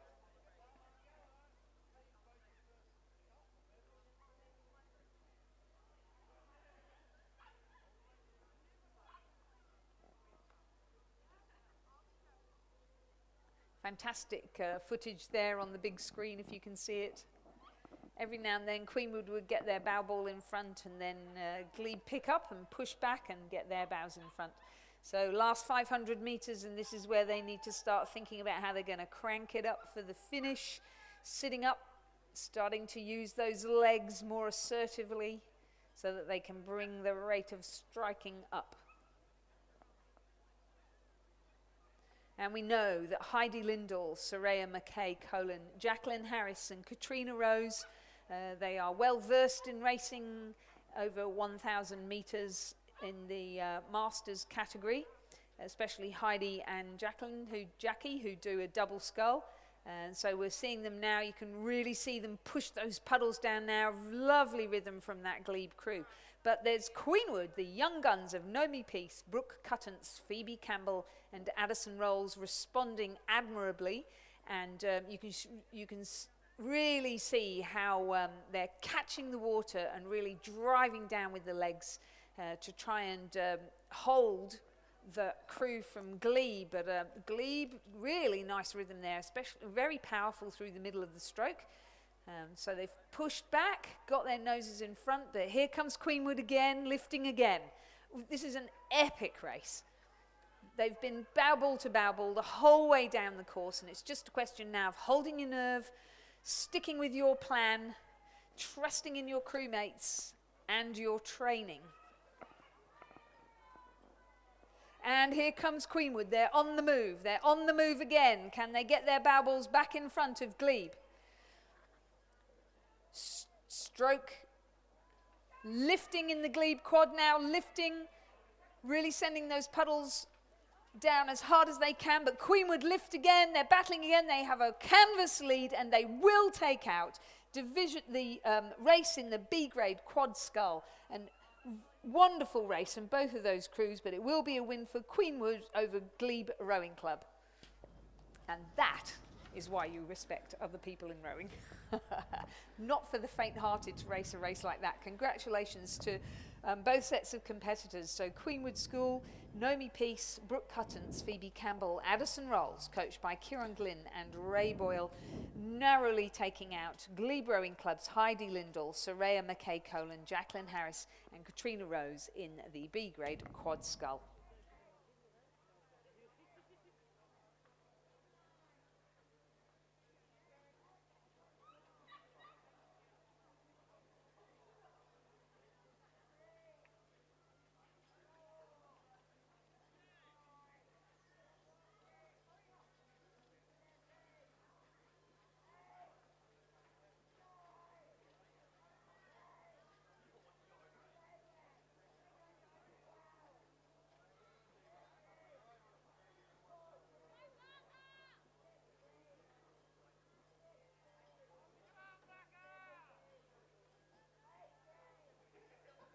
And completing our field of 3 in the women's B grade quad scull, our final crew from Barker College, Rosie Fairburn, Ruby Grace, Georgia Spicer and Zara Ballard. So I've joined Lizzie back in the commentary. She's been doing an amazing job as always. So we've got race number 35 underway, which is the women's open quad scull. In lane 1, we have Sydney Rowing Club. Lane 2, a UTS Drummoyne Composite. Lane 4. Lane 5, a Sydney University crew. A scratching in lane... Oh, no, so we've got a scratching in lane 5 of Sydney Uni. Lane 6, we have Sydney Uni. And in lane 7, Sydney. So we've got a very strong field across all boats here today, Lizzie. Yeah, we do indeed, and we've got some, well, especially that first Sydney crew. I mean, just that starts the page, doesn't it? With Neve Tierney, Liesl Page, Talisa Noak Driver, and Grace Cipher, coached by Lachlan Carter and Brendan Longman. So here we have representatives at the Henley Women's Regatta and Henley Royal Regatta, at the Junior World Championships and at the Under-23 World Championships. So we're expecting great things of that Sydney Rowing Club quad. But then next to them we have Sarah Berritry, from UTS, with Eve Timms from Drummoyne, Sophia Aguirre, the Mexican representative who rows for UTS, and Amelia Cooper from UTS, coached by Elliot Shackcloth Bertonetti. And you and I know how tenacious people like Millie Cooper and Sophia Aguirre are from watching them do coastal rowing. I was just about to say, they had UTS had a very successful campaign. Up in Noosa a few months ago now, but it does look like the Sydney crew, stroked by, I think it is Grace Cipher, leading the field in lane 3. And then in lane 6 we've got Sydney University's India Hobbs, Lily Gavin, Phoebe Teal and Rachel Balcom, a quality quad there. And then next to them, some little pocket rockets with Evie Thompson in the bow seat, Isabella Shepherd Wolfgram in 2, Megan Hadfield in 3, and Laura Cipher, the other junior sculler that was Henley Women's and Henley Royal. They're in lane 7. They're coached by Lachlan Carter, and we know that those girls are super, super competitive. Yeah, and it looks like the Sydney crews are 1 and 2. So the Cipher sisters are up against each other. Sydney was about 4 seconds ahead of Sydney number 2, and then the UTS Drummoyne Composite with Millie Cooper in it is coming 3rd. But definitely it looks like the Sydney crew in lane 3 has pushed away, keeping and maintaining a nice stroke rate there. And it looks like the UTS Drummoyne Composite has actually pushed through and will take 2nd place in this division. Looks to me like that's a lightweight crew, a potential. Yeah, definitely.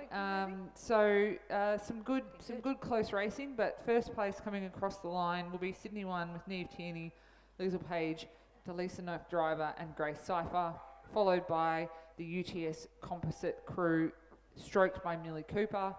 Third place will be the second Sydney crew, and then in fourth place, the Sydney University crew, with India Hobbs and Rachel Balcom in the crew, along with Lily Gavin and Phoebe Teal. So the winning time for the women's open quad is 6 minutes 11 seconds, 0.47. The margin to second place is 4.20, and then to third 2.46, and a further 2.58 back from that. So next up, we're going to have the men's open 8. So get ready for lots of noise and action. Hopefully they will all be in it.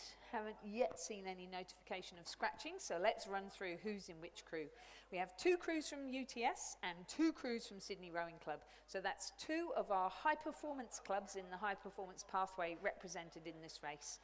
The crew in lane 3 is the UTS 2 crew of Mathis Ferrier, Tate van Heemst, Patrick Burke, Charles Jewell, Mitch Blackmore-Cram, Luca Stefanovic, Peter Waldersee, Jack Henderson, and their cox Terry O'Hanlon.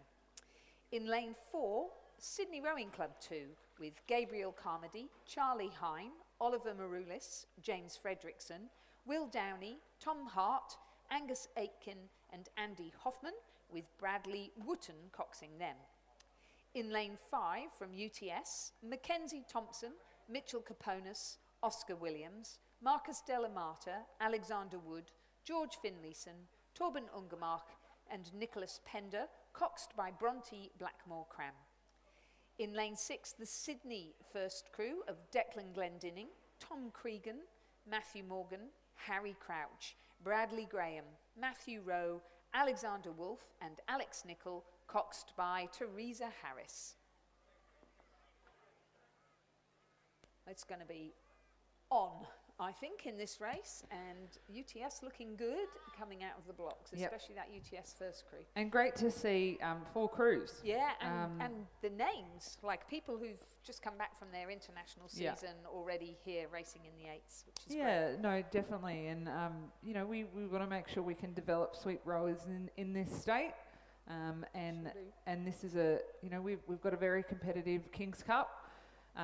But that is, a certain generation of rowers that are at the NTC, so we're always looking at the next generation, and UTS and Sydney, along with Sydney Uni, are our 3 high performance clubs, so it's great that they're both being able to boat two 8s apiece here, and really taking it to each other so that we're developing not only our junior rowers, but looking at that next generation of NTC and Australian representatives.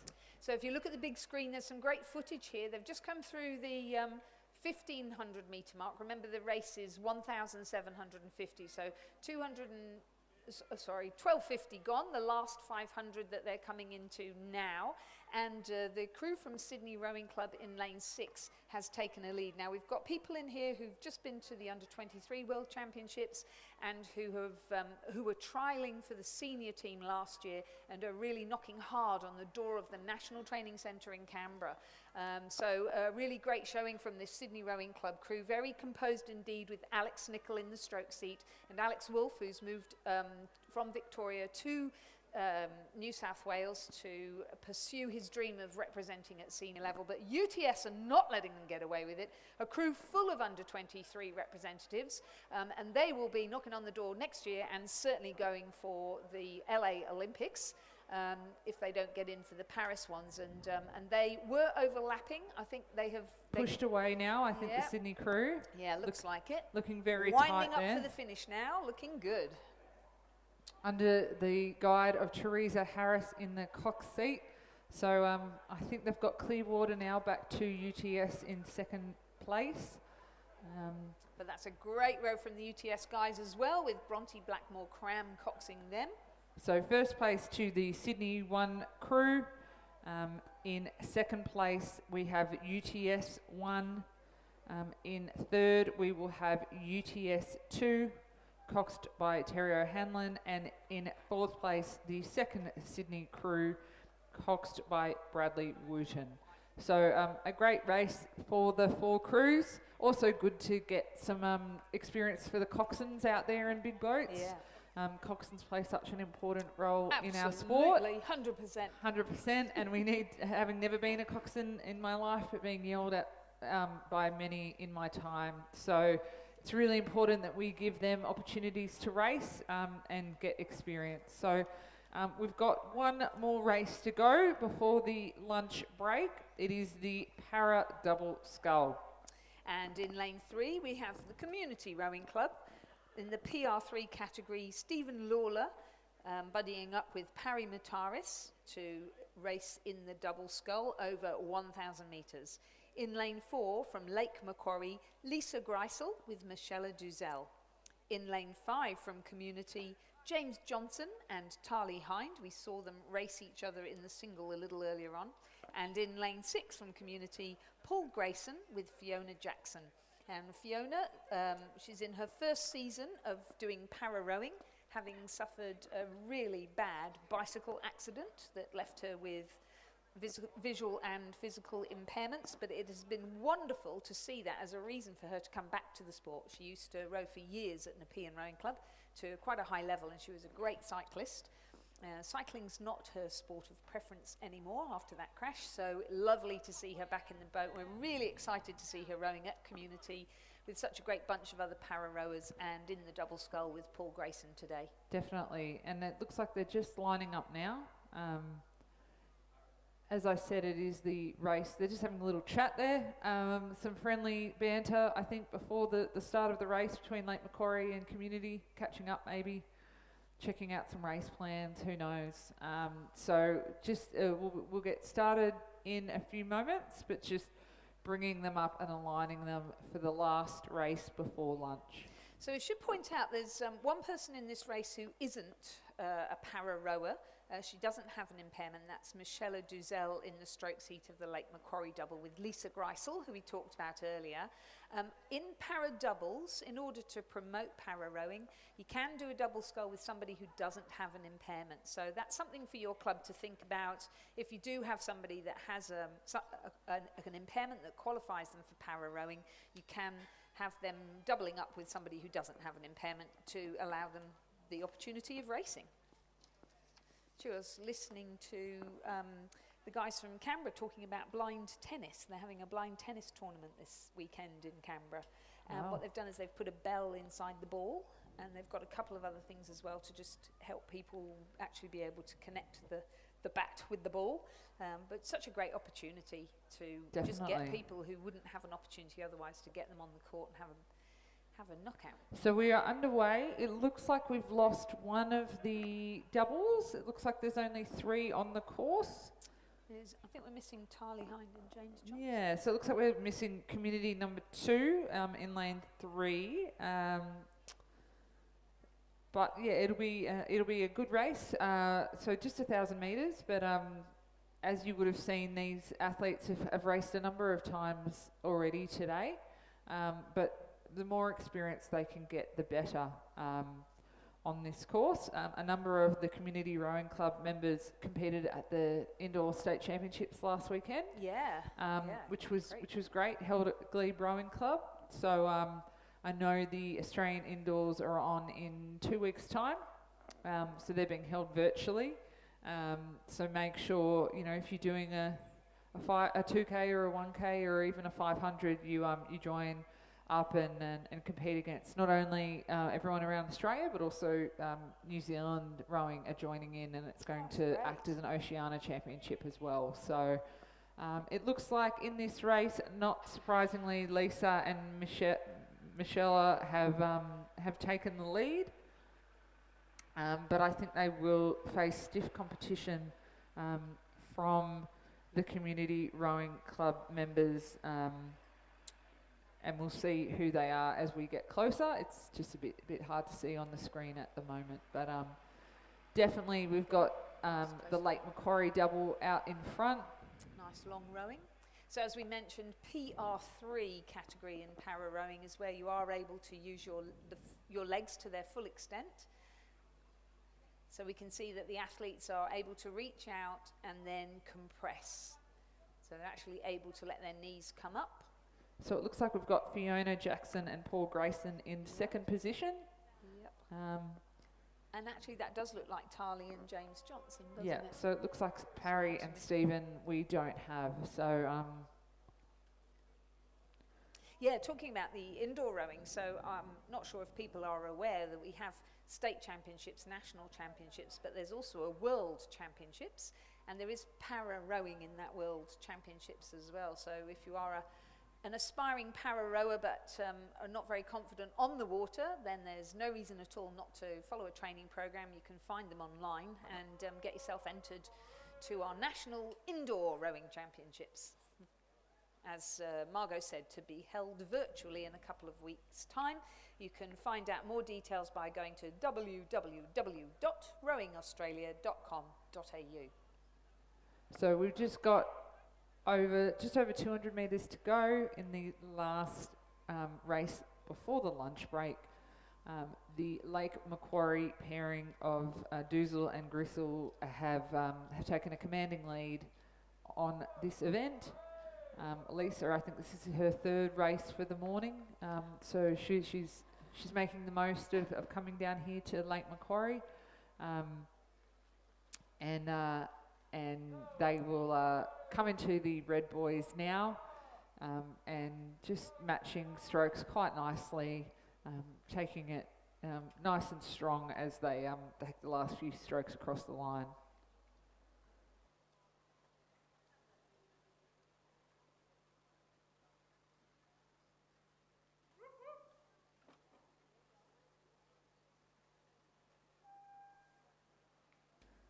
So Lake Macquarie coming across in first position in a time of 4:06.67, and we've got a bit of a tussle here for the second place between the two community rowing club crews. It looks like James and Tarly are pushing through. Maybe their recent experience is coming through, but Fiona and Paula are responding, but I do think actually Fiona and Paul have picked it up, so it'll be very close. They've realised where they are on the course. Yeah, and I do think it will be the Community Rowing Club in lane 6 of Fiona Jackson and Paul Grayson that will take out second position, with James Johnson and Tarly Hine in third position. Awesome. So great to see so many people. Well, Yeah. we can see that the umpires are hungry. Yeah, they're coming in for the lunch break. So we'll be back in, I think, just under an hour. And we'll be kicking off with a couple of divisions of the women's C grade quad scull and then the men's C grade 8. So join us at 12:28 for more action this afternoon in our Rowing New South Wales Spring Regatta.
So welcome back to the afternoon session of the 2022 Rowing New South Wales Spring Regatta. We've got racing all the way through to 4 o'clock today, so a nice full afternoon ahead of us. The first race in this afternoon's session is the Women's C Grade Quad Scull, over 1,000 metres. They're just lining up now. In lane 1 we have Drummoyne, lane 2 Glebe, lane 3 Canberra, lane 4 Nepean, lane 5 Queenwood, lane 6 Shoalhaven, lane 7 Leichhardt, and lane 8 UTS. So a nice spread of ages across this C grade quad scull.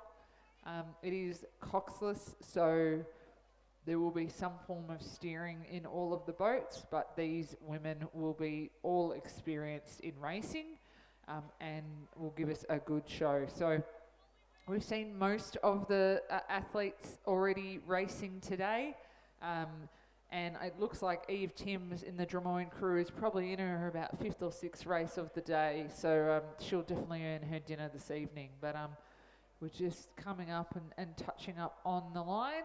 Our line is doing a great job in the 1,000 metre hut, and we'll be underway shortly.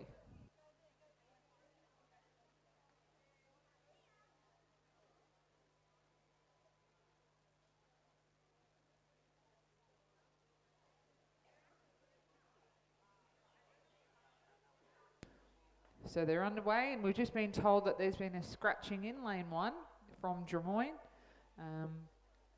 So we've got lanes 2 to 8 competing in this first race after lunch. Yeah, and in lane 2 we have Heidi Lindell, McKay Colin, Harris and Rowe. So that was the crew that we saw race earlier. So no doubt looking to get back out there and have another humdinger as they did before with UTS, but a different crew that they're racing from UTS this time. This time in the lane next to them they have a crew from Canberra of Nicole Hay, Caitlin Morgan, Rachel Carnegie and Gabby Pidcock. In lane 4 Nepean is Palmina Grady. I just saw her earlier on. It's about the first time she's raced in 11 years, so she's got a bit of a baptism of fire with it being nice and sunny. Olivia Harris is in the 2 seat, Edie Brown's at 3, and Sienna Grady, Palmina's daughter, Pow's daughter, is at stroke. In lane 5, a crew from Queenwood of Naomi Peace, Brooke Cuttance, Annie Sieve and Zoe James. In lane 6 from Shoalhaven, Mary Ambrose, Robin Wakefield, Linda Eddington and Amy Underwood. In lane 7, Leichhardt, Jennifer Zongor, Taryn Inns, Nikki Lopresti and Ciara Ortolani. And in lane 8 from UTS, Ali Waddington, Lila Anderton, Lillian Hyde and Annabelle Fuller. So the great thing about quad racing is it's nice and fast. So we're already through the half of the race, the first 500 metres. I don't know if we've got timing in that hut this afternoon. It doesn't look like they've got up there yet, but it's pretty flat across the field. So I think it'll be a tight race for the second half. And that's a good call for volunteers. If you ever think you want to get to know what the workings behind the regatta are, and you fancy volunteering, we'd love to hear from you at Rowing New South Wales. And one of the positions is timing position, where you sit in the timing huts that you can see there beside the water and press buttons according to the boats crossing over the line in front of you, so that the times can read out here in the commentary and on the scoreboard. So if you want to get involved, let us know. Yeah, it's a great way for parents to help out while their child is racing and fill in the day. But we're pretty close racing across the board. It does look like I'm going to call the Queenwood crew in lane 5 has a very narrow lead over the Canberra and Nepean crews right next to them. But Leichhardt over here in lane 7 is also showing well. So, but I think it is the Queenwood combination of Peace, Cuttance, Sevi and James, coached by Ray Boyle and Kieran Glynn, that are going to take out this first division of the C grade quad scull. really nice racing from the ladies, Queenwood. Leichhardt's going to push through for second place. Great It's going to be finish. tight with Nepean just taking out third over Canberra, and then UTS and Glebe rounding out the race. So very fast racing. We've got a winning time of 3 minutes 31 and 65 seconds with a margin of 1.42 to second place. We actually have a photo finish for third position with the Nepean and Canberra crew. The Nepean crew made up of, I believe, mother and daughter. The Grady pairing there That's with correct. Olivia Harris and Edie Brown. So fast racing. We do have another division of that to come down, which I think has already got underway. But just confirming the official time from Queenwood of 3 minutes 31.65. In Division 2, which is race number 39 on our programme, we have the following C-grade women's quad sculls. In lane 1, Barker College, Claudia McDougall, Bea Mayer, Charlotte Yu and Pei Yu. In lane 2, University of New South Wales, Paris Aronson, Phoebe McAuliffe, Hannah Smith and Catherine Vargoski.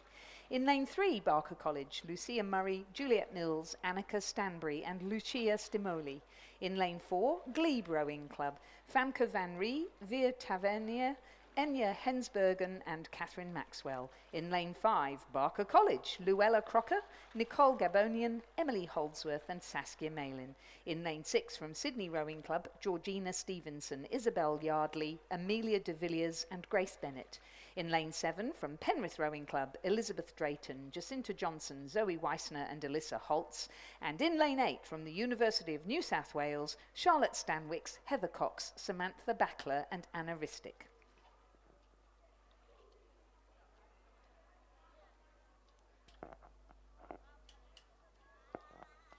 And yeah, no timing, nobody in the timing hut at the moment. It's a 1,000 metre race and they're just coming through the middle of the race now of 500 metres. And a good showing from the centre there. I would imagine that is Sydney Rowing Club, isn't it? Yep, looks like it's the Sydney Rowing Club crew of Georgina Stevenson, Isabel Yardley, Amelia de Villiers and Grace Bennett.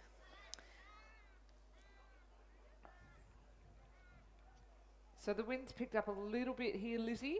It has, hasn't Not it? much, but Has it swung around? Yeah. I think like so. it's more tail now than head. So yeah, but look, still great conditions and a beautiful spring day. Good to see the Sydney crew in lane 6 out in front with University of New South Wales in, I would say, comfortably in second position. I would agree.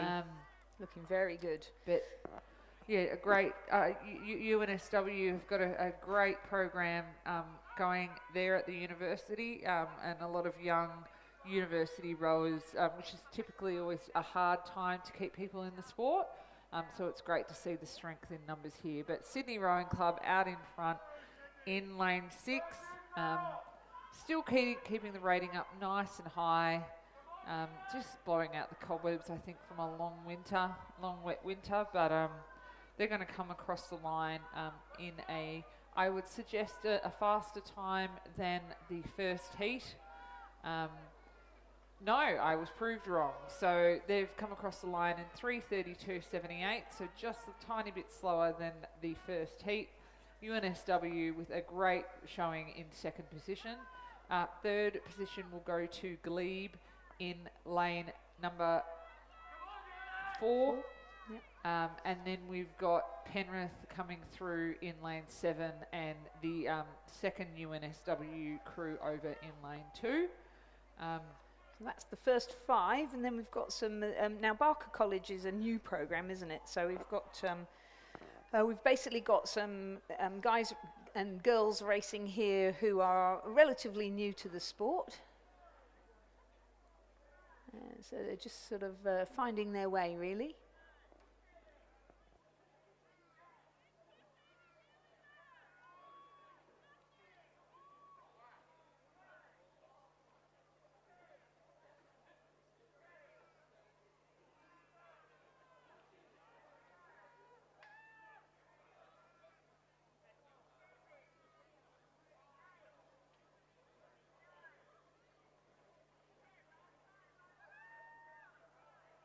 So we've just got the two Barker crews coming across now in lane 5 and in lane number 3.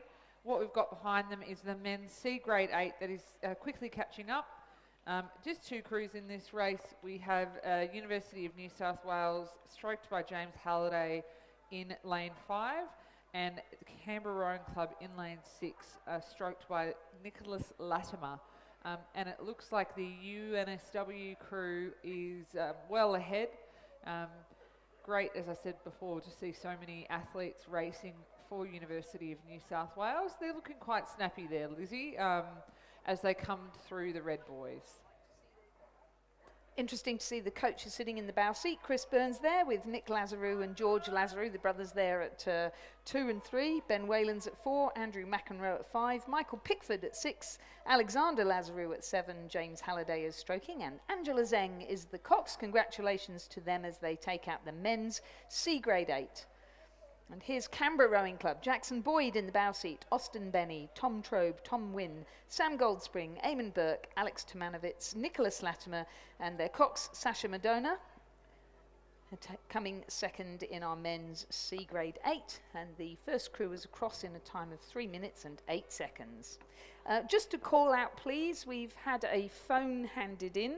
It is an iPhone, a nice big one, and it is under a Telstra contract. So just have a check, make sure you haven't lost your phone, and then if you would like to come to the bottom of the finish tower and just describe the phone, then we can return it to its rightful owner. So moving on, our next race is going to be the men's novice single scull. We have a few minutes before that gets underway.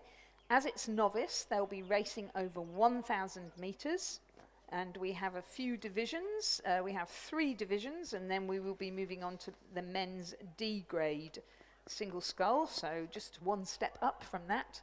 So we had the female novice this morning. Yeah. So like the women, these are new rowers to the sport.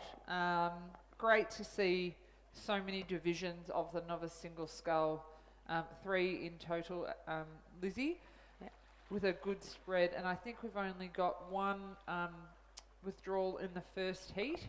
So this is a good experience for these scullers to come and learn how to line up and understand commands from the aligner in the 1,000 metres, and then they will get underway.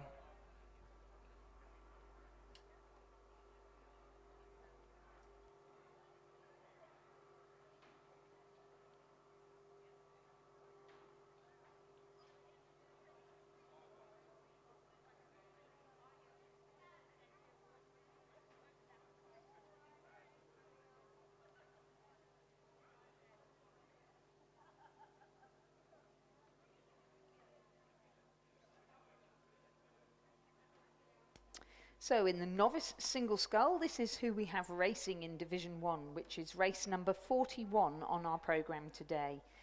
In lane 2, Angus George, who races for Nepean. He's coached by Daniel Waddell. In lane 3, Jasper Richards from the Leichhardt Rowing Club, who's coached by Lucy Perrison. In lane 4, Samuel Hagan from the University of New South Wales. He's coached by Chris Burns. There's a gap in lane 6 where we've had a withdrawal, and then in lane 6, Dylan Lee, who represents Leichhardt Rowing Club, also coached by Lucy Perrison. In lane 7, from the University of New South Wales, Harry O'Donnell. In lane 8, Lucas van der Westhuizen from Leichhardt Rowing Club. So 3 scullers from Leichhardt, 2 from the University of New South Wales, and 1 from the Nepean Rowing Club. And they're off and running. They've got lovely conditions. The wind is shifting a little bit, which might mean that rain is on its way. But I don't think we're going to be affected by that this afternoon. And the wind is currently rowing pretty much straight down the course.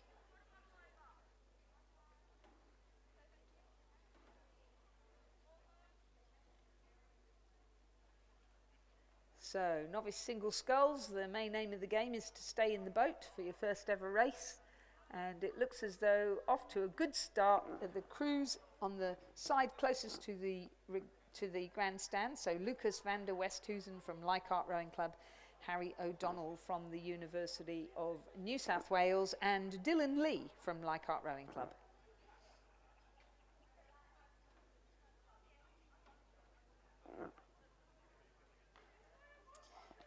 Our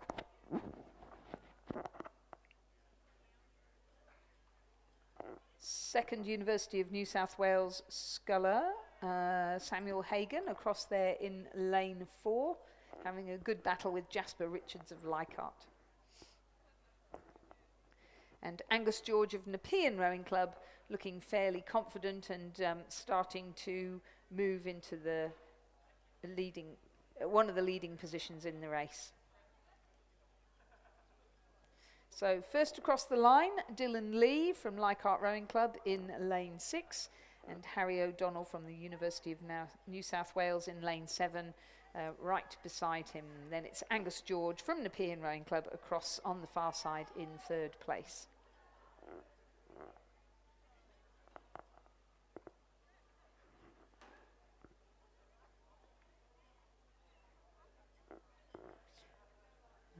And they're through the 500 metre mark now, so they're about 3/4 of the way through their course.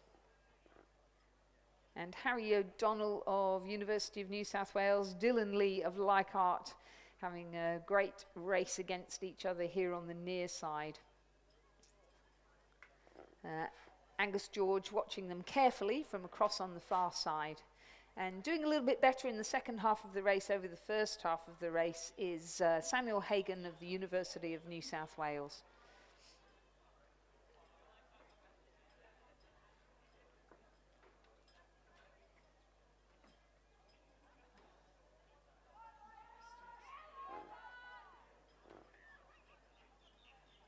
And picking up now in the second half of the course, or as they come into the final quarter, in fact, is Lucas van der Westhuizen of Leichhardt in lane number 8.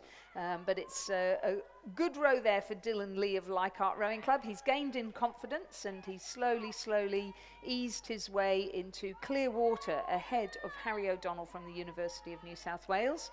And then it's still Angus George of Nepean sitting in 3rd place. Looking very proficient for a novice sculler there, Lizzie. Dylan in lane 6. Going to get that monkey off his back. So great race for Dylan. And congratulations to Coach Lucy Perrison. And so Dylan wins in a time of 4 minutes and 1 second, 0.53. Followed closely by Harry O'Donnell from the University of New South Wales with a margin of 7.40. The Nepean sculler in lane number 2 of Angus George will come across the line in 3rd position. 4th will be the Leichhardt sculler in lane 8, Lucas van der Westhuizen, and in lane 4 we have University of New South Wales Samuel Hagan, coached by Chris Burns, with the 3rd Leichhardt sculler coming across in lane 3, Jasper Richards. Meanwhile on the course, Division 2 of the men's novice single scull is underway, with another Nepean Rowing Club sculler in lane 2, this time Ezekiel Pratt, coached by Daniel Waddell. In lane 3, University of New South Wales, Samuel Brugam now, as opposed to Samuel Hagan in the previous race, coached by Chris Burns. In lane 4 from Glebe Rowing Club, Sam Greenwood, coached by Nick Galea and Rob Russell. In lane 5 from Leichhardt, Jeremy Cooper, coached by Lucy Perrison. In lane 6, the Northern Beaches Secondary School make their first showing in the regatta. They're just doing the afternoon programme, and in this race it's Ewan Humphreys, who is in the single, coached by Kieran Kabelki. Lane 7's Newcastle Grammar has scratched, and in lane 8 from Leichhardt Rowing Club, Nitesh Shetty, coached by Margaret Bailey.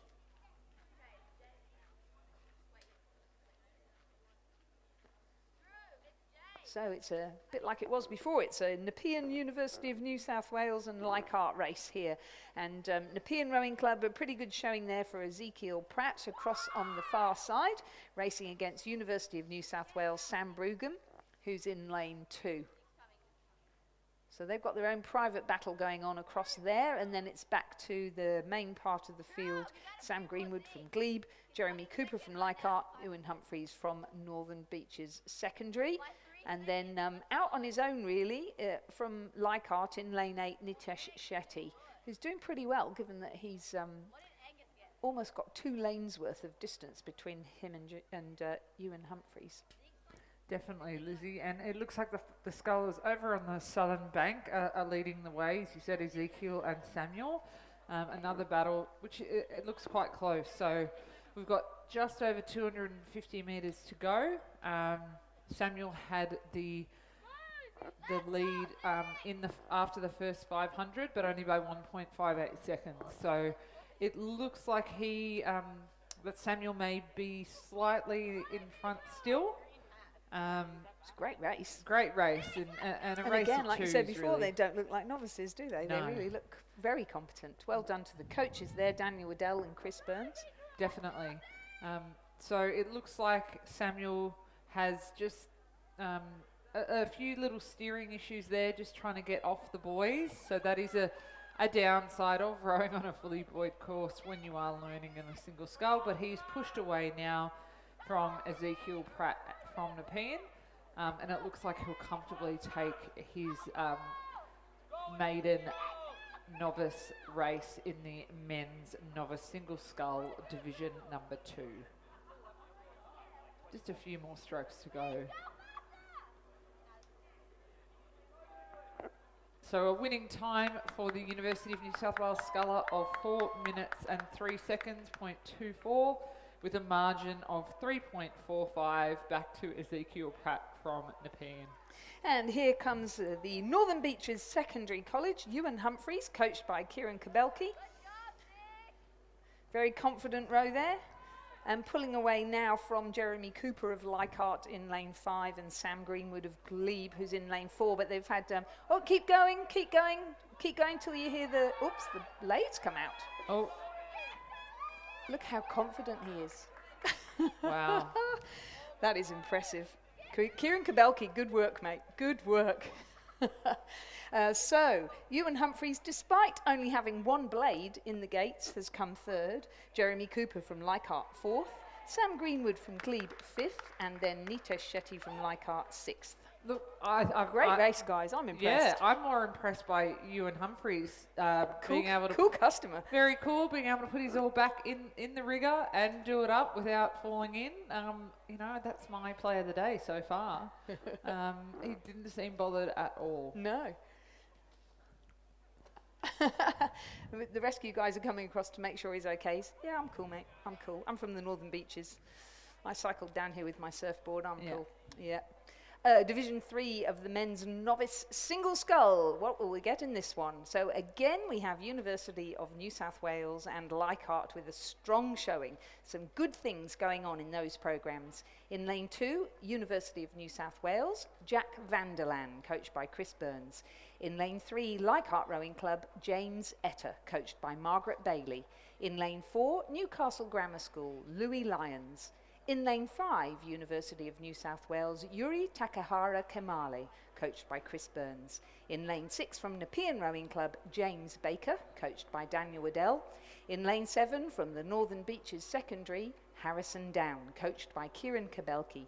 And in lane 8 from Leichhardt, Petar Sibovac, coached by Lucy Perrison.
So we're through the first 500 metres in the third division of the men's single scull.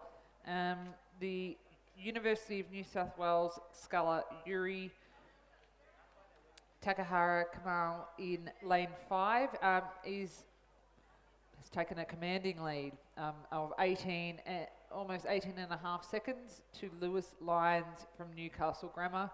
Jack Vanderland in lane 2 from the University of New South Wales is in third.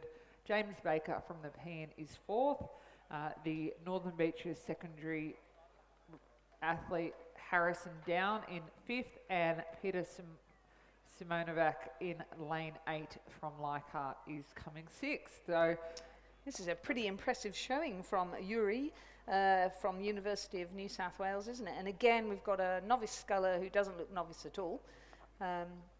Keeping it nice and long, great rhythm. Actually, no, you can see they're novice because just every now and then the blade work is a little uncertain. But it's this great idea of getting your length, then applying power, and that's the way to do it. Then you find your rate. yeah, and look, a lot of these scullers would have joined winter programs, learn to row programs early on this year. So this is a great opportunity for them to test the skills that they've started to acquire. And, you know, like any athlete, we do like to compete. So Yuri is doing an amazing job here, looking very calm and collected as he continues his dominance in this third division of the men's novice single scull. He'll come over in a time that will be a little bit slower than the first two divisions. The unofficial time of 4 minutes and 11 seconds. 0.98, so just under 4:12. So great row, Yuri. And he's got a little salute to the crowd. Oh, and Newcastle Grammar's Louis Lyons was going so well, but as often happens, you just sort of take your mind off the job for 2 seconds and in he goes. Yeah. So but his head's up out of the water yeah, and he's okay. Yep. I think. Yep, there he is. So trying not to get distracted, it is Jack Vanderland from the University of New South Wales in 2. If he can manage it, he might just take out second place. Keep rowing. No, Oh. he's going to be pipped to the post by Nepean Rowing Club's James Baker. Well done, James. Always row through the finish. That's one good thing to and learn. here's another wobbly one down here in lane 7, Harrison Down from Northern Beaches. No, he's as cool as the one before. He's just grabbed his oar back and off he's gone, and he's come across in 4th position.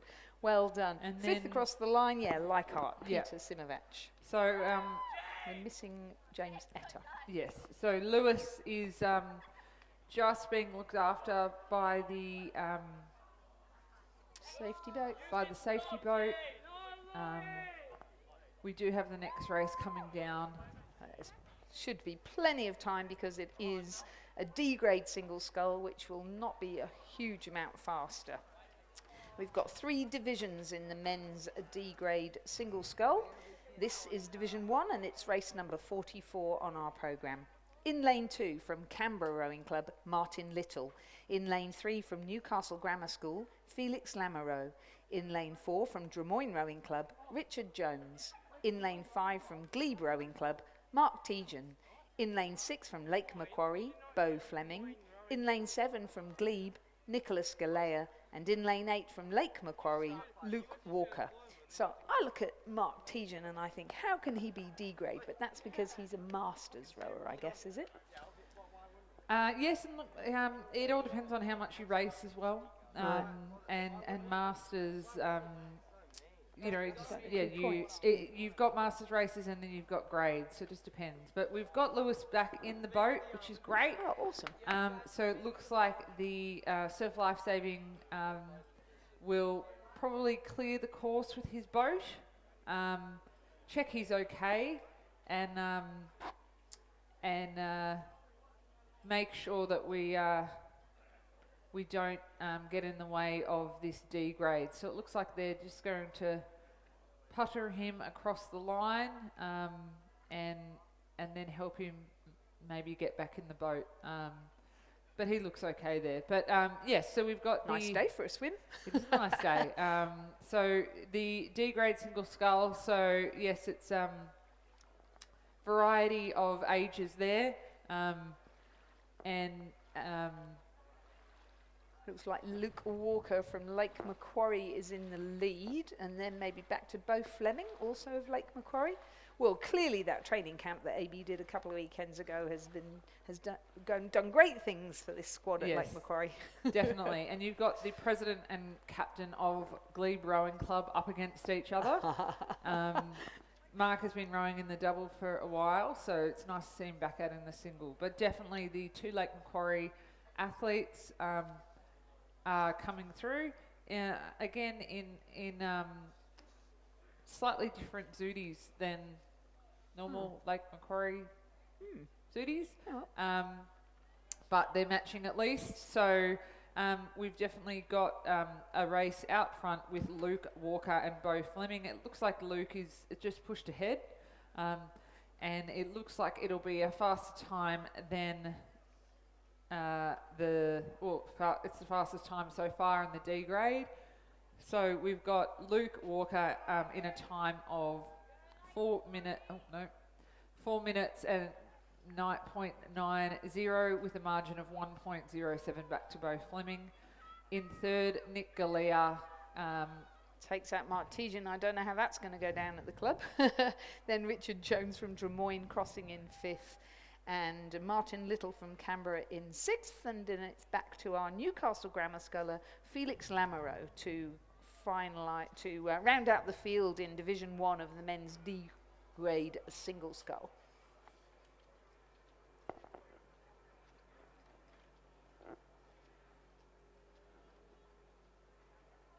That's quite a close race. Pretty good there. So just recapping, Division 1, the men's D-grade single scull was a win for Lake Macquarie, Luke Walker.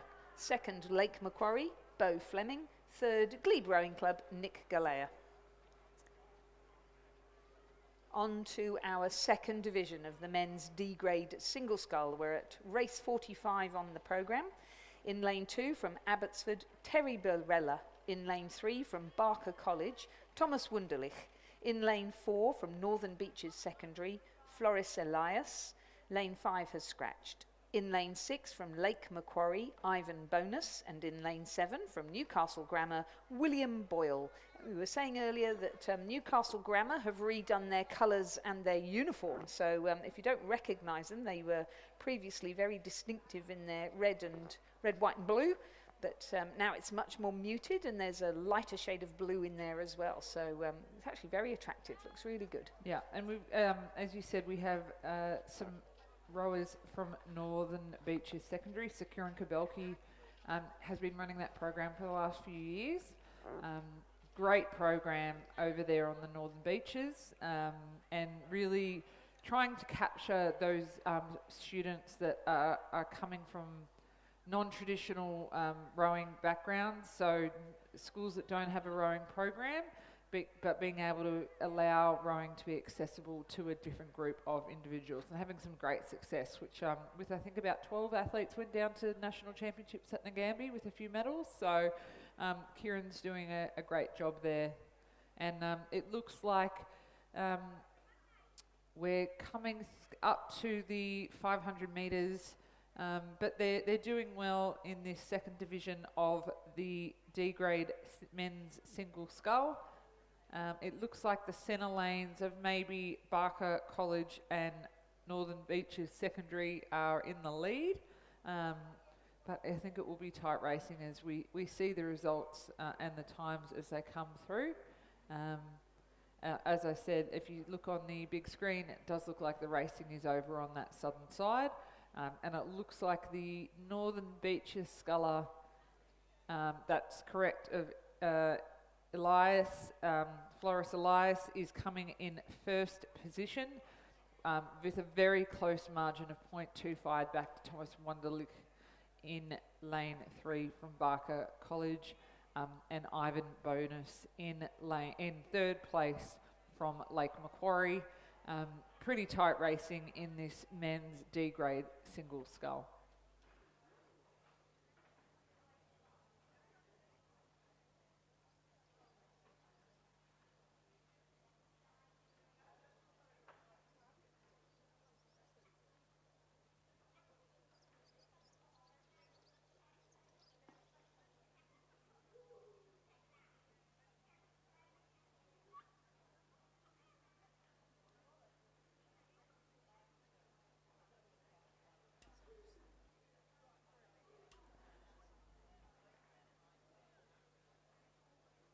So it looks like the scullers over on the southern side are continuing their little battle. Floris Elias from Northern Beaches is maintaining his lead, but he still will have to keep his concentration in order to take out the second division of the men's D grade single scull. But looking quite good. Pretty close racing here. And again, a little push on here now from Elias in the middle lane. He's realised he's just got a bit over 150 metres to go, so he's giving a little flurry and pushing away from Wunderlich in lane 3 from Barker College. But a great little race here. Back to third position, Lake Macquarie Ivan Bonus in lane 6, with William Boyd from Newcastle Grammar in fourth position, and the Abbotsford Sculler of Terry Barella in lane 2. But a great win as we come across the line for Floris Elias in lane 4. Little cheer to the crowd there. Great work, Floris. And then second place to Thomas Wunderlich in lane 3, with the Lake Macquarie Sculler Ivan Bonus in lane 6 coming across in third. Newcastle Grammar, William Boyle, and then Terry Barella in lane number 2 coming across.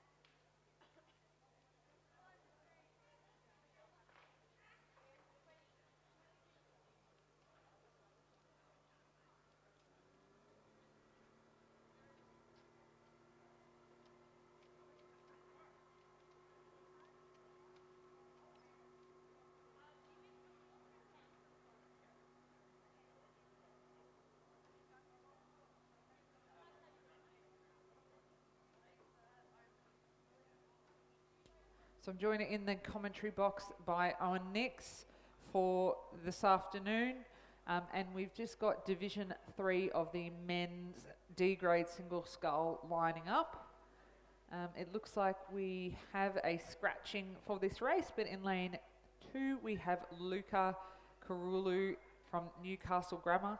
In lane 3, Daniel Potega from Northern Beaches Secondary College. From Community Rowing Club, Paul Grayson in lane 4. Lane 5 from Northern Beaches Secondary, Jack Paul. In lane 6 we have a scratching from the Nepean Sculler. And then in lane 7 from Barker College, Kaylin Gray. So they're just underway now. So just looks like we might have another scratching there. So it looks like 4 scullers for this race. But perfect conditions for the afternoon session and for this men's D-grade single scull.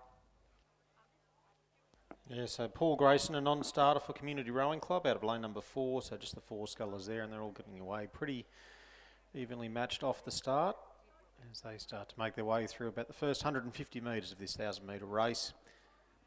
As you mentioned, perfect conditions here, and a lot of time for the wash from the umpire from the previous boat to settle right down, and they'll have glass just to row through for this last 800 or so metres of this race. But good little effort. Second from this side, coming from Jack Paul of Northern Beaches Secondary College, and he is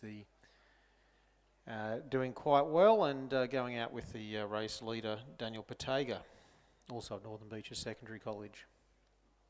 Yeah, so we've had a good spread of clubs throughout and schools throughout the 3 divisions of this race. So it's a good marker for a lot of these athletes to see where they are after a winter of training. But it looks like, as you said, Owen, some great conditions for the young gentleman, and and testing themselves throughout the race, and it looks like we're coming up to the halfway mark, and we'll shortly get some standings. But it looks like the sculler over on the far side, Daniel Patega from Northern Beaches, that might look to be in front. I would suggest just coming up to the 500 metre mark, and we'll get some timings, but looking quite comfortable there. And yeah, it will be Daniel Patega from Northern Beaches in first place through halfway, followed closely by Jack Paul in second and Kaylin Gray from Barker College in third position. And then we've got the Sculler Kirilahu from Newcastle Grammar in lane 2 coming through for fourth place. Yeah, so an interesting race developing on this side. Kaylin Gray of Barker College and Jack Paul of Northern Beaches Secondary, only about a length separating them at the halfway mark. So we'll see whether the Barker Sculler is able to continue to apply a bit of pressure to Jack Paul of Northern Beaches Secondary College. At the head of the field, Daniel Patiga just looks to be moving just that little bit further clear at the head of the field, and Luca Karahalu at the tail of the field. He currently in fourth spot and just has lost contact with these top three scullers. Leading boat now just coming up towards the 1750 metre mark, where they pass a red buoy there with indicating 250 metres to go, and he's looking very much in control of this one, and it looks like that length gap between second and third is still sitting there or thereabouts, so it's a good contest going on for second and third. Yeah, good little hit out for the start of the season. Always good to see where you're sitting, and if your hard work has paid off throughout the winter months. So great to see Daniel over in lane 3, sort of extending his lead a bit there. It's always interesting in these single sculling events early in the season. You've got to keep your concentration all the way past the finish line. As we saw before anything can happen on the line, with one of Daniel's compatriots losing his oar as he crossed the finish line. So Daniel is going to win this division quite comfortably. With about 10 strokes to go, it'll be interesting to see how this compares to the previous heat. And it looks like we'll have a time of 4 minutes 21.13. So just a second behind the division number 2. In second position, we will have Jack Paul from Northern Beaches Secondary, and in third position, Kaylin Gray from Barker College. And it'll be just Luca Karahalu of Newcastle Grammar School that just passing a little bridge over on the far side, which usually indicates about a dozen or so strokes to go, and he will cross in fourth place to complete Division 3 in this men's D grade single scull. So that's the last from this start. We'll move to the 250 metre mark for the next race, which will be conducted over 1750 metres, which is the men's B grade double scull. So that race due to start in a couple of minutes.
men's B grade double scull race 47, and they're starting to make their way up to the halfway mark. The field that we have in this one: Matisse Ferrier and Peter Waldersee of UTS in lane number 2, Cody Kearney and Tom McGee of St Augustine's in lane 3, Robert Russell and James Scott Brown of UTS in lane 4, Jackson Gersoy and Maxim Maloney of Sydney Rowing Club in lane 5, Tate Van Heemst and Jack Henderson of UTS in lane 6, and Henry Blackwell and Ned Power of UTS in lane number 7.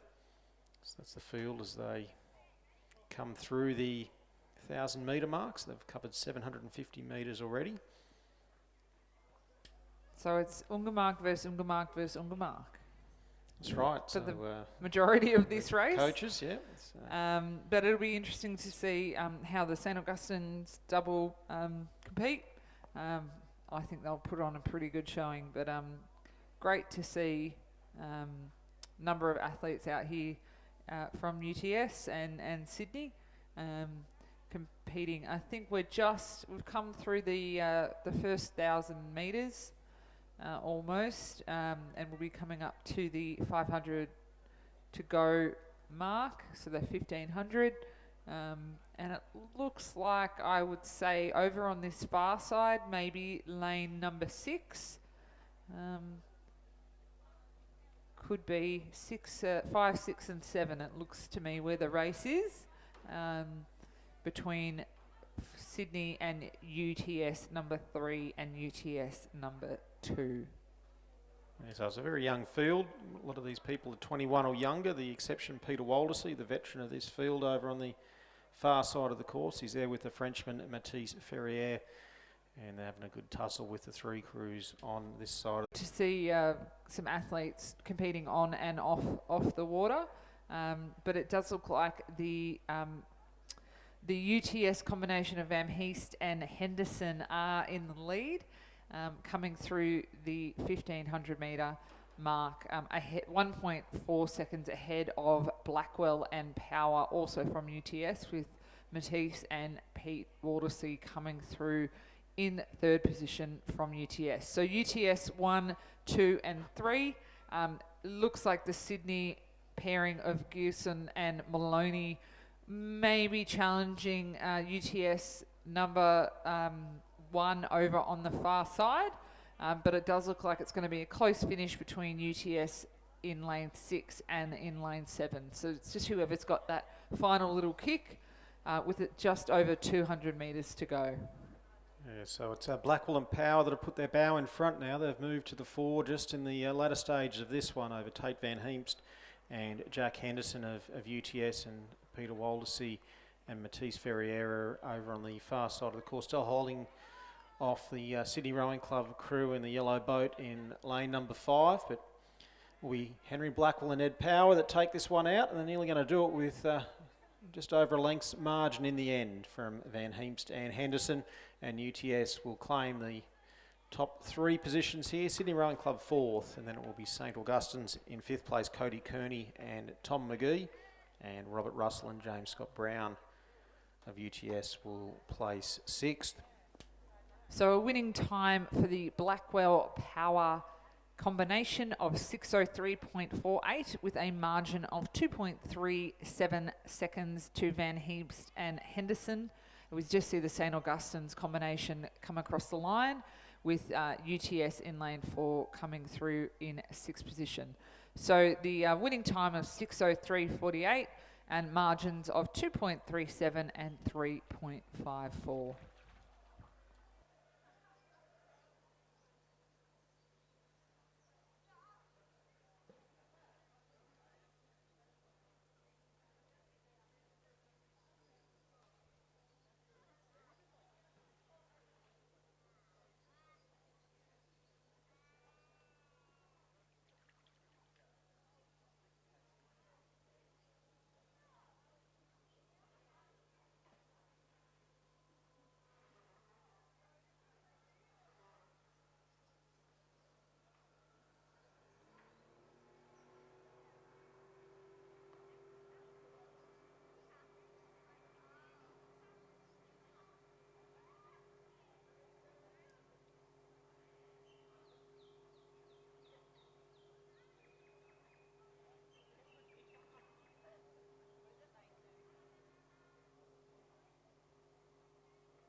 So we've got Division 2 of the men's B grade double scull coming down now.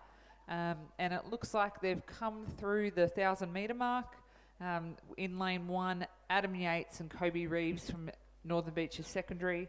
Lane 2, Logan Harmon and Elliot Collins from Newcastle Grammar. Lane 3, Guy Ormond and Tobias Elias from Northern Beaches Secondary. In lane 4 from Newcastle Grammar, Marcus Lumley and Gabriel Leishman. In lane 5, Northern Beaches Secondary, Matthew Hussey and Jelly Spikier. In lane 6, from University of New South Wales, Zach Partridge and Clayton Fasici. In lane 7, Noah Gidley and Kobe Young from Newcastle Grammar. And Lucas Burton and Ronan Brown in lane 8 from Newcastle Grammar. So a lot of Newcastle Grammar and Northern Beaches Secondary athletes in this race. And as they come through the 1,500 metre mark, it looks to be spread across, I think, 3 crews competing for the top position, but we'll get some timings through shortly. And it looks like the combination of Ormond and Elias in lane 3 are just narrowly ahead of the UNSW, the only UNSW crew in the race in second position, with Burton and Brown from Newcastle Grammar in third position. Yeah, so a really good race here between these two. You can see them going stroke for stroke with 500 metres to go, so about 60 strokes left to see who's really spent their energy in the early stage of this one, or who's actually got something left to try and move away in the latter stages. But a good gap, as Margot mentioned, over 12 seconds back to Burton and Brown of Newcastle Grammar in third spot. And then 2 Northern Beaches Secondary Colleges crews in 4th and 5th, Yates and Reeves and Hussey and Spiker. And Newcastle Grammar with 2 crews in 6th and 7th place, Lumley and Leishman and Harmon and Collins. So as we move up to the 1,750 metre mark, or through that in fact, to the 1,800 metre mark, and it's UNSW. And they're still going very much stroke for stroke with a pretty small crew from Northern Beaches Secondary College to... Comparatively, yeah. Yeah, they've got the rating up and seem to be moving pretty well together over on the far side of the course. Sometimes it's not about how big you are, it's just how well you move the boat. And they're definitely showing that from Northern Beaches Secondary. Yeah, they look like they've moved out to about 2/3 of a boat length, and that could be decisive with about 50 metres left to cover. So Northern Beaches Secondary College, Guy Ormond and Tobias Elias, coached by Kieran Kabelki. They're actually going to take this one out by over a length in the end. So good last 500 metres from Northern Beaches Secondary College. Claim the win over University of New South Wales, who place second. And then heading up towards the line to claim third, Burton and Brown of Newcastle Grammar.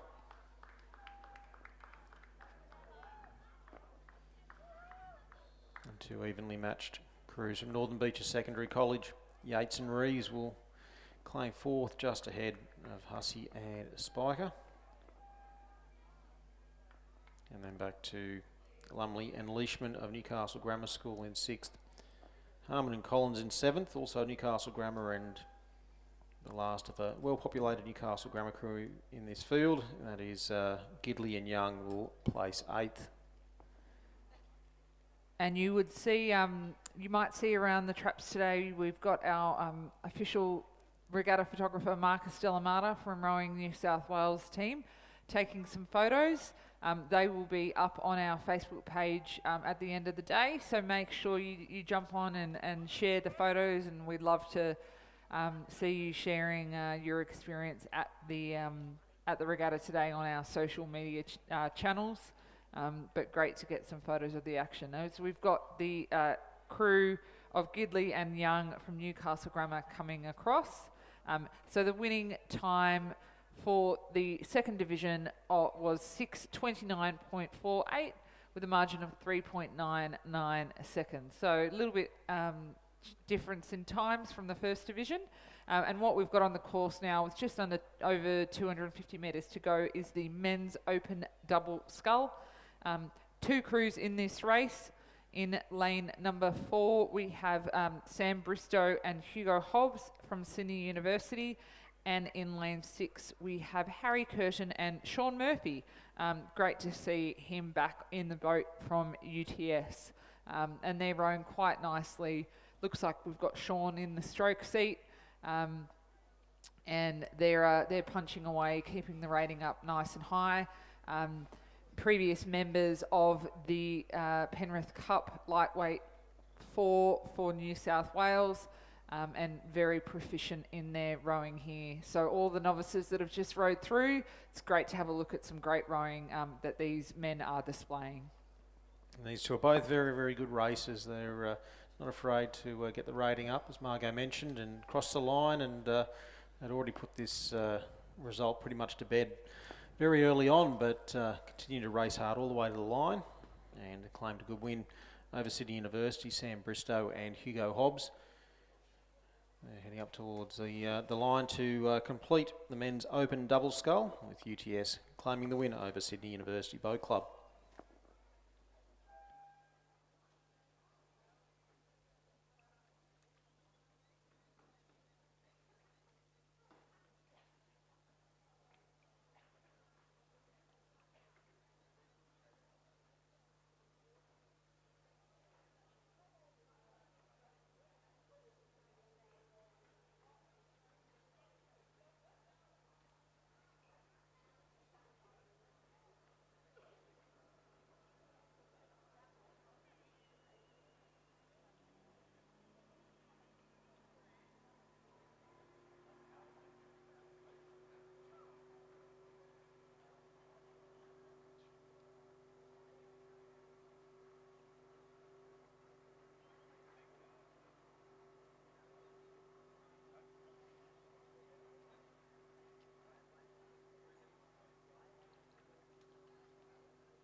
And on the course now is race number 50. It's the women's B-grade pair, and it's combined with the women's open pair. And the field that we have in this one from Queenwood School in lane number 2, Charlotte Botha and Chloe Driver.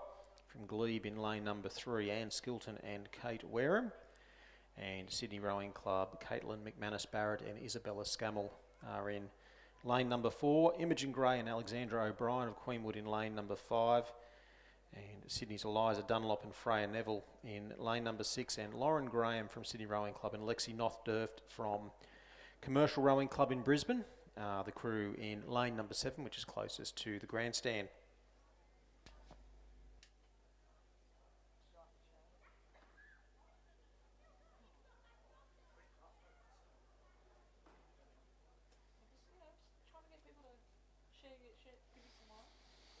Yeah, so it's a very high quality field here in this women's B-grade pair and women's open pair. Got Isabella Scammell from Sydney Rowing Club there with Caitlin McManus Barrett towards the centre of the field. Under 21 Australian representatives. Yeah, and Isabella, or Bella as she's known, was actually a late call up to the under 23 Coxed Women's 4 that won gold at the Under 23 World Championships this year. So congratulations to Isabella. But it is definitely a race between the two Sydney crews as we come through the 1750 metre mark. Yeah, so Lexi Nothdurft from Commercial on the crew on this side with Lauren Graham. Nothdurft spent some time with Ohio State, which is a very highly credentialed rowing program, and the Buckeyes have won a number of national championships in the Varsity 8, the NCAAs, so it's a strong program. She's come back to her Brisbane-based club, and combining with Lauren Graham, who's been a very talented junior, who started her rowing on this very course here, rowing with Loretto Normanhurst. So certainly no stranger, and Sydney Rowing Club are regular visitors out here midweek for training sessions, and it's going to be a very good hit out here between these two crews, with the Nothdurft Graham crew just holding a slender advantage as they come into the last 110 metres. Yeah, it looks like they've just picked up the rating a little bit there, Owen.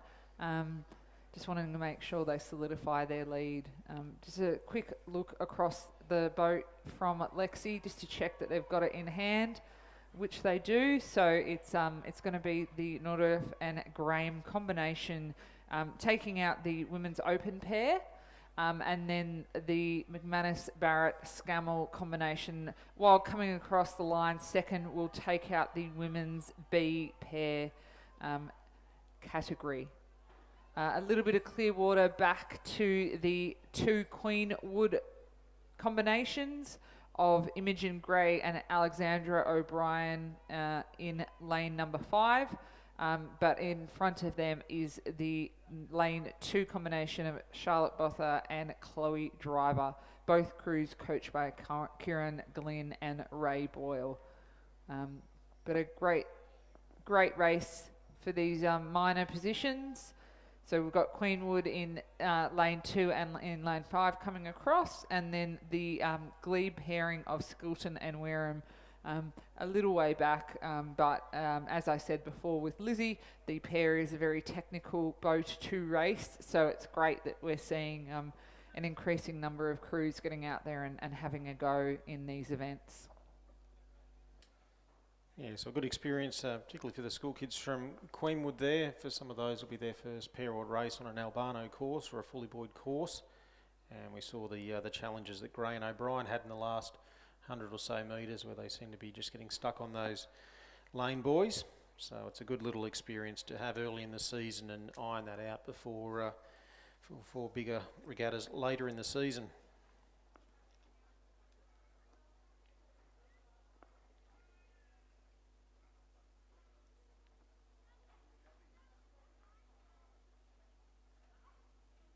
Just another 4 strokes to go for the glebe combination, and they'll cross to complete this field in the women's B grade pair and women's open pair. So they will place 5th overall and 4th in the women's B grade pair.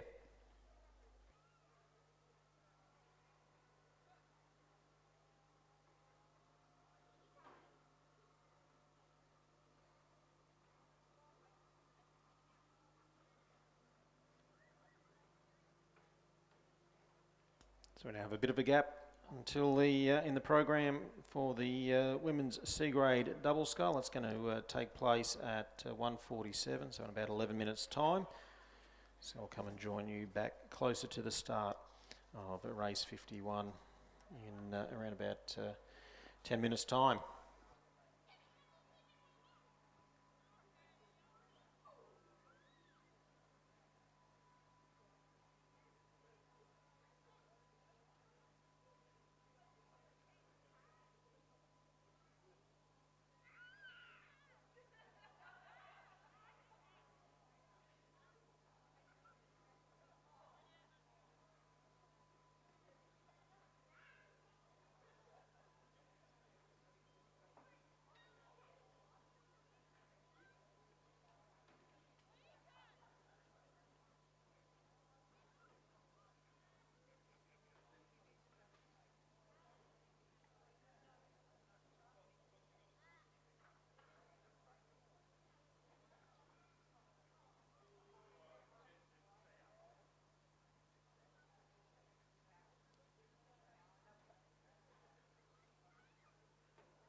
at least 6, and looks to be a good race developing. 2 crews on this side of the course from Canberra Rowing Club competitive, and likewise the Grady's, the mother and daughter crew of Pal and Sienna, and the crew alongside them, Fuller and Anderton of UTS. 3 from the far side, Kirsten Berry and Trudy McDonald are also going along very strongly, and they're the race leaders through the halfway mark.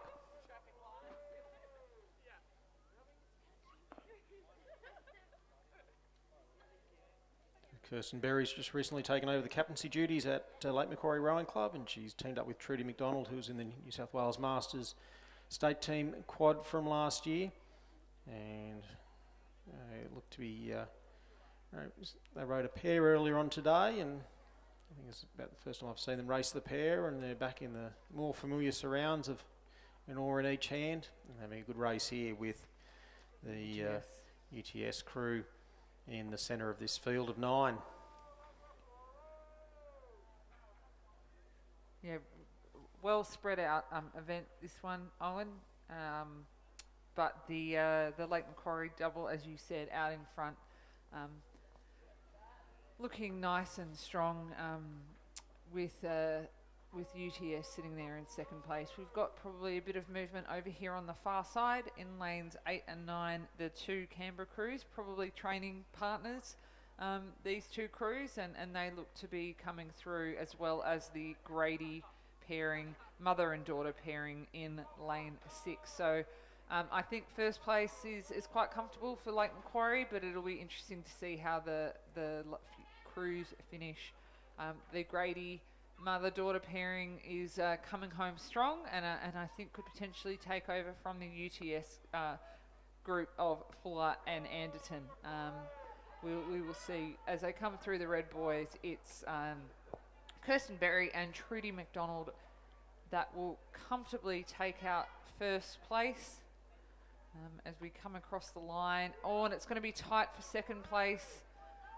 Oh, I think Nepean pinched on the line, I think. Wow, we'll go to the camera on that one, but very close there for second spot with UTS. And then it was back to the 2 Canberra crews and Queenwood in 6th place, and then over to Leichhardt in 7th, Price and Zulfika. And they're followed by the Nepean crew of Harris and Brown in 8th place, and Barker College with Ruby Grace and Rosie Fairburn in 9th place, but we'll await the official results on that one. A very, very close finish. Such a strong finish there from the Nepean crew of Palmina Grady and Sienna Grady. saw Sienna just reach over and give her mum a well done handshake. So great work, ladies.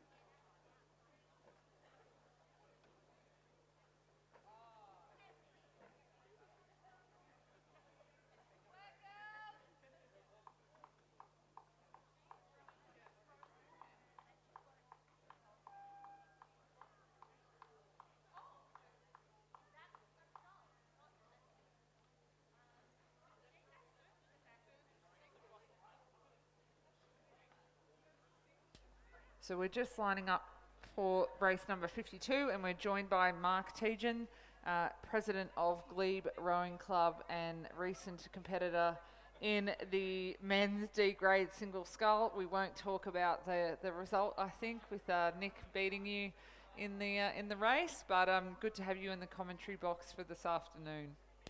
Thanks, Margot. But if it was a Masters race with the appropriate handicaps, of course. A race is a race, Mark.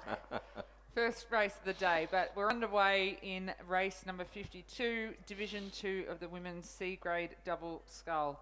In lane 1, we have Newcastle Grammar, Charlotte Knau and Audrey Alexander Lacey. In lane 2, Belinda Bremen and Jane Hutchinson from Leichhardt. In lane 3 from Newcastle Uni, Jules Bosco and Teresa Chadwick.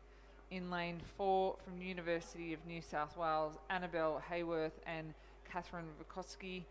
In lane 5, Beth Jacobs and Lily Featherstone from St George. In lane 6, Vita Young and Olivia Harris from Nepean. In lane 7, University of New South Wales, Samantha Backler and Heather Cox. In lane 8 from UTS, Holly Gardner and Ali Waddington. And in lane 9 from Barker College, Georgia Spicer and Zara Ballard. So a full field. It looks like we don't have any scratchings, I don't believe. So we might just have a bird on the course that the umpire's just shooing off there. But pretty tight racing as we come through the halfway mark. From up here, it looks like lane 8, 7 and 6 are the ones that are really battling it out, which would be the UTS crew of Holly Gardner and Ali Waddington, and followed by Samantha Backler and Heather Cox, the University of New South Wales, and then Vita Young and Olivia Harris from Nepean. I think they have a clear lead, just looking those 3 boats. Yep, so coming through the halfway mark, it's UTS of Gardner and Waddington in a with a 2.7 lead from Young and Harris from Nepean, with Backler and Cox from University of New South Wales another 2 seconds behind that. So pretty close but spread out at the same time. And it looks like Gardner and Waddington from UTS are maintaining that lead, and maybe just coming a little bit over to the boys here, so they'll just want to straighten up. But I don't think they'll discount the Nepean crew of Young and Harris, who look to be challenging them continually with just over 250 metres to go. So you can see Young and Harris have just picked up their pace. The UTS girls got a bit of a steering issue there, but they've gone from one side of the lane to the other. It's straightened up now. I think they've just noticed the Nepean and who is it? Yeah, the Nepean crew a bit alongside them. And, oops, they've caught a buoy. So Vita Young and Olivia Harris are really putting the pace on, and it may be that they're going to overtake Holly Gardner and Ali Waddington and take this one out. It's going to be a close finish. Yeah, and it looks like Nepean, like in the last race, is finishing strong, Mark, and UTS have just seen that now. I think, it's going to be close. Oh, it's going to be a close one. Be very close. I think UTS are just going to hold them off by the width of their bow number. It looks like it's actually going to be a photo finish for first place. So we don't have an unofficial time for that yet, but definitely in third position will be the University of New South Wales crew in lane 7 of Backler and Cox, followed closely by the Leichhardt double of Brigman and Hutchinson in lane 2. We've then got the St George crew coming across in lane 5, and then UNSW, Hayworth and Vygotsky, in lane 4 coming across. In lane 3, the Newcastle Uni combination of Bosco and Chadwick, and then Newcastle Grammar over in lane 1. And bringing up the rear, we have Barker College of Spicer and Ballard in lane 9. I think you might have missed it, Margot, but they just caught a massive crab, the Barker College girls, and they're up and running again. Great to see but them they're out going here. to probably catch another buoy here. They're just having a bit of a steering issue there. But nice to see them winding it up to come in for the finish. Not quite in their lane, but fortunately there's no obstacles in their way, except for the white buoy on the finish line. And they've just come across. So we're still waiting for the official result for first place. Just the umpires reviewing the photo finish between UTS number 2, combination of Holly Gardner and Ali Waddington, with Vita Young and Olivia Harris from Nepean number 2. So we've just got the official results through, and it is UTS in a time of 4 minutes and 0.47 seconds, and Vita Young and Olivia Harris have taken out second position, 0.3 behind. So great racing. And barreling down the course is race 53, the men's C grade Coxed 4, over in lane 4. There are only 3 boats. University of New South Wales has Scott Purvis, Eugene Blazowski, Walsh, Alan Mendelevitz, and Jack Clements. The Cox by Angela Zeng. In lane 5 in the middle, Northern Beaches Secondary, which is Ruben Cooper, Joel Kemmers, Ted Webber, Oliver Davis, Cox by Hamish Reid. And in lane 6 from Newcastle Grammar, Henry Chaston, Flynn Chaston, Thomas Clarkson, Louis Lyons, coxed by Lancelot Saker. And it does look like the University of New South Wales has got a very comfortable lead. They don't look like they're working too hard. Very nice flow they've got in their boat there, just cruising along. They can see they're in the lead. Yeah, nice and tidy there in the 4. Angela Zeng is doing a good job coxing them through. In second place, we have the Northern Beaches secondary combination of Cooper, Kemmers, Webber and Davis, with Hamish Reid coxing. And then back to Newcastle Grammar in third position. As we said before, it's great to see these more school kids getting out in all different types of boats. It will stand them in good stead for the rest of their rowing careers. But we've got University of New South Wales, Purvis, Walsh, Mendelevitz and Clements coming across in first place. Their coaches Cameron Butler and Chris Burns will be very happy with them.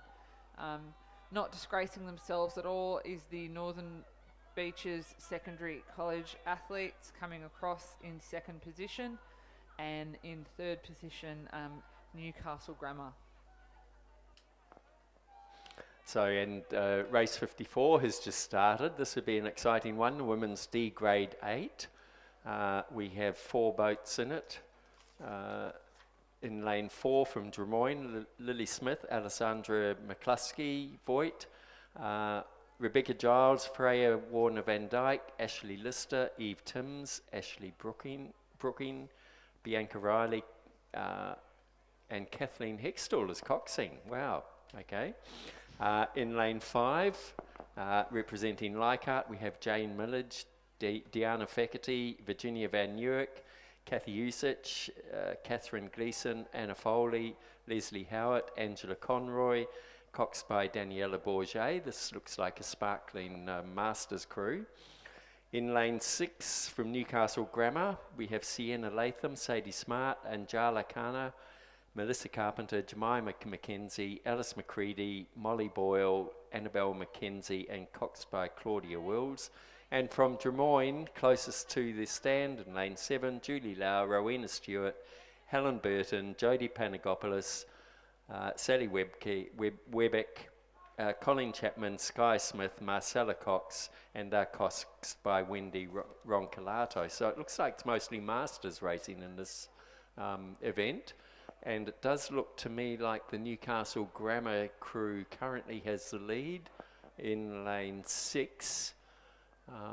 But that's only my eyesight I think pulling on that one. You're right on there. We do have a errant pelican that will need to get out of the way. Yeah, they've just crossed the 500 metre and a clear length ahead. Yep, so a time of 1:52.84 from the Drummoyne combination there. Second is Leichhardt, Drummoyne number 2 in third, and then the second Leichhardt crew back from there. So some great racing from the Bay clubs, and great to see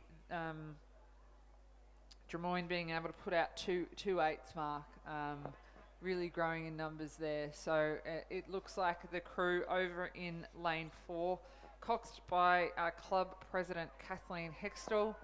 So I'm sure the girls are all diligently taking their orders from the president, but it's looking nice and comfortable from them there, with the Newcastle Grammar crew sitting, I'd say, comfortably in second place, with Drummoyne number 2 in third, and then the Leichhardt crew following behind. But just over 150 metres to go, looking nice and tidy in the women's 8. I actually think that might be Lizzie Chapman coxing that winning crew, actually.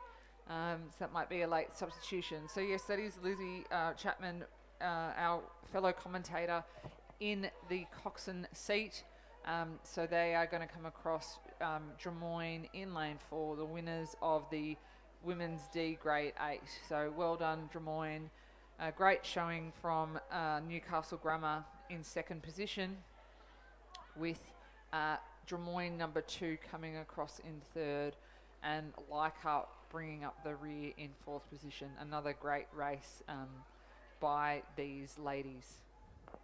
I was going to say, Margot, you made quite an assumption that just because she's president that everyone was going to listen to her. It doesn't always happen, I can assure you. Speaking from personal experience. No, they're very. We take our hats off to the volunteers at all of the clubs and the committees that put in a lot of time and effort to keep all of the clubs' programs running. So hats off to each and every one of you, and it's why our state is so strong across the board. So just one division of the Women's D Grade 8, and we're moving across now to race number 55, the Men's D Grade Quad Scull. This is 2 divisions in this event, and it's over 1,000 metres. So we're just a few minutes away from that race getting started, so it looks like they're just lining up. Yeah. So while they're lining up to the start, over in lane 3 we have a Leichhardt crew of Dylan Lee, Peter Simovat, Jasper Richards and Jeremy Cooper. In lane 4 from Drummoyne we have Alistair Simons, Rob Glendenning, David Joust and Joe Bennett. In lane 5 from Barker College we have William Downing, Sam Ive, Samuel Rizzo and Hugh McIntosh. In lane 6 from Shoalhaven, Stuart Drury, Harry Davis, Chris Turner and Joseph Basher.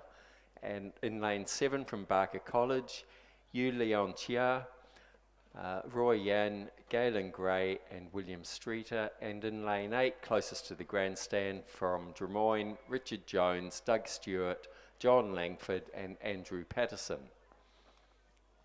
So they're just lining up on the start now. Looks like the starter has a good line, so I would say they'll be off any second. Yep, they've just got the "Are you ready?" Saw them all perk up.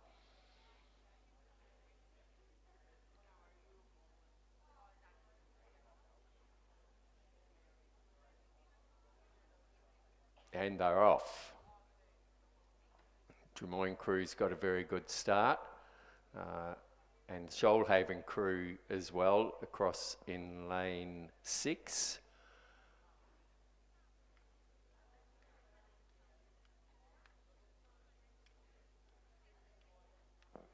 And further across, I think it's from Nepean. The Nepean crew has got a good lead at the start as well.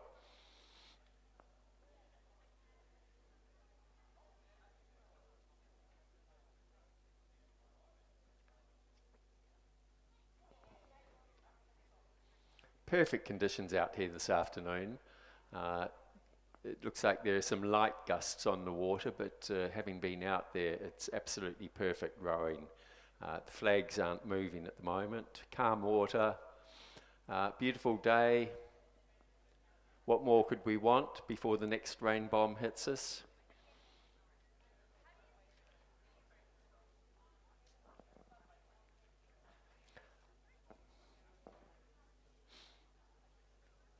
So it does look to me from up here in our area that it's going to be a race between Shoalhaven over in lane 6 and Drummoyne in lane 8. They'll be pushed along by I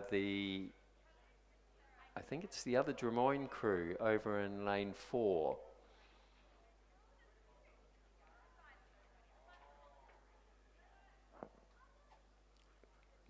Yeah, so the Shoalhaven crew in lane 6 does look to have a lead. They're just about to come through the 500 metre mark, so we might get some vision then. Or they've been through, sorry. Yeah, so Shoalhaven's a couple of seconds ahead of one of the Drummoyne crews, who's then a couple of seconds ahead of the other one. So any of them could, this could be a very close finish, Margot. Could be very exciting. Yes, indeed, Mark. Very, very close racing in the It's the Division 1. Sorry, D-grade just squad. yeah, it's just lost my place there for a second. But the wind slightly picked up just through the middle of that race. But we've definitely got the Shoalhaven crew's just actually taken up a couple of points. yeah, and it looks like Drummoyne is responding there. So I would suggest, it's gonna be tight, but they've both lifted their rating here, and it'll be interesting to see as we approach the Red Boys what we've got left. But I might put my money on. I don't know. It looks like the crew over in lane number 4 has just taken Drummoyne crew. taking their rating up, but Shoalhaven is responding. But I think it's going to be the Drummoyne crew that are just going to hold off the Shoalhaven crew. So across the line first is Drummoyne number 2, the Bennett crew in a time of 3:29.10. Shoalhaven in second. And third, Drummoyne number 1 with Andrew Patterson and Richard Jones in the race. And then we've got the... So that's the old men have all crossed the line. Now we have the kids coming along. Yeah, the Leichhardt combination of Lee, Simonovic, Richards and Cooper. And then the bringing up the rear is Barker College number 3 and number 1. As we said, these crews getting a good taste of racing as they come across the line in their first hit out. If we've got the coxswain of that last crew, maybe some issues there, but it looks like we've got 3 of the 4 rowers rowing, but Barker crossing the line in 5th position in lane 7. And we're just waiting on the last crew to come through.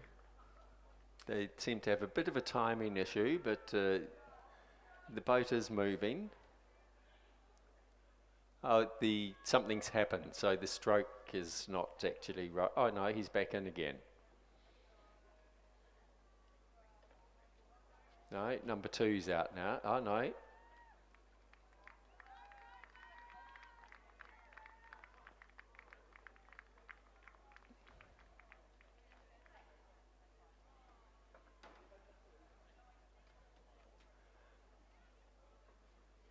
Yep. There we go. They're nearly in time to cross the line. Yeah. And I think we can give them a good round of applause for trying. Yeah. It's always hard when you're starting off rowing and to learn crew combinations, but good race and good effort from Barker College. So the second division of the men's D-grade quad is just lining up now. Over in lane 2 from Newcastle Grammar, we have Cooper Mann, William Boyle, Eli Wasley and Luca Karihalu. In lane 3 from Nepean, we have Alex Feller, Ezekiel Pratt, Angus George, Luca Bazina. In lane 4 from Leichhardt, James Etta, Nitesh Shetty, Mark Benamatic, Malvir Sidhu. In lane 5 from the University of New South Wales, Harry O'Donnell, Jack Kaplan, Yuri Chimal, Samuel Brugum. In lane 6 from Barker College, Tong Zhu, Luca Grace, Jack Strathdy and Hudson Donovan. In lane 7 from Northern Beaches Secondary, Alex Mensdorf Puili, Andrew Tarkovsky, Oscar Patiga and Jack Hildyard. And in lane 8, closest to the grandstand from the University of New South Wales, Samuel Hagan, Fraser Wilson, Jack Van der Laan, Haylock, Keith Kong, and they are racing well now. It does look like the Barker College crew over in lane 6 has got a lead in this race. It looks to me like lane 6 and the Leichhardt crew further across in lane 4, and then closest to us the University in New South Wales. Those look to be the first 3 boats coming through. Strong here in the men's D grade quad scull division 2. Nepean, like they have done all day, not giving up and really making the leader work for it. They do have a higher strike rate than the UNSW crew. Probably a bit younger, it looks like, and a bit smaller, but nonetheless just putting in as much effort. But it's definitely a race in 2. But I think it's going to be UNSW coming across in the centre lane.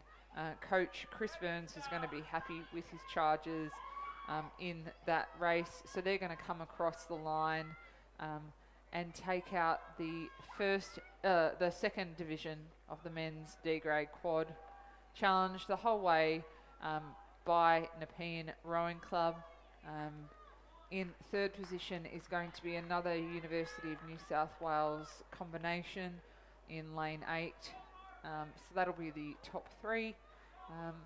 And then in fourth position we will have Northern Beaches Secondary in lane 7 with Leichhardt in lane number 4 and then rounding out the field Newcastle Grammar. So the winning time for that division unofficially is 3:27.78.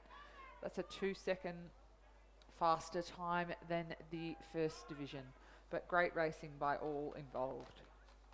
That was a great effort by the Nepean boys. They're about half the size of the New South Wales. Yeah, and that's the great thing about boys. grade racing is it's based on your grade score, so the age of the crew is irrelevant in the minds of the race. So great to get some good experience against different combinations. And now we're about to have some exciting racing, men's B grade single. So this is a 2,000 metre, well, it's 1,750 metres today because the held start is not functional. So they're starting at the 250 metre mark. So the races are all 1,750 metres. There are 3 divisions in the men's B grade scull. In this first division, across in lane, well, they're not lined up yet, but it'll be Liam Taylor from Penrith across on lane 2, Oscar St. Pierre from St. Augustine's in lane 3, Jason Waddell from Nepean, lane 4, Tane Potts from St. Augustine's in lane 5, Miles Harold from Nepean in lane 6, Bradley Moran from Penrith in lane 7, and Zane McGregor from Mossman in lane 8. I would say this is going to be quite an exciting race, just looking at those names there. Definitely. So we're back to the 17 or the 250 start, and it looks like they should be underway very shortly.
Okay, racing is underway. They've just started. Not much to tell at this point in time, but probably by the time they get up to the 1,000-metre mark, we'll have a fairly clear, when they've rode 750 metres, we'll have a fair idea of position.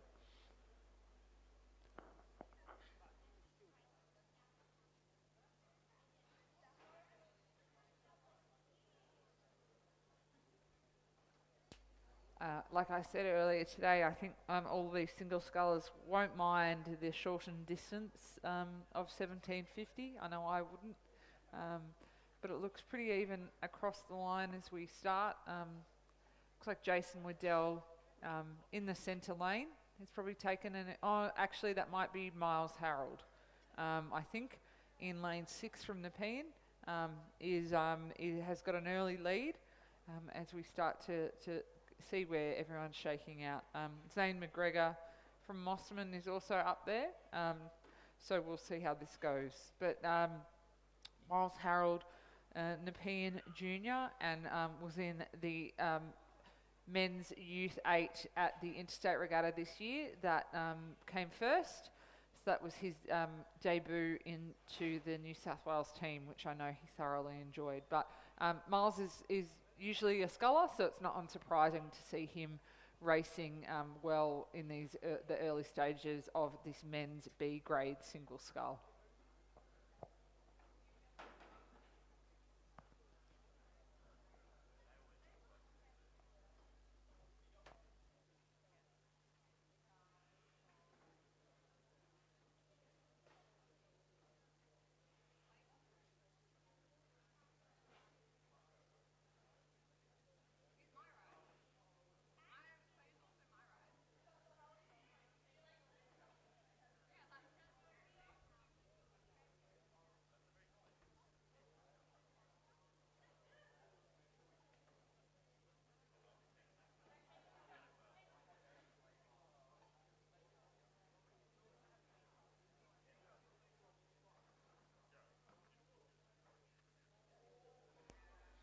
Okay, they're coming up to the 1,000-metre mark now, and it does look like it's lane 3 in the lead there, which is Oscar St. Pierre, followed across by Miles Harold. Then it does look like Jason Waddell is coming through, but they have spread out quite a bit now.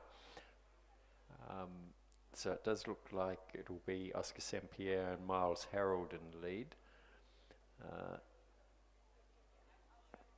The splits haven't come through as yet. Oh, sorry, that was is that the 1,000-metre mark? Yes. Yeah, so Yeah, we've got so the splits coming through in the at the 500 metre, but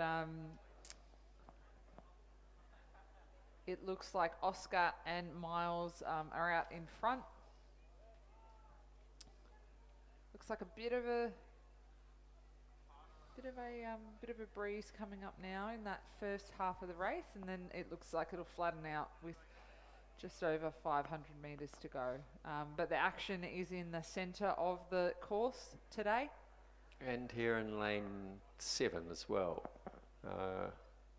Is it? Is Bradley... Oh, Miles, sorry, in lane 6. Yeah, in the centre of the course. You, as always, Margot, you're right. No comment.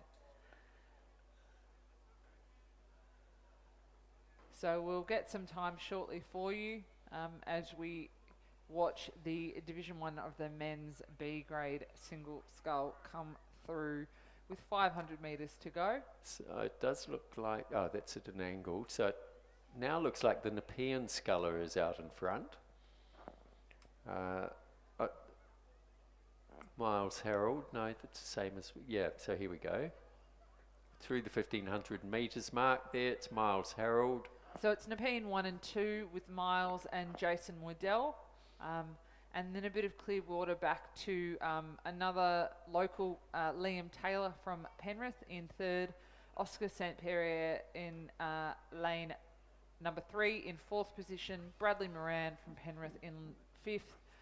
Tritane Potts from St Augustine's in 6th, and Zane McGregor from Mossman Rowing Club in 7th position. So the two Nepean Scullers out the front, duking it out for that win.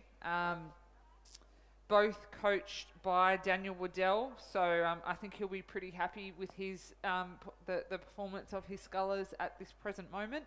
But it does look like Miles has the edge over Jason at this stage, and looks like Clearwater back to the rest of the field. But Miles and Jason rowing well together and individually.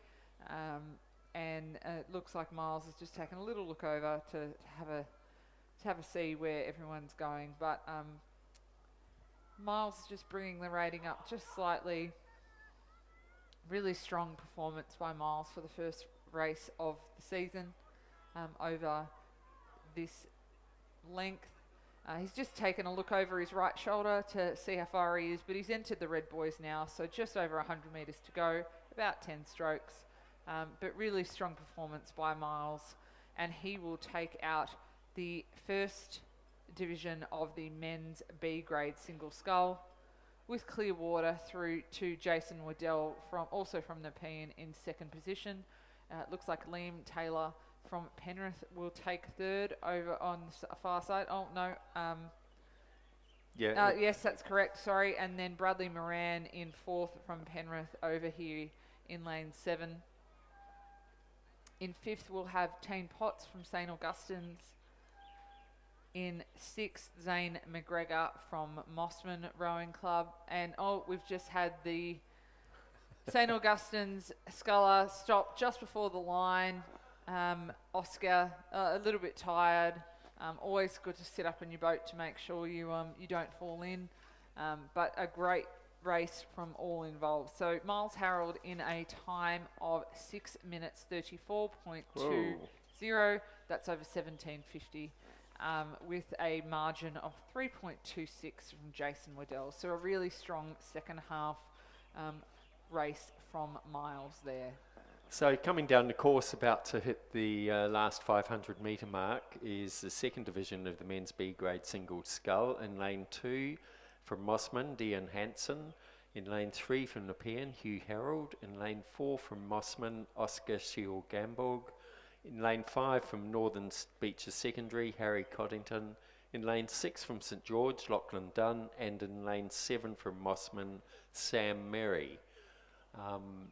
From up here, it does look like the Sam Merry, the race is between Sam Merry closest to us and the two boys in lanes 2 and 3 on the far side. 3 and 4 on the far side. So that'll be Hugh Harold and Oscar Shield Gamborg from Mossman. Then it's back to the. I think the other 3 are going to be in fairly close contention as well. Bit hard to tell at the moment, but as they get closer, we'll be able to get a clearer picture. They've just gone through the 500 metres with Hugh Harold in the lead, followed by nearly 3.5 seconds back, Oscar Shield Gamborg, then Dion Hansen, and then there's a fair gap back to Lachlan Dunn, another gap back to Sam Merry and Harry Coddington further back. Yeah, so it looks like Hugh Harold has the lead. So hoping to go back-to-back wins for Nepean in the men's B grade single sculls. Looking comfortable there. I think just assessing the situation from splitting the two Mossman scullers over on the southern bank, but rowing quite strongly. And just over 200 metres to go. It is a sort of 2 races in one, and you've got Hugh Harold pushing away as he enters the red boys, and then I think it'll be a battle for second position between Shield Gamborg and Hansen, and at this stage Shield Gamborg I think has the edge over his club compatriot.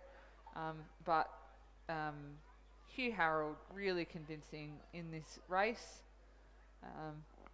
So that is another win for the Harold family, and for Nepean taking out division number 2 of the men's B grade single scull. In second position from Mossman Rowing Club, Oscar Schiel Gamborg. In third, also from Mossman, Dion Hansen. And in fourth, another Mossman sculler, Sam Merry.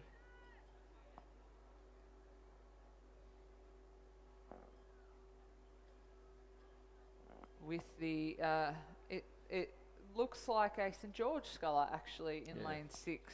Lachlan Dunn. And Northern Beaches in lane 5.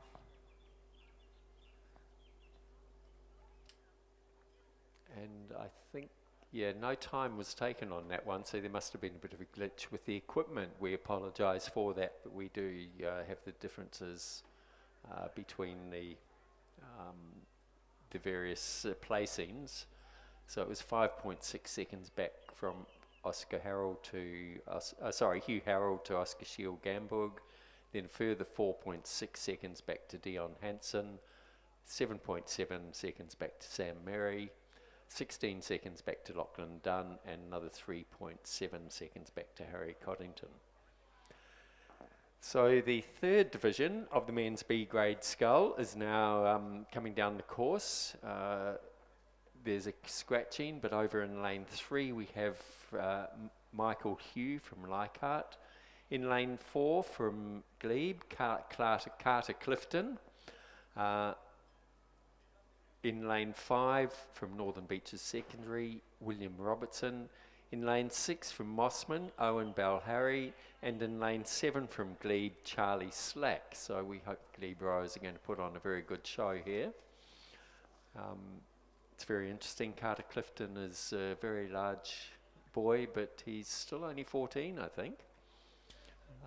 One to watch. Yes. So I think there's definitely a vested interest in this race for you, Mark. No. No, not at all, not at all. But great to see a good variety of scullers from different clubs in this first regatta. They're coming up just over 500 metres to go. The action is in, I would say, Charlie. I think Charlie Slack has got the lead. I'm not sure of Charlie's age, but he's also not particularly old. And Carter in the middle lane. So doing well so far. The wind has definitely picked up. I would say it's maybe a cross breeze coming through now. Looking at the flags, it looks like it's mostly coming straight down the course. Straight down. Old people like me love a little tailwind to push us along, makes the race a little bit shorter.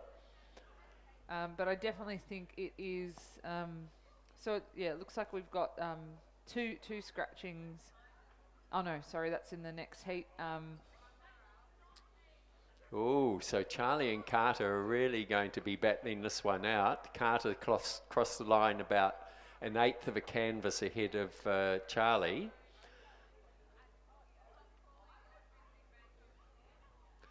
What I can tell you is Carter is very driven, well, so is Charlie. So they're going to be battling it all the way for this last 500 metres. Great to see such drive from the younger kids. So it looks like there's a 0.32 difference coming through with 500 metres to go between Carter Clifton and Charlie Slack. The third place is currently being held by Michael Hugh from Leichhardt, Owen Balharry from Mossman a little further back in fourth position. But it's definitely a race of two. From the Glebe rowers, Clifton and Slack. So Charlie Slack's just taken his rating up a couple of points. Whether he can hold it to the end will be the key. It looks like Carter just had a quick look over to the left to see where he's just taken his rate up as well. Yep. So they're training partners, I assume, Mark. So they would know each other's strengths and weaknesses. Look, it's too close to call at this stage, but a great row for this men's B grade Division 3 single scull. It's very close here, both going stroke for stroke, with 150 metres to go. Very evenly matched. I think Charlie's going to get it. Carter's looking round possibly a little bit too much. Stay with the eyes in the boat. But it looks like, Charlie in lane number 7 will come across the winner of Division 3 in the men's B grade single scull. Great race from these two young men. In second place, Carter Clifton from Glebe. Third will be Michael Hugh from Leichhardt. He's just gone up to about 40 strokes a minute to cross the line. And then in fourth position from Mossman, Owen Bell-Harry. But a great race for Glebe. As we turn our attention to race number 60, the men's open single scull. So this is an exciting race to watch. In lane 1, we have Oscar Williams from UTS. In lane 2, Hugo Hobbs from Sydney University. Lane 3, Harry Curtin from UTS. We have a scratching in lane 4 from Sydney Uni. Turin Olsen from Sydney in lane 5. Sean Murphy from UTS in lane 6. Rowing New South Wales Zone, Marcus Delamata in lane 8. And Mitch Blackmore Cram from UTS in lane number 9. So coming through with 500 metres to go, it's Oscar Williams, slightly ahead of Marcus Delamata by 1.1 seconds, followed closely by Harry Curtin, 4.01 seconds behind. So very tight racing and a very fast race. We'll see if Oscar can hold off Marcus in this last 300 metres. They're on opposite sides of the course, but both know each other very well. We've got Harry Curtin also from UTS in third position, and it will be Turin Olsen coming through the middle to give Harry a little challenge. But it's a race in 2 out the front between Marcus Delamata and Oscar Williams. They've both just taken a quick look at each other to see where they're at with about 200 metres to go. As you can see, Marcus is just bringing the rating up, as is Oscar. So they're both responding to each other. This is going to be a very close race to the end, just making sure that they're finishing off. And as we enter the red boys, I think it's going to be too close to call from up here, but potentially maybe Marcus Delamata has his bow in front, very close. And yes, I think it will be Marcus Delamata from UTS Rowing Club coming across in first position all the way through to the end. Great race from Marcus. In second position, Oscar Williams from UTS. In third, Harry Curtin, so UTS trifecta. Fourth, Turin Olsen. Fifth, Sean Murphy. Sixth, just here in lane 8. Mitch Blackmore Cram, and over in lane 2, Hugo Hobbs from Sydney University. So really great race in the men's open single scull. That's a quality field. The unofficial time for UTS's Marcus Delamata is 6 minutes and 10 seconds, 0.08, with a margin of 3.33 back to Oscar Williams and a further 4.36 to Harry. So great race, quality field, and a really good hit out for these gentlemen.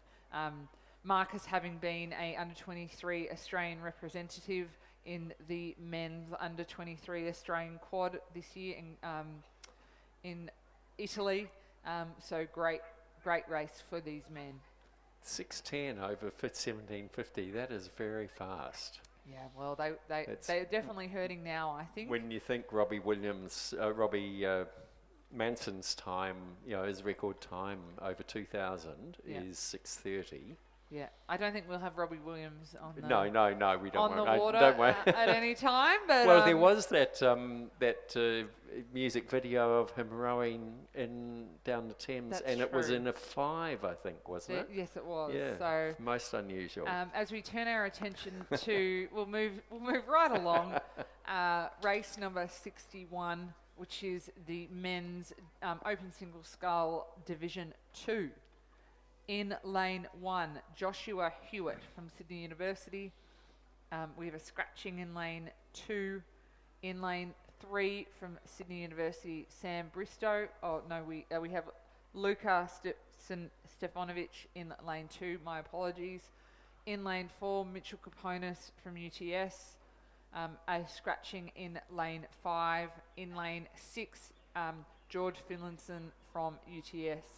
Matt Smith from Sydney University in lane 7, and Patrick Burke from UTS in lane 8. And out of the start, it did look like George Finlayson was in the lead, but we wait and see what happens once they settle.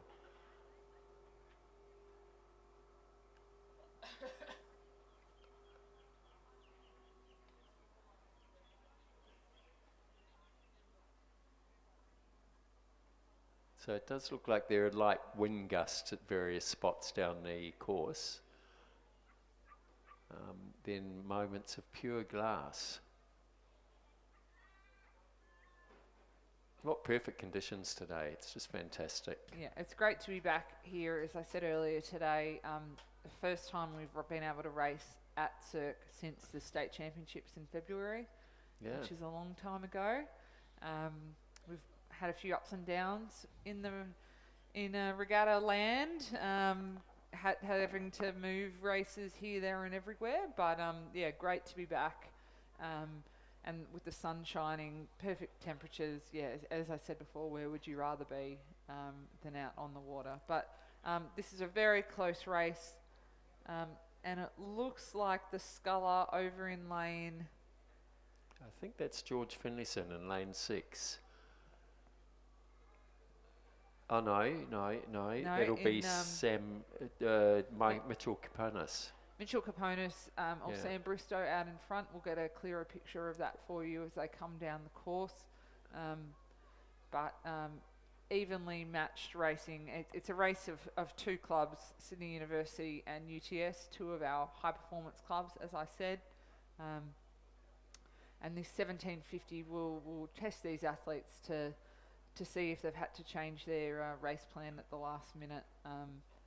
But pretty evenly matched, as we've got about 750 metres to go, so over the halfway mark for these athletes.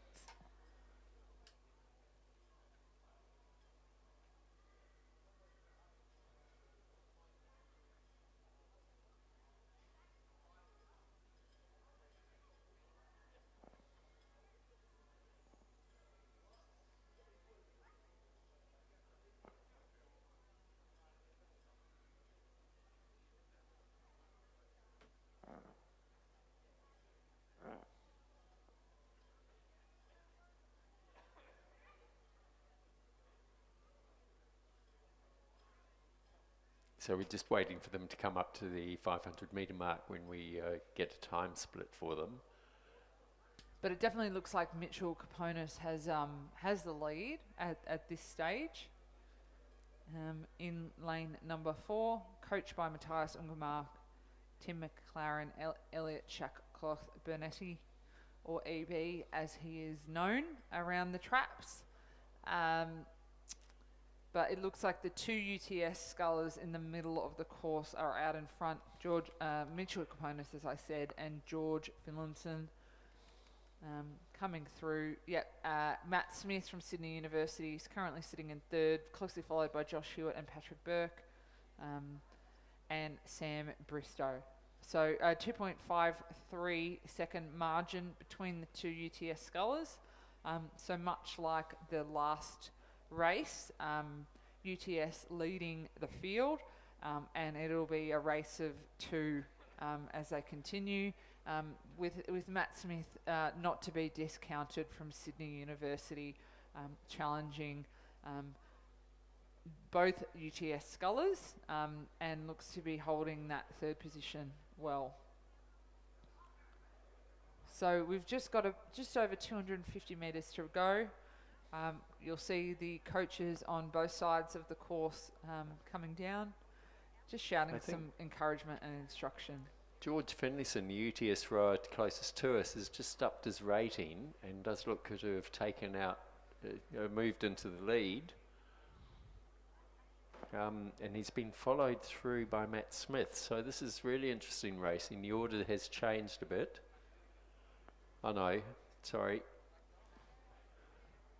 Poland way there. So it does look like Michael Kaponis is battling it out with Matt Smith. Yeah, so it looks like George Finlayson has found something in the second half of this race and has just pushed away to a nice, comfortable, clear water margin. So with a few strokes to go, nice and strong finish there. We've got the UTS sculler in lane 6 of George Finlayson has raced and won. In second position, we'll have the Mitchell Components from UTS. In third, Matt Smith from Sydney University. And in fourth, Josh Hewitt from Sydney University. Fifth, from UTS, Patrick Burke. And I think is that everyone? I think yeah, that is everyone. So the unofficial time for Division 2 of the men's open single scull, 6:26.28 to George Finlayson. Second, back by 8.09 seconds, Mitchell Koponis. Third, Matt Smith. Fourth, Joshua Hewitt. And fifth, Patrick Burke. So a good race for... In lane 4 from Queenwood, the Queenwood 2 crew, Brooke Cuttance, Zoe James, Annie Sieve and Addison Rolls. In lane 5 from Glebe, Enya Hensbergen, Veri Tavernier, Famke Van Ray and Catherine Poulter. And in lane 7, the open crew of from Commercial and Sydney Rowing Club Composite, Caitlin McManus Barrett, Isabel Scammell, Lauren Graham, all from Sydney Rowing Club, and joined by Lexi North-Durft from Commercial.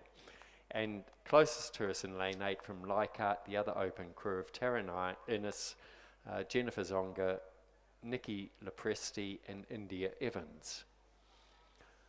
So the crew that looks to be in the lead to me at the moment is the Sydney Commercial Composite, the women's open crew in lane 7, and then across in lane 3, it does look like the other Sydney crew of Eliza Dunlop, Neve Tierney, Isabel Ferrer and Freya Neville.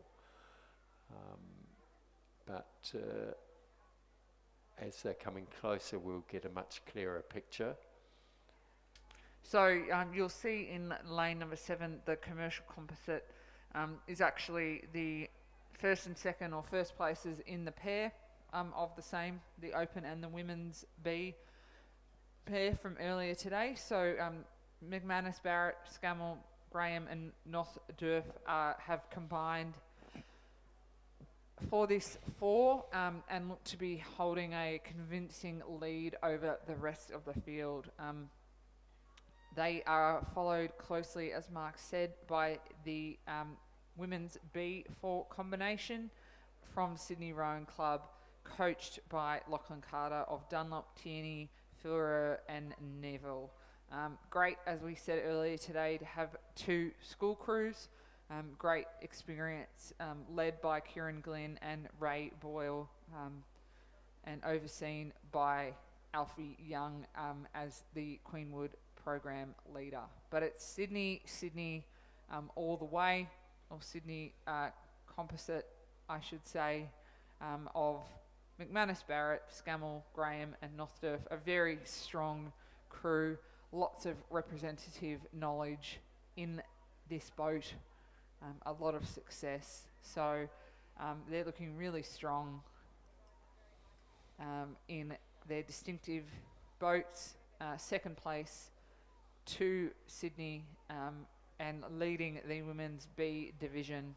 In third, we have Queenwood number 1. In fourth, it looks like the Leichhardt Women's Open combination.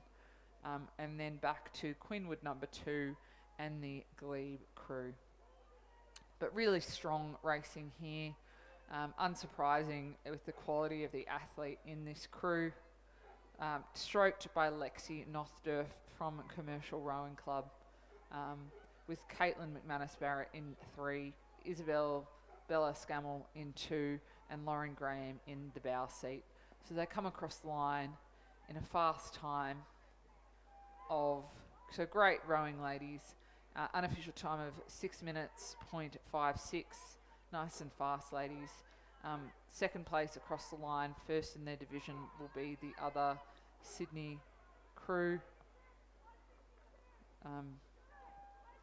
Great to see Izzy Floro back in the boat. I haven't seen her for a while, so she's recovering, I know, from some illness. In third position will be Queenwood number 2. Leichhardt Rowing Club coming across in fourth.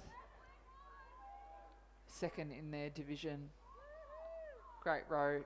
Queenwood in lane 4 coming across now. And then bringing up and finishing off the race will be the Glebe combination in lane number 5. So a high quality field in that race, Mark. Sometimes it's good to combine the divisions so that the ladies get a good race. And he's just casting his watchful eye over the Glebe crew, so just giving him a moment to do that. But the winning time for the women's Open 4 of 6 minutes, .56.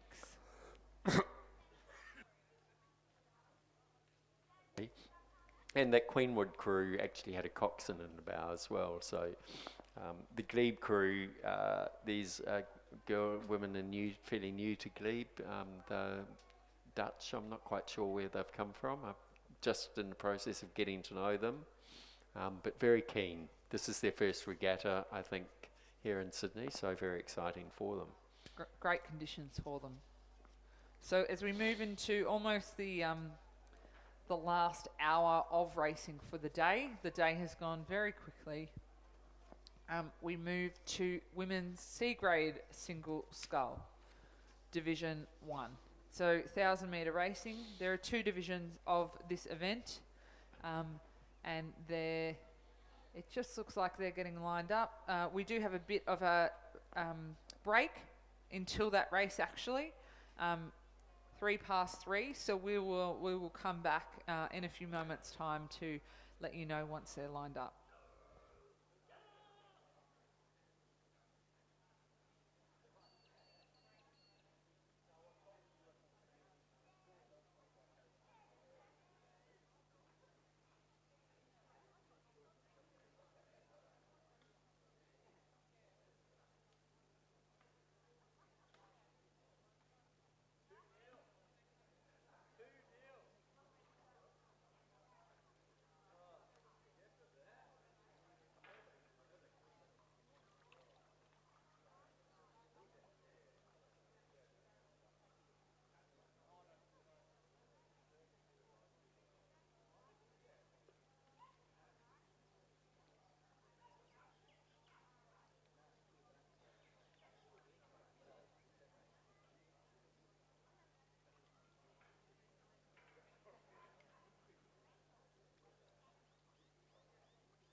So after that short break, we have the race 63 just lining up at the start. They should be going off in about 2 minutes. This is Division 1 of the women's C grade single scull, of which there are 2 divisions. And it's a full house, except there's been a scratching from Vanessa Edwards and Nepean. So across in lane 1, from Leichhardt, Maliha Zolfiqua. In lane 2 from Lake Macquarie, Trudy McDonald. In lane 3 from Sydney, Isabel Yardley. In lane 4 from Lake Macquarie, Michelle Duzel. In lane 6 from Canberra, Abby Richards. In lane 7 from Mossman, M. Barrack. In lane 8 from Glebe, Jacqueline Harris. And in lane 9 from Nepean, Olivia Harris. And they're not quite started yet, they're just getting lined up. Looks like there's a bit of a breeze down on the start line, so it's just pushing them across the line. Some of them are having to back.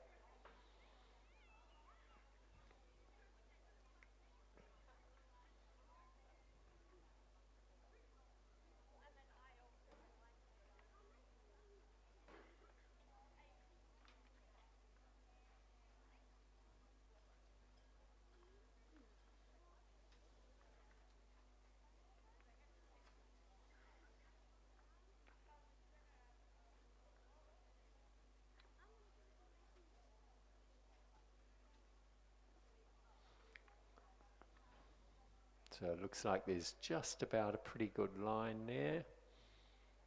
And it's right on the start time, so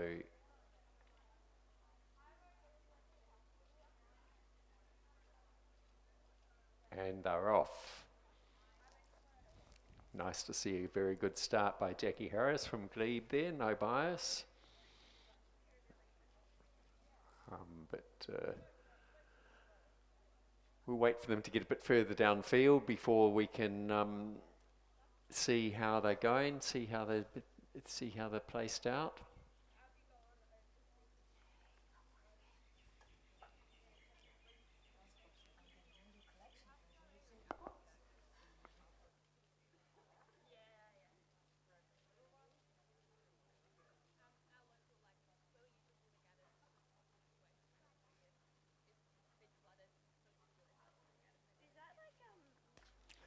So we're just about to introduce Lizzie Chapman to do the final bit of commentating, and Margot is stepping down after a very long day and some great commentating, and it's probably going to be the last time we're going to hear from her before she departs rowing New South Wales. So Margot has done a fantastic job over the last 3 or 4 years. You will be greatly missed, Margot. We've all enjoyed our interactions with you and hope that it may continue to the future somehow before she, after she's gone across to cricket. Nothing like rowing, no. Okay, this race is coming down the course. This is Division 1 of the Women's C Grade Single, race 63, and it does look to me like I'm hazarding a guess here across in lane. Ooh, bit hard to tell. We'll wait until they cross over the 500 metre mark. But it does seem to be on the far side there, Trudy McDonald holding off. It's a very close field. So we've got Trudy McDonald, Maliha Zulfiqua, and I think it was the Canberra rower. We just have the splits come through. So Isabel Yardley from Sydney, followed by Trudy McDonald, Lake Macquarie, Olivia Harris from Nepean, Abby Richards from Canberra, Jackie Harris from Glebe. Then there's a fair distance back to M. Barrack from Mossman, Michelle Duzel from Lake Macquarie, and Maliha Zulfiqua from Leichhardt. So I called that wrong on my eyesight, but now they're close, we can see what's going on, Lizzie. We can. What beautiful conditions. It looks the flags are dropping and they're coming into completely flat water here in the last 250 metres.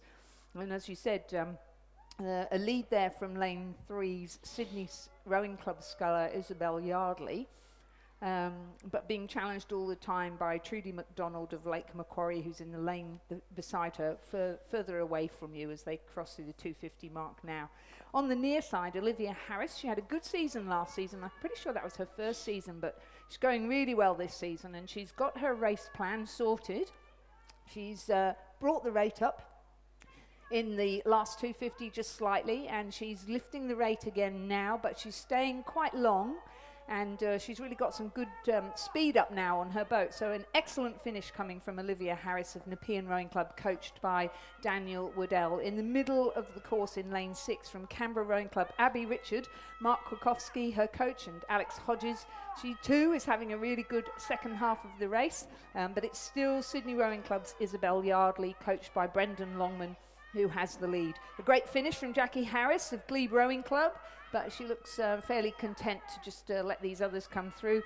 Great finish from Olivia Harris. She takes out Division 1 of the women's C-grade scull over Isabella Yardley, who led most of the way, and Abby Richards settling for third. Trudy McDonald pushed back to fourth at the end of the race. They're all very close, and Jackie Harris from Glebe will be fifth. And very close there for the Mossman Road, just coming across ahead of, so that's M. Barrack ahead of Michelle Duzel from Lake Macquarie. And across on the far side, we have the Leichhardt sculler coming in, Maliha Zulfikwa. So the first division of the women's C-grade singles scull was won in an unofficial time of 4 minutes 8.7 seconds, and the margin of Olivia Harris over Isabel Yardley, it really was on the line, because the margin less than a second, 0.52, and then a further 1.43 back to Abby Richards. And barreling down the course, we're at race 64, the second division of the women's C-grade single scull from the University of New South Wales, and over in lane 1, Samantha Backler. In lane 2 from Leichhardt, Ciara Ortolani. In lane 3 from Canberra, Rachel Carnegie. In lane 4 from Sydney, Gori Kotera. In lane 5 from Canberra, Sasha McDonough. In lane 6 from Shoalhaven, Katrina Davis. Lane 7 from Canberra, Nicole Hay. And in lane 8 from Lake Macquarie, Kirsten Berry. So we look as though somebody's missing. So Yes, nine's lane missing, 9 eight's is there. Lucy Absley from And Glebe is are we scratched. missing Canberra as well? Yes, I think we are. I can yes. see Katrina Davis's Zooty for the Shoalhaven Yellow. So I think we're missing Nicole Hay from Canberra, and I know she's coxing as well as rowing, so maybe that's why. Just talking about coxing, coxes, if you could just keep an eye out, please, and bring the bow numbers back to the finish tower at the end of the race, that would be great, and scoop up any others that are lying around, please. Thank you. And just quickly speaking of coxing, Lizzie has just rushed up to the commentary tower here with her winning cup in hand from Yes. coxing the winning Drummoyne Women's 8. That's right, yes, in the D division. So we've done 2 races today, C and D, and yeah, it's been great. And you get better every race, don't you? It's when you're in a fairly new crew. But If only we could good say start. that when we're pushing hard, all right, going along for the ride. Okay, onto the course here. In lane, it's the Shoalhaven rower of Katrina Davis does look to be on the lead here. She's been pushed pretty hard across the far side by Samantha Backler from the University of New South Wales. Then it's the Canberra row of Rachel Carnegie over in lane 3. So those are going to be the first 3 through. I would hazard a guess that the 4th place getter is going to be the Leichhardt row of Ciara Ortolani.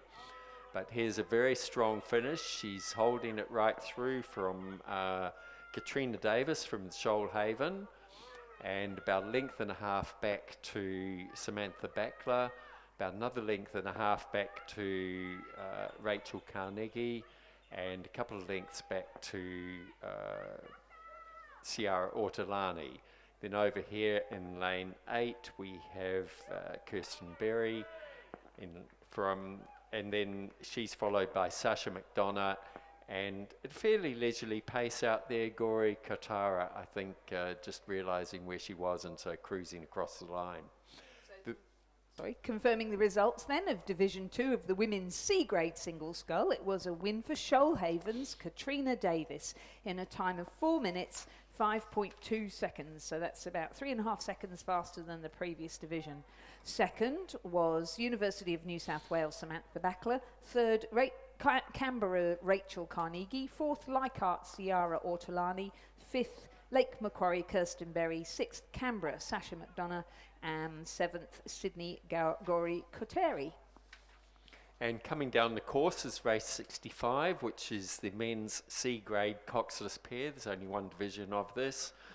In lane 2 from the University of New South Wales, Alexander Lazarou and James Halliday. In lane 3 from Canberra, Tom Trobe and Nicholas Latimer. In lane 4 from the University of New South Wales, Nicholas Lazaro and George Lazaro. It looks like we've got 3 Lazaro brothers in there. In lane 5 from Newcastle Grammar, Mitchell Chung and Ronan Brown. In lane 6 from the University of New South Wales, Ben Whalen and Andrew McEnroe. And in lane 7, closest to the grandstand from Newcastle Grammar, Marcus Lumley and Gabriel Leishman. And it looks as though Marcus and Gabriel have fallen behind somewhat on the University of New South Wales crew of Ben Whalen and Andrew McEnroe. Andrew McEnroe performed very strongly in the single scull, and then he was with all the many Lazarus in the 8. So everybody doing multiple races today and coping fairly well with it. So that University of New South Wales crew appears to be, that's their crew number 2, appears to be doing very well, but challenged all the time, neck and neck really, with the University of New South Wales 3 crew in lane 4. That's the Lazarou brothers, Nicholas and George, and then across to lane 2, Alexander Lazarou and James Halliday were 3rd. So it's all about University of New South Wales here, and then Canberra, Tom Trobe and Nick Latimer in lane 3, trying to press up against them. Is this all the Lazarus we have, or are there a few more waiting in the wings? I only know Nick and George. I didn't know there was an Alexander, but who knows? Are there more waiting in the wings? I tell you what, they're having a good battle. So you can see the Lazarou brothers there with the red caps, as opposed to Ben Whalen and Andrew McEnroe, who've got white caps. And the Lazarou boys have just upped their rating, so and seem to be pulling through. So whether the New South Wales boys will hold them off, they've just realised they've certainly started taking up a few points into the last 100 metres. Excellent race. It's going to be close across the line, these two. But I think the University of New South Wales is going to hold them off. That's Ben Whalen and Alexandra McEnroe. Indeed they are. So they cross the line there. So Whalen and McEnroe, they take out the win over Lazarou and Lazarou from the University of New South Wales. And 3rd, University of New South Wales, Lazarou and Halliday.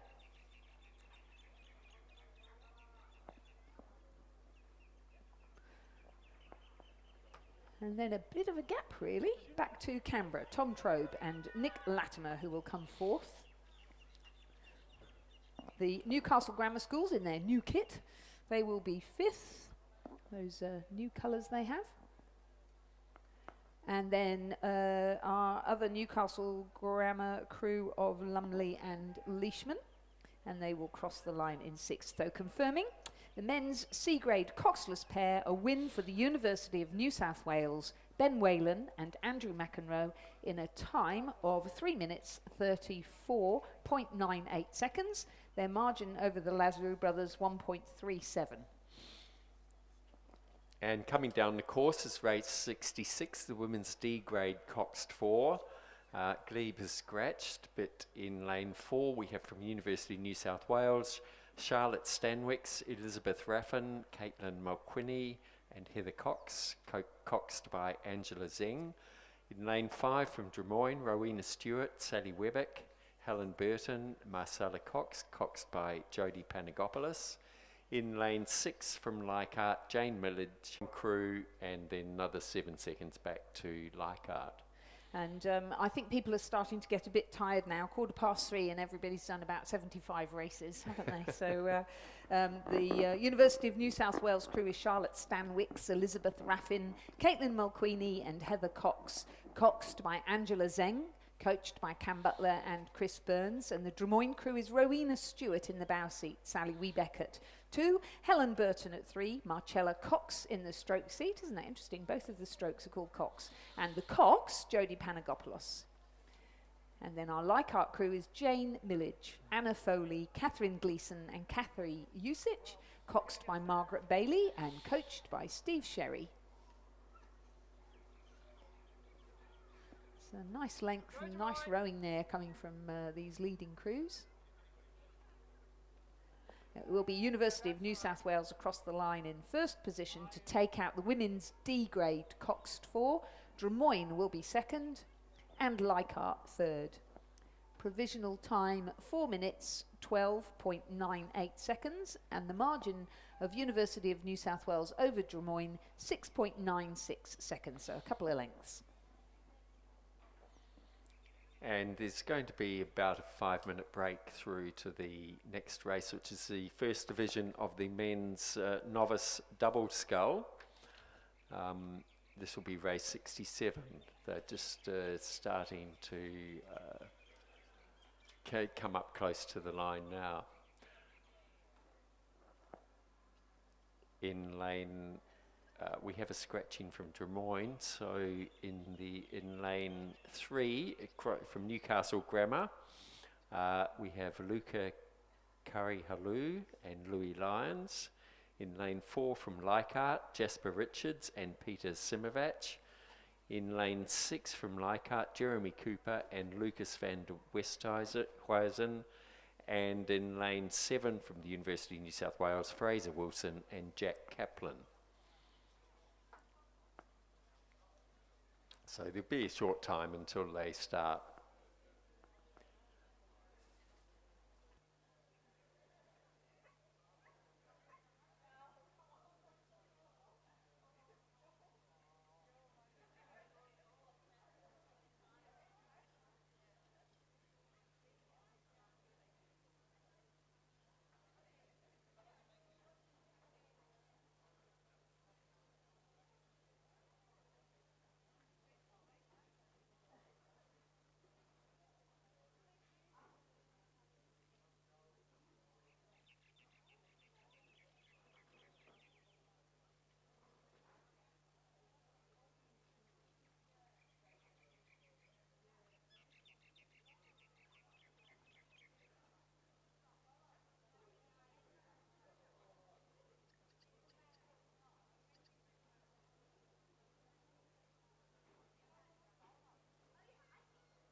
So this is the men's novice double scull, just lining up now. Yeah, we're just saying, up here in the finish tower we get a lovely view down the course and the wind is so gentle, or the breeze I should say. The sun is shining, the skies are clear, it's just absolutely stunning. Looking at this beautiful course, and it must be very exciting for those who are just learning how to row to get out there and do a race on a multi-lane course in conditions like this. A great start there for the crew from the University of New South Wales, is it? the Yep, in yeah. lane 7, that's right. So Fraser Wilson and Jack Kaplan off to a good start there. They look as though they're well rehearsed and now finding their rhythm. It looks like we're missing a crew. It so does, yeah. although there was one scratched, we should have 4 crews on the course, but there are only 3. And it looks like the Leichhardt crew might be the one missing. Yeah. We've definitely got 7, and it looks as though we've got 6, which is Leichhardt, Cooper, and Lucas van der Westhuizen. Yeah, So I the think you're right. Richards, we'll wait until they get a little bit closer and then we'll be able to see. Actually, I think we have the Leichhardt crew, but not the Newcastle Grammar crew of Luca Carolou and Louis Lyons. I was wondering whose that Zooty was now. I've been, because Newcastle Grammar have been all around the place. But I was thinking, I haven't seen any of the colours at all. That's I right. wasn't So aware they they'd were changed. just red, white, blue, and now they've still got the red and the blue, but they've got a paler shade of blue in there as well. It's quite thin stripes. Yeah, it's quite attractive. But of course, it's hard to spot them, isn't it? When you Yes, don't yes. know. Yeah. Yeah, so it is a Newcastle Grammar crew that's not in this race. It looks like the Leichhardt crew of Jasper Richards, Peter Simovac, second Leichhardt crew of Jeremy Cooper, Lucas van der Westhuizen, and across on this side from the University of New South Wales, Fraser Wilson and Jack Kaplan look like they're giving themselves a fairly handy lead. Yeah, got a good rhythm going, haven't they? And the timing's pretty good if they're novices. Exactly. For novices, you usually expect to see a few little misdemeanors along the way, but they're all rowing really well. I must say, all of the novice sculling has been really good so far today. The singles this morning were excellent. So congratulations to all those coaches who are out there, and make sure you keep learning, keep attending the hours of powers, keep your learning up, keep talking to each other, because it's just so exciting to see this quality of rowing amongst novices. So well done. And they look like they're moderating their rate all the way quite well too, because often with novices you see them go like crazy and then suddenly discover how long 1,000 metres is once they hit the 500 metre mark. Yep.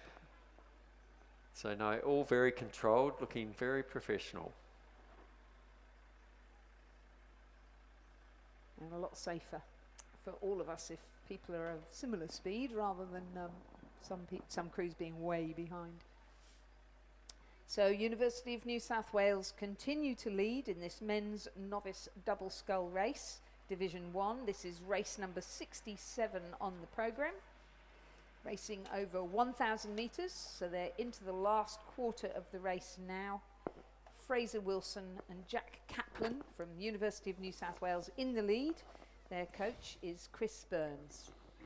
And then across to the crew from Leichhardt of Jasper Richards and Peter Simovac.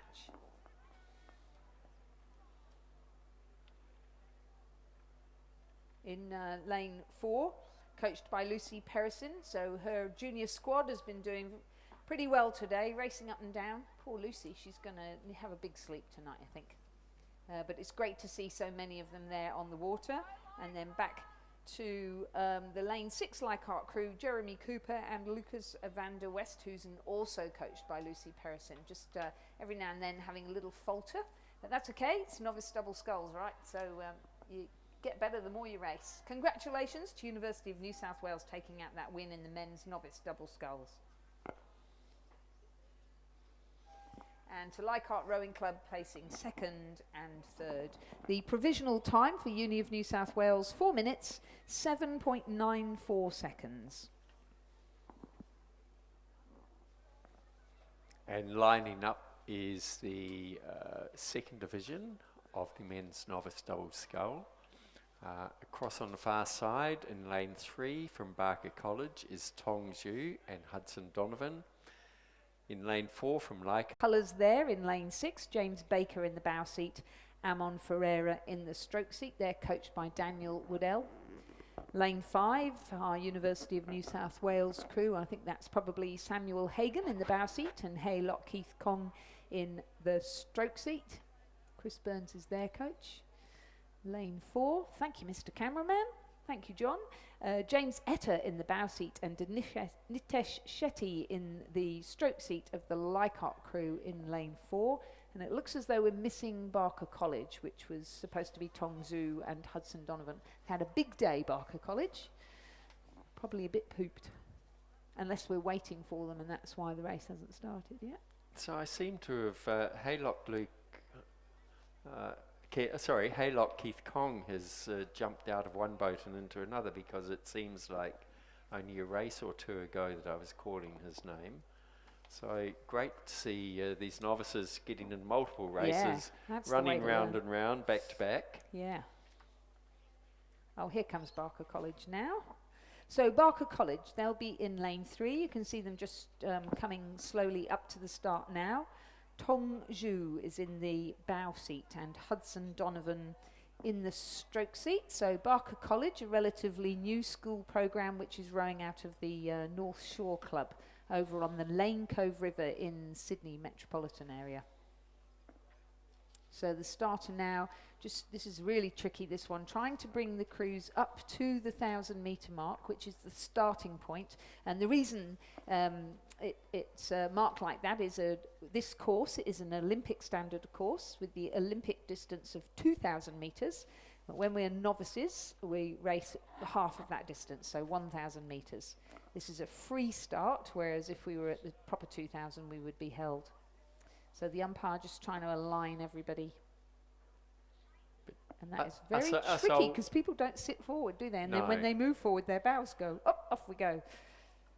And again, University of New South Wales, very well drilled, absolutely ready. They've obviously practiced it. Harry O'Donnell and Yuri Takahara Chimale off to an outstanding start there in lane 7. Lane 6 from Nepean, also looking very calm. The crew in lane 5, the second University of New South Wales crew, just taking a little longer to actually settle into their rhythm there. Compared to the size of the University of New South Wales, the Nepean boys of James Baker and Amon Ferreira look tiny, but got away to a great start there. They run a great novice program at Nepean Rowing Club down on the Nepean River. So if you're from Penrith and you're here just having a look-see and you fancy having a go, then head on down to the Nepean Rowing Club at Tench Reserve, or at the actual rowing hub there on Bruce Neal Drive, and have a chat. But yeah, great novice program and a good junior program there too. So again, for a novice race, Lizzie, these guys are looking all pretty good. They've some of the timing's a bit off, but they're getting nice boat run. You know, I know when I started, our biggest challenge was getting the ratio and not overcooking yourself in the first half. Yeah.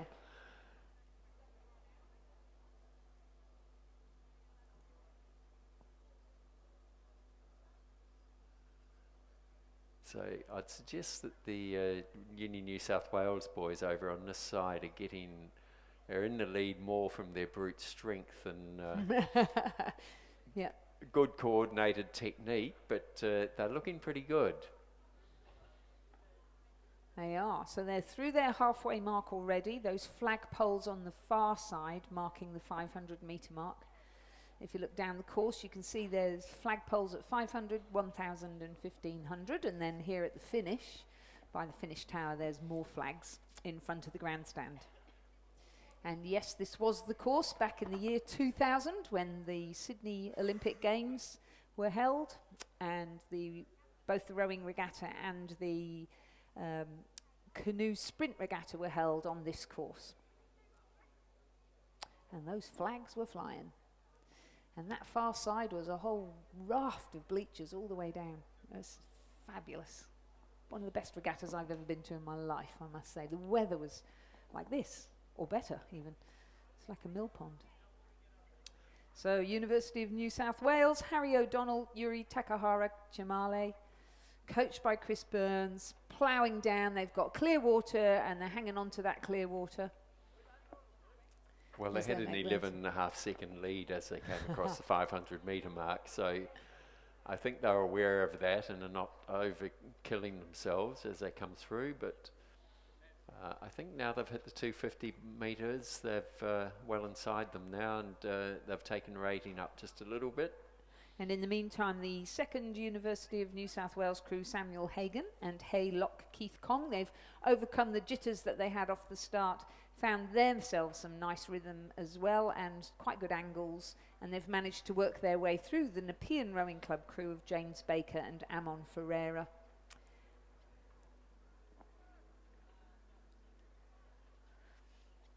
Who are sitting in third, and fourth, James Etta and Nitesh Shetty, representing Leichhardt Rowing Club. They're having a pretty good race as well. And then back by the umpire, we see the crew from Barker College, as we said, very new to rowing, Tongzu and Hudson Donovan. Congratulations, University of New South Wales. Another one of those little metal mugs, Rowing New South Wales mugs, will be presented to them. The mugs go to the first place crew of each race. Great second place there for University of New South Wales 2. Nepean Rowing Club storming towards the finish now. James Baker and Amon Ferreira taking out third place over James Etta and Nitesh Shetty of Leichhardt Rowing Club. The winning time for University of New South Wales, a rather nifty 4 minutes, 2.15 seconds. The winning margin over their colleagues, 14.95 seconds. And and we have the missing Newcastle Grammar School crew from the previous race on the far side now, so they obviously missed their start. Yes. Which is always a challenge when you're a novice, Yeah, knowing well, how much we time. have here comes the Barker crew, the novice crew coming Yes. down. So these boys look like they've got, they're having a good go, that's the main thing. They're about to change lanes. I was going to say they've done pretty well because they They- started in lane 3. They're Yeah. now in 8, 7, 6, crossing into 5. Yeah, They're just they're taking the certainly- scenic tour, Yeah, they're as having you a good do. look at the course so they know it Yeah. for next time. There we go. They're going to do a big push to the last grandstand 200 rowing. metres here. Grandstand rowing. Let's hear you, Barker College. Let's cheer your colleagues on as they come through the 250 metre mark now. They've got their mojo now. Here they come.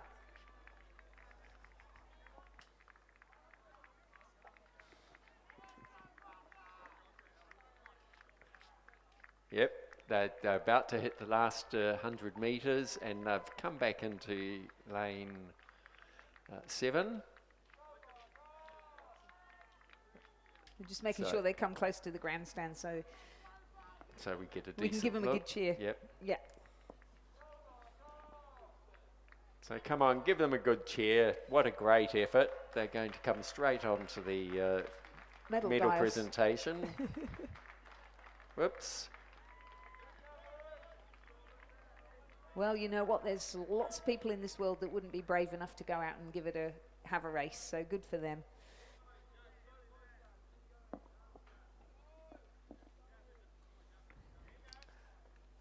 Well done, Tong Zhu and Hudson Donovan. Give them all a good hand. Yeah, well done, guys. Looking forward to seeing you at the next race. So on the course now, we have first division of the men's D grade double sculls. So once you win your novices, you move on up to D grade. We have St. Augustine's in lane 1, Hamish Wise and Josh Arundel. We have Northern Beaches Secondary in lane 2, Philip Chronopoulos and Blake Bartram. We have Drummoyne Rowing Club in lane 3, Douglas Stewart and Andrew Patterson. Leichhardt Rowing Club in lane 4, Dylan Lee and Michael Hu. In lane 5, Newcastle Grammar School, Felix Lamoureux and Lancelot Saker. Nepean Rowing Club are in lane 6, Druv Patil and Damming Wang. In lane 7, Shoalhaven, Harry Davis and Chris Turner. In lane 8, from Lake Macquarie, Bill Schneider and Guillermo Gomez Ansaldo. And it looks like the Shoalhaven crew is In the lead. in the lead. Yeah.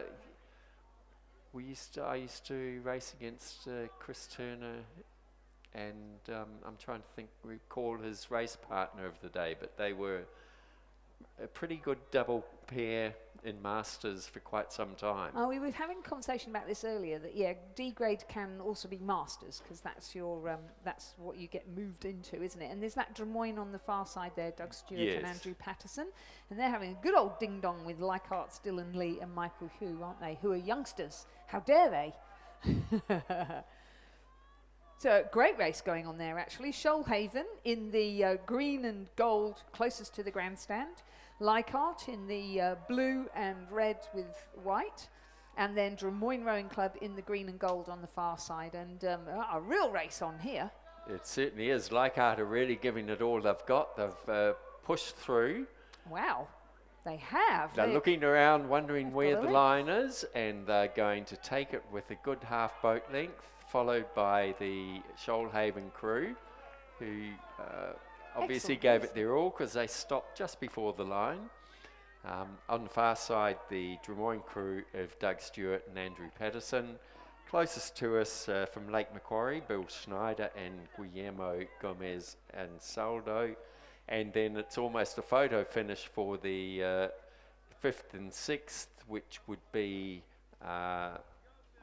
Northern Beaches. Yeah, Northern Beaches Secondary College. and Nepean boys, I Nepean think. boys, yeah. Yes. Very good. I think Nepean might just have pipped them to the post. Then we've got St. Augustine's coming across for 7th. And here we have the Newcastle Grammar crew of Felix Lamoureux and Lancelot Saker sporting both the old and the new uniform. Yes, Just so we can at least we know now why that is. Yeah. Yes.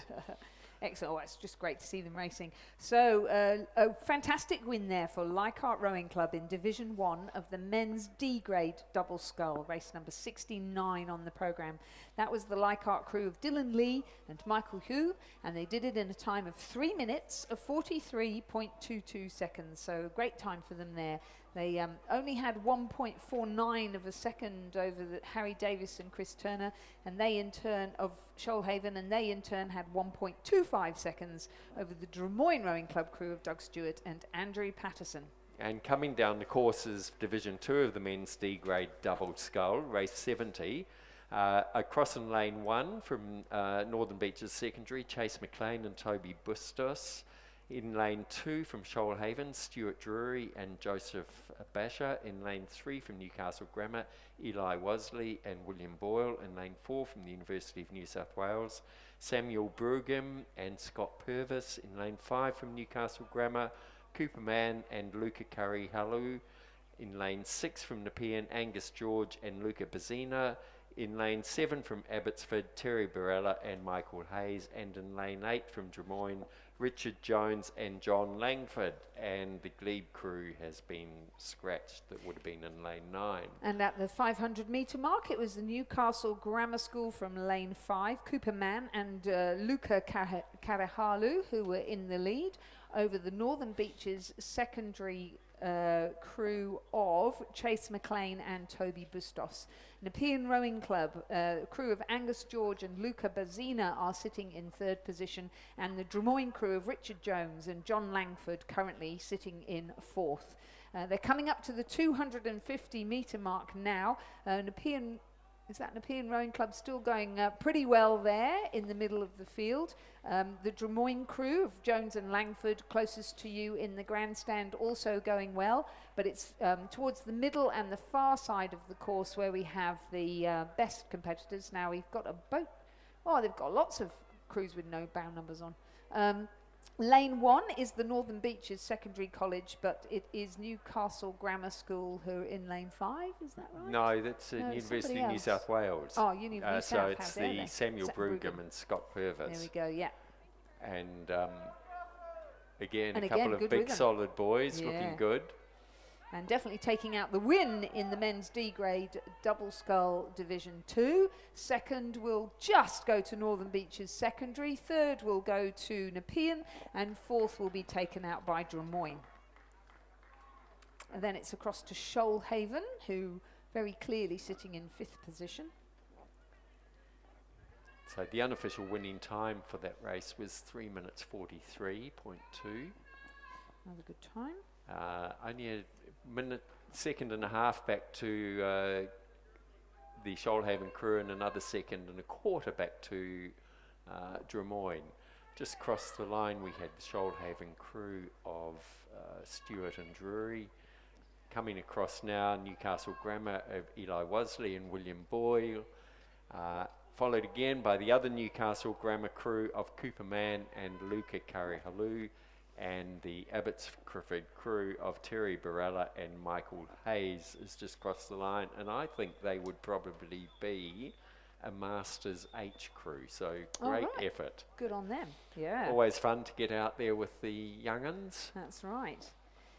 Now we have a few minutes before the start of the next race, but this is a much longer distance, 1,750 metres, so an unusual distance for us to race. But if you only arrived at lunchtime and you haven't watched any of the longer distance racing yet, the reason for this is just that the damage that the flooding has caused here at the Sydney International Regatta Centre has meant that the finger pontoons at the 2,000 metre start are really quite dangerous to use. So until they're sorted out, and I really applaud Rowing New South Wales for making this decision, they've decided it would be much better if we just have a free start.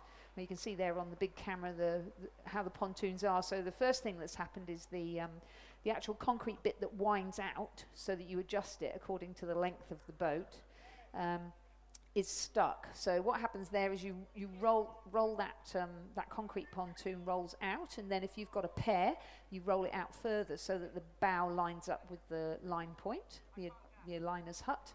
And if you've got an 8, which is obviously a lot longer, you just roll that finger pontoon back in again so that the bow still lines up with the starter who's normally in that hut. So what we're doing today is simply taking people down to the 250 metre mark, and you can see there we've got the aligner and the starter under a nice Rowing New South Wales tent, keeping them out in the shade. And they Isn't line our up from the camera other crew side. doing a great job This following is- your commentary? He is listening to us. Be careful, because he's got a camera on you as well. No, don't show us, John. No. Yeah, fantastic footage, really is. Look at that shot. Beautiful. The wonderful thing about this is then being able to go back and watch you race, Yes. see all your misdemeanours, but watch the live feed and Yeah. have to listen to us again. We apologise for that, but certainly it's very instructive to be able to watch you race and just see how you fell So apart true. or how well you handled it. Yeah, that's absolutely right. Thank you for that. I hadn't thought about that. I'll be able to go back and look at the 8th races. Oh, yeah. yes. Yeah. Yeah, wouldn't it be lovely if we have regattas like this all season? Oh, fantastic. So this first race, over 1,750 metres, is the men's B-grade quad scull. We can see they're lining up on the start now. In lane 1, we should have the Northern Beaches Secondary College crew of Fraser Tom, Ripley Nelson Lowe, Levi Williams and Harrison Burke, coached by Kieran Kabelke. In lane 2, we should have Barker College, Tristan Leith, Luke Kibble, Zachary Neal and Isaac Sheriff. Nepean Rowing Club are in lane 3 with Jason Woodell, Hugh Harold, Miles Harold and Dewar Callantar, coached by Daniel Woodell. In lane 4, University of New South Wales 1 with Zach Partridge, Clayton Facchini, Jack Clements and Michael Pickford, coached by Cameron Butler. In lane 5, UTS Haberfield, Matisse Ferrier, Henry Blackwell, Ned Power and Peter Waldersea, coached by Elliot Shackloff Bertonetti and Matthias Ungermach. In lane 6, St Augustine's College, Miles Nicholas, William Pender, Tom McGee and Cody Kearney, coached by Daniel Samus. In lane 7, University of New South Wales 2 with Anthony Ball, Chris Burns, Eugene Blazerjowski-Walsh, Frederick Leroyd, coached by Cameron Butler. In lane 8, Mossman Rowing Club with Sam Merry, Owen Balharry, Dion Hansen and Oscar Shiel-Gamborg, coached by Kieran Kabelke. And in lane 9, the Northern Beaches Secondary College of crew of Matthew Hussey, Jelly Spiker, Guy Ormond and Tobias Elias, also coached by Kieran Kabelke. So Northern Beaches Secondary row out of the facility there at Pearl Bay Mossman Rowing Club shed. So just looking at some of those crews, I think we're going to see a bit of exciting racing I hope so. with this yeah. one. Yeah. So Nepean Rowing Club one is interesting, isn't it? We've got the two Harold brothers, Hugh and Miles, Dua Kalantar, who I think has just come back into rowing again, which is great.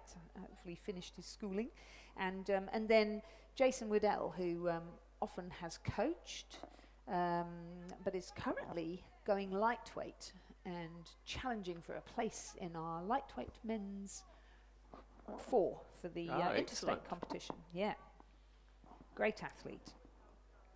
Of course, he's been there, done that as in the New South Wales youth teams a decade or so ago. So we look as though University of New South Wales 2 has scratched. That's the crew in lane 7. So we seem to have a lot of brothers rowing out here today, don't we? Yeah, keep it in the family. Keep it in the family, exactly. Well, what we're finding is quite exciting at Glebe is that with a lot of the juniors, we're having parents signing up to do the Learn to Rows. Yeah. So the more parents out there, give it a go. It's a great Absolutely, sport. it is a great sport. Some of us did start late, and we do it gets us hooked. Yeah, too right. But no, it's fantastic. So pretty much all the community clubs run Learn to Row programs. Great thing to do, even if you don't come back to it, to just get out there and understand what's involved. Agreed. Yeah.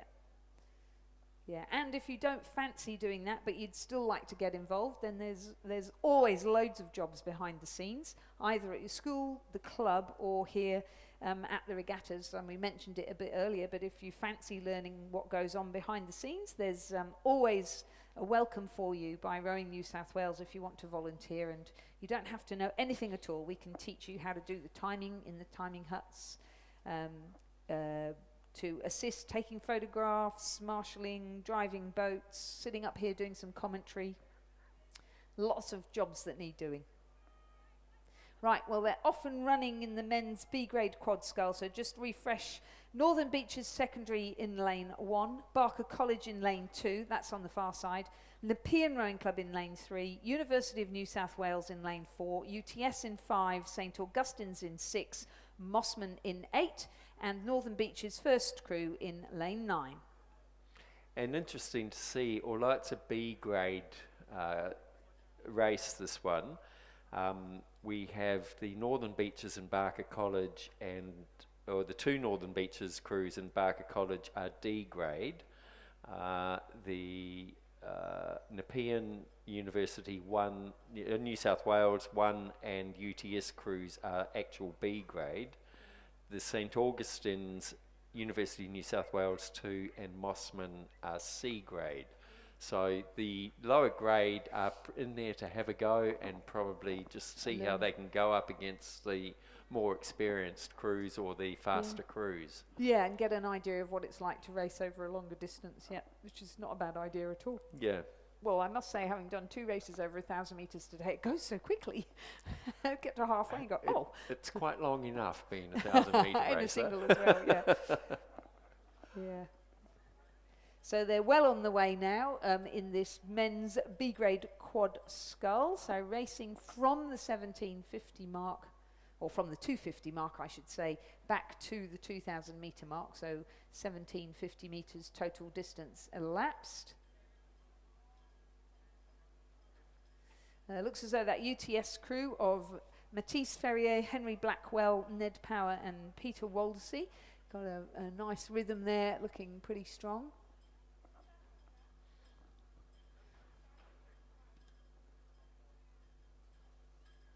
And as expected, we've got Northern Beaches Secondary in lane 9, so that's closest to the grandstand. They're a D-grade crew, as are the two crews on the other side of the course, Northern Beaches Secondary and Barker College. So we wouldn't be expecting them to keep up with these guys.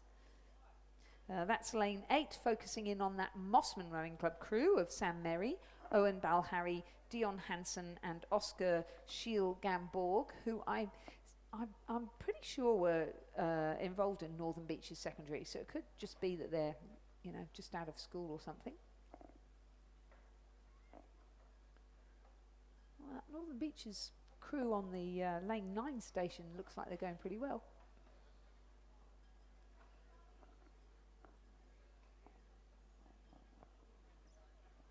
So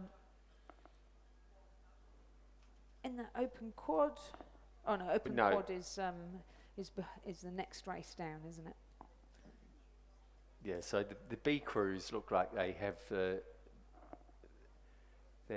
lead, although the University of New South Wales C crew, or is it the Mossman crew on the side, is right up there. Yeah, looking good. The crew over here in lane 8. Yep, indeed. And as Lizzie said, probably the reason for all the variable graded crews, the reason they're in this race is to get a 2,000 metre race in.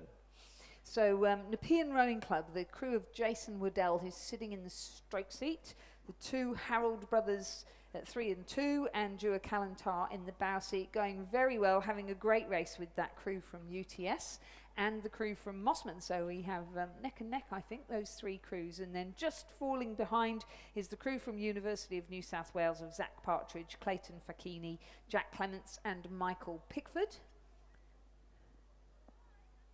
Yeah, so the Mossman crew is in the lead at the 1,500 metre mark, which means 500 metres to go,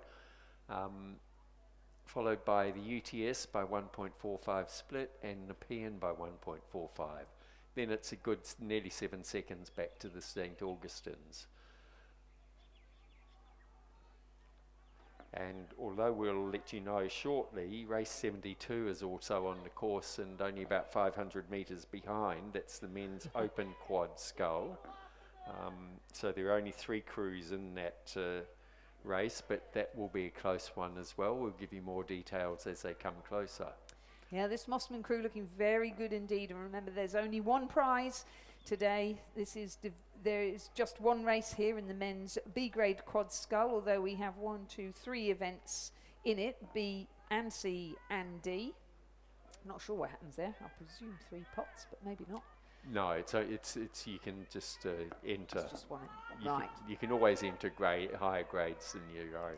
So very close indeed here. Mossman Rowing Club in the red and white prawn suit closest to you in the grandstand. Ooh, UTS, black, white and teal, Again, raising the rate them. of striking, really racing hard now, and then across to the Nepean Rowing Club crew with the blue blades and the And blue zooties. UTS has pulled through. They've got the Mossman crew by about 1/3 of a length. Excellent race. Great bit of racing there, and they're followed closely across the line by the Nepean crew of Waddell, Harold, and Kalantar. Then coming through quite some way back is the St. Augustine's crew. They'll be followed through by the University of New South Wales 1 crew. Closest to us here is the Northern Beaches secondary crew about to come across. I'm a little bit concerned that over on the far side there, the Northern Beaches secondary might get lapped by the Was it following Barker? race. I think that's Northern Beaches there, and this is Barker. Oh, Yeah. Barker. Yep, all very new. Well, hopefully they'll get guided in. Okay, so that's the Northern Beaches Secondary College second crew. Fraser Tom, Ripley, Nelson Lowe, Levi Williams and Harrison Burke safely across the line. Here come Barker. I'm sure they can, well, I hope they're telling their cocks that they've got a race coming up on them. They're going pretty well though. Barker College, Tristan Lyth, Luke Kibble, Zachary Neal and Isaac Sheriff. I think this is the best looking Barker College crew we've had out there so far today. Kudos to them. Racing up now, coming up to the grandstand in the men's open quad scull. In the lead, we have the UTS 1 crew of Mitchell Caponas. Is that right? I'm surprised. Yep, looks like it is. So this is the heavyweight crew of Mitch Caponas, Mitch Blackmore-Cram, Pat Burke and Marcus Della Marta. Sydney, and then in second position over in lane 4, the UTS lighter crew, I would say, Jack Henderson, Tate Van Heemst, Harry Curtin and Sean Murphy, both crews coached by head coach Matthias Ungemach, Tim McLaren and Elliot Shackloth Bertonetti.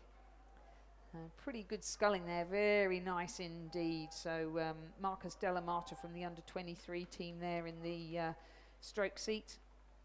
They take out the win over the, I would say, New South Wales lightweight 4 hopefuls from UTS with Sean Murphy in the stroke seat. And then here's Sydney University, Oliver Klotz, Sam Bristow, Hugo Hobbs and Joshua Hewitt, a young development crew, but some good racing there. The UTS first crew across the line in a time of 5 minutes, 18.71 seconds, and the margin just about 10 seconds in between each of those crews. Which sounds very fast, but you got to remember it's a 1750 metre course. And it's about 3 lengths, I think, in the quad, isn't it? Yeah. So just recapping the results of race 71, which was the men's B grade quad scull. It was also a win for UTS. Second was Mossman. Third, Nepean. Fourth, St Augustine's. Fifth, University of New South Wales 1.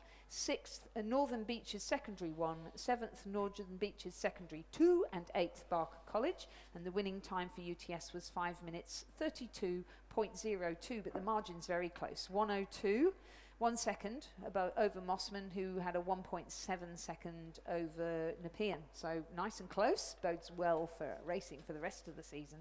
And very pleasing to see in that men's open race 3 former glebe rowers.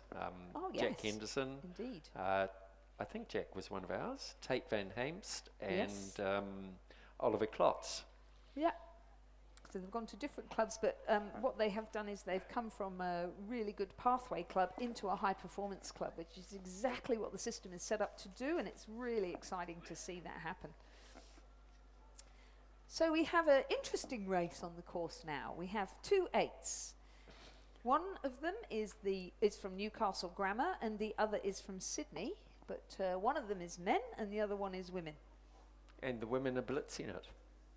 They are. So it's a Sydney Rowing Club crew in lane 5, the women's 8. It's got Teresa Gadil in the bow seat, Evie Thompson in 2, Talisa Noak Driver at 3, Eliza Dunlop at 4, Caitlin McManus Barrett at 5, Isabel Furrer at 6, Freya Neville at 7, Isabella Scammell, fresh from her gold medal in the under-23 women's coxed 4 at the World Championships in the stroke seat, and Howard Cowap, fresh from coxing the men's under-23 4 at the World Championships in the cox's seat. And they are coached by Lachlan Carter and Brendan Longman, and that's a nice bit of rowing in their beautiful Empaka 8. And then in the men's crew, this is Newcastle Grammar School.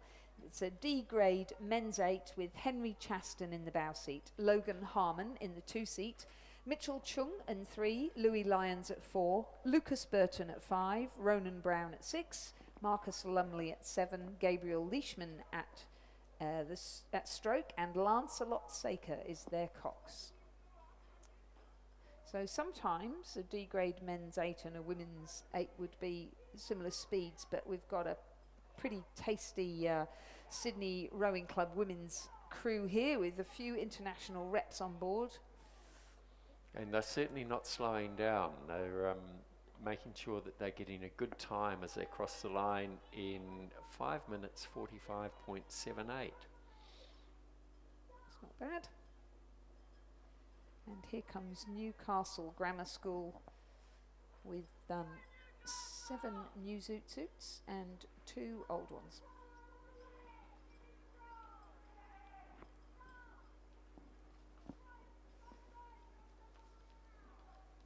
And great effort there from Newcastle Grammar to finish the racing for the day. So Newcastle Grammar have crossed the line in 6:15? 6 minutes 15, yeah. Not too bad. Not too shabby at all. Well, ladies and gentlemen, as Mark said, that concludes racing here at the Rowing New South Wales Spring Regatta 2022. Massive thanks to Bentley's Chartered Accountants and Business Advisors for their consistent support of Rowing New South Wales, and the other Rowing New South Wales sponsors, V Insurance, the insurance broker for Rowing New South Wales and also insurer for many of us of our marine hull needs, the Regatta Shop, Pontoon Sports, who were here earlier, Croker Oars, Bont Rowing, and also Mobius Brand Communications. You will have noticed the great graphic up there on the screen designed by Mobius for the Spring Regatta. Thanks also to the Quest departments here in Penrith for their support as the official accommodation partner of Rowing New South Wales. If you didn't stay here for this regatta and you think next time you might like to, then make sure you contact Quest directly and just quote Rowing New South Wales to find out the special rates that you can receive as part of our rowing community. We've had Lakeside Catering Kiosk open all afternoon, and we thank them very much indeed for feeding us and looking after us since early this morning. And as always, massive thanks to all of the volunteers and the staff at Rowing New South Wales for making this such a successful and well-run and safe regatta. And thanks to the weather gods for playing fair. Exactly. And please get your bow numbers back. Oh, indeed. Please Yes, indeed. put all your rubbish in the bins and pick up all the bow numbers and please bring them back to the finish tower. That would be great. And we will look forward to seeing you later in the season, probably at some of the head races that are going on. Best of luck to everybody for this these next couple of months as we lead into Christmas. Looking forward to continuing a fantastic regatta season in the new year.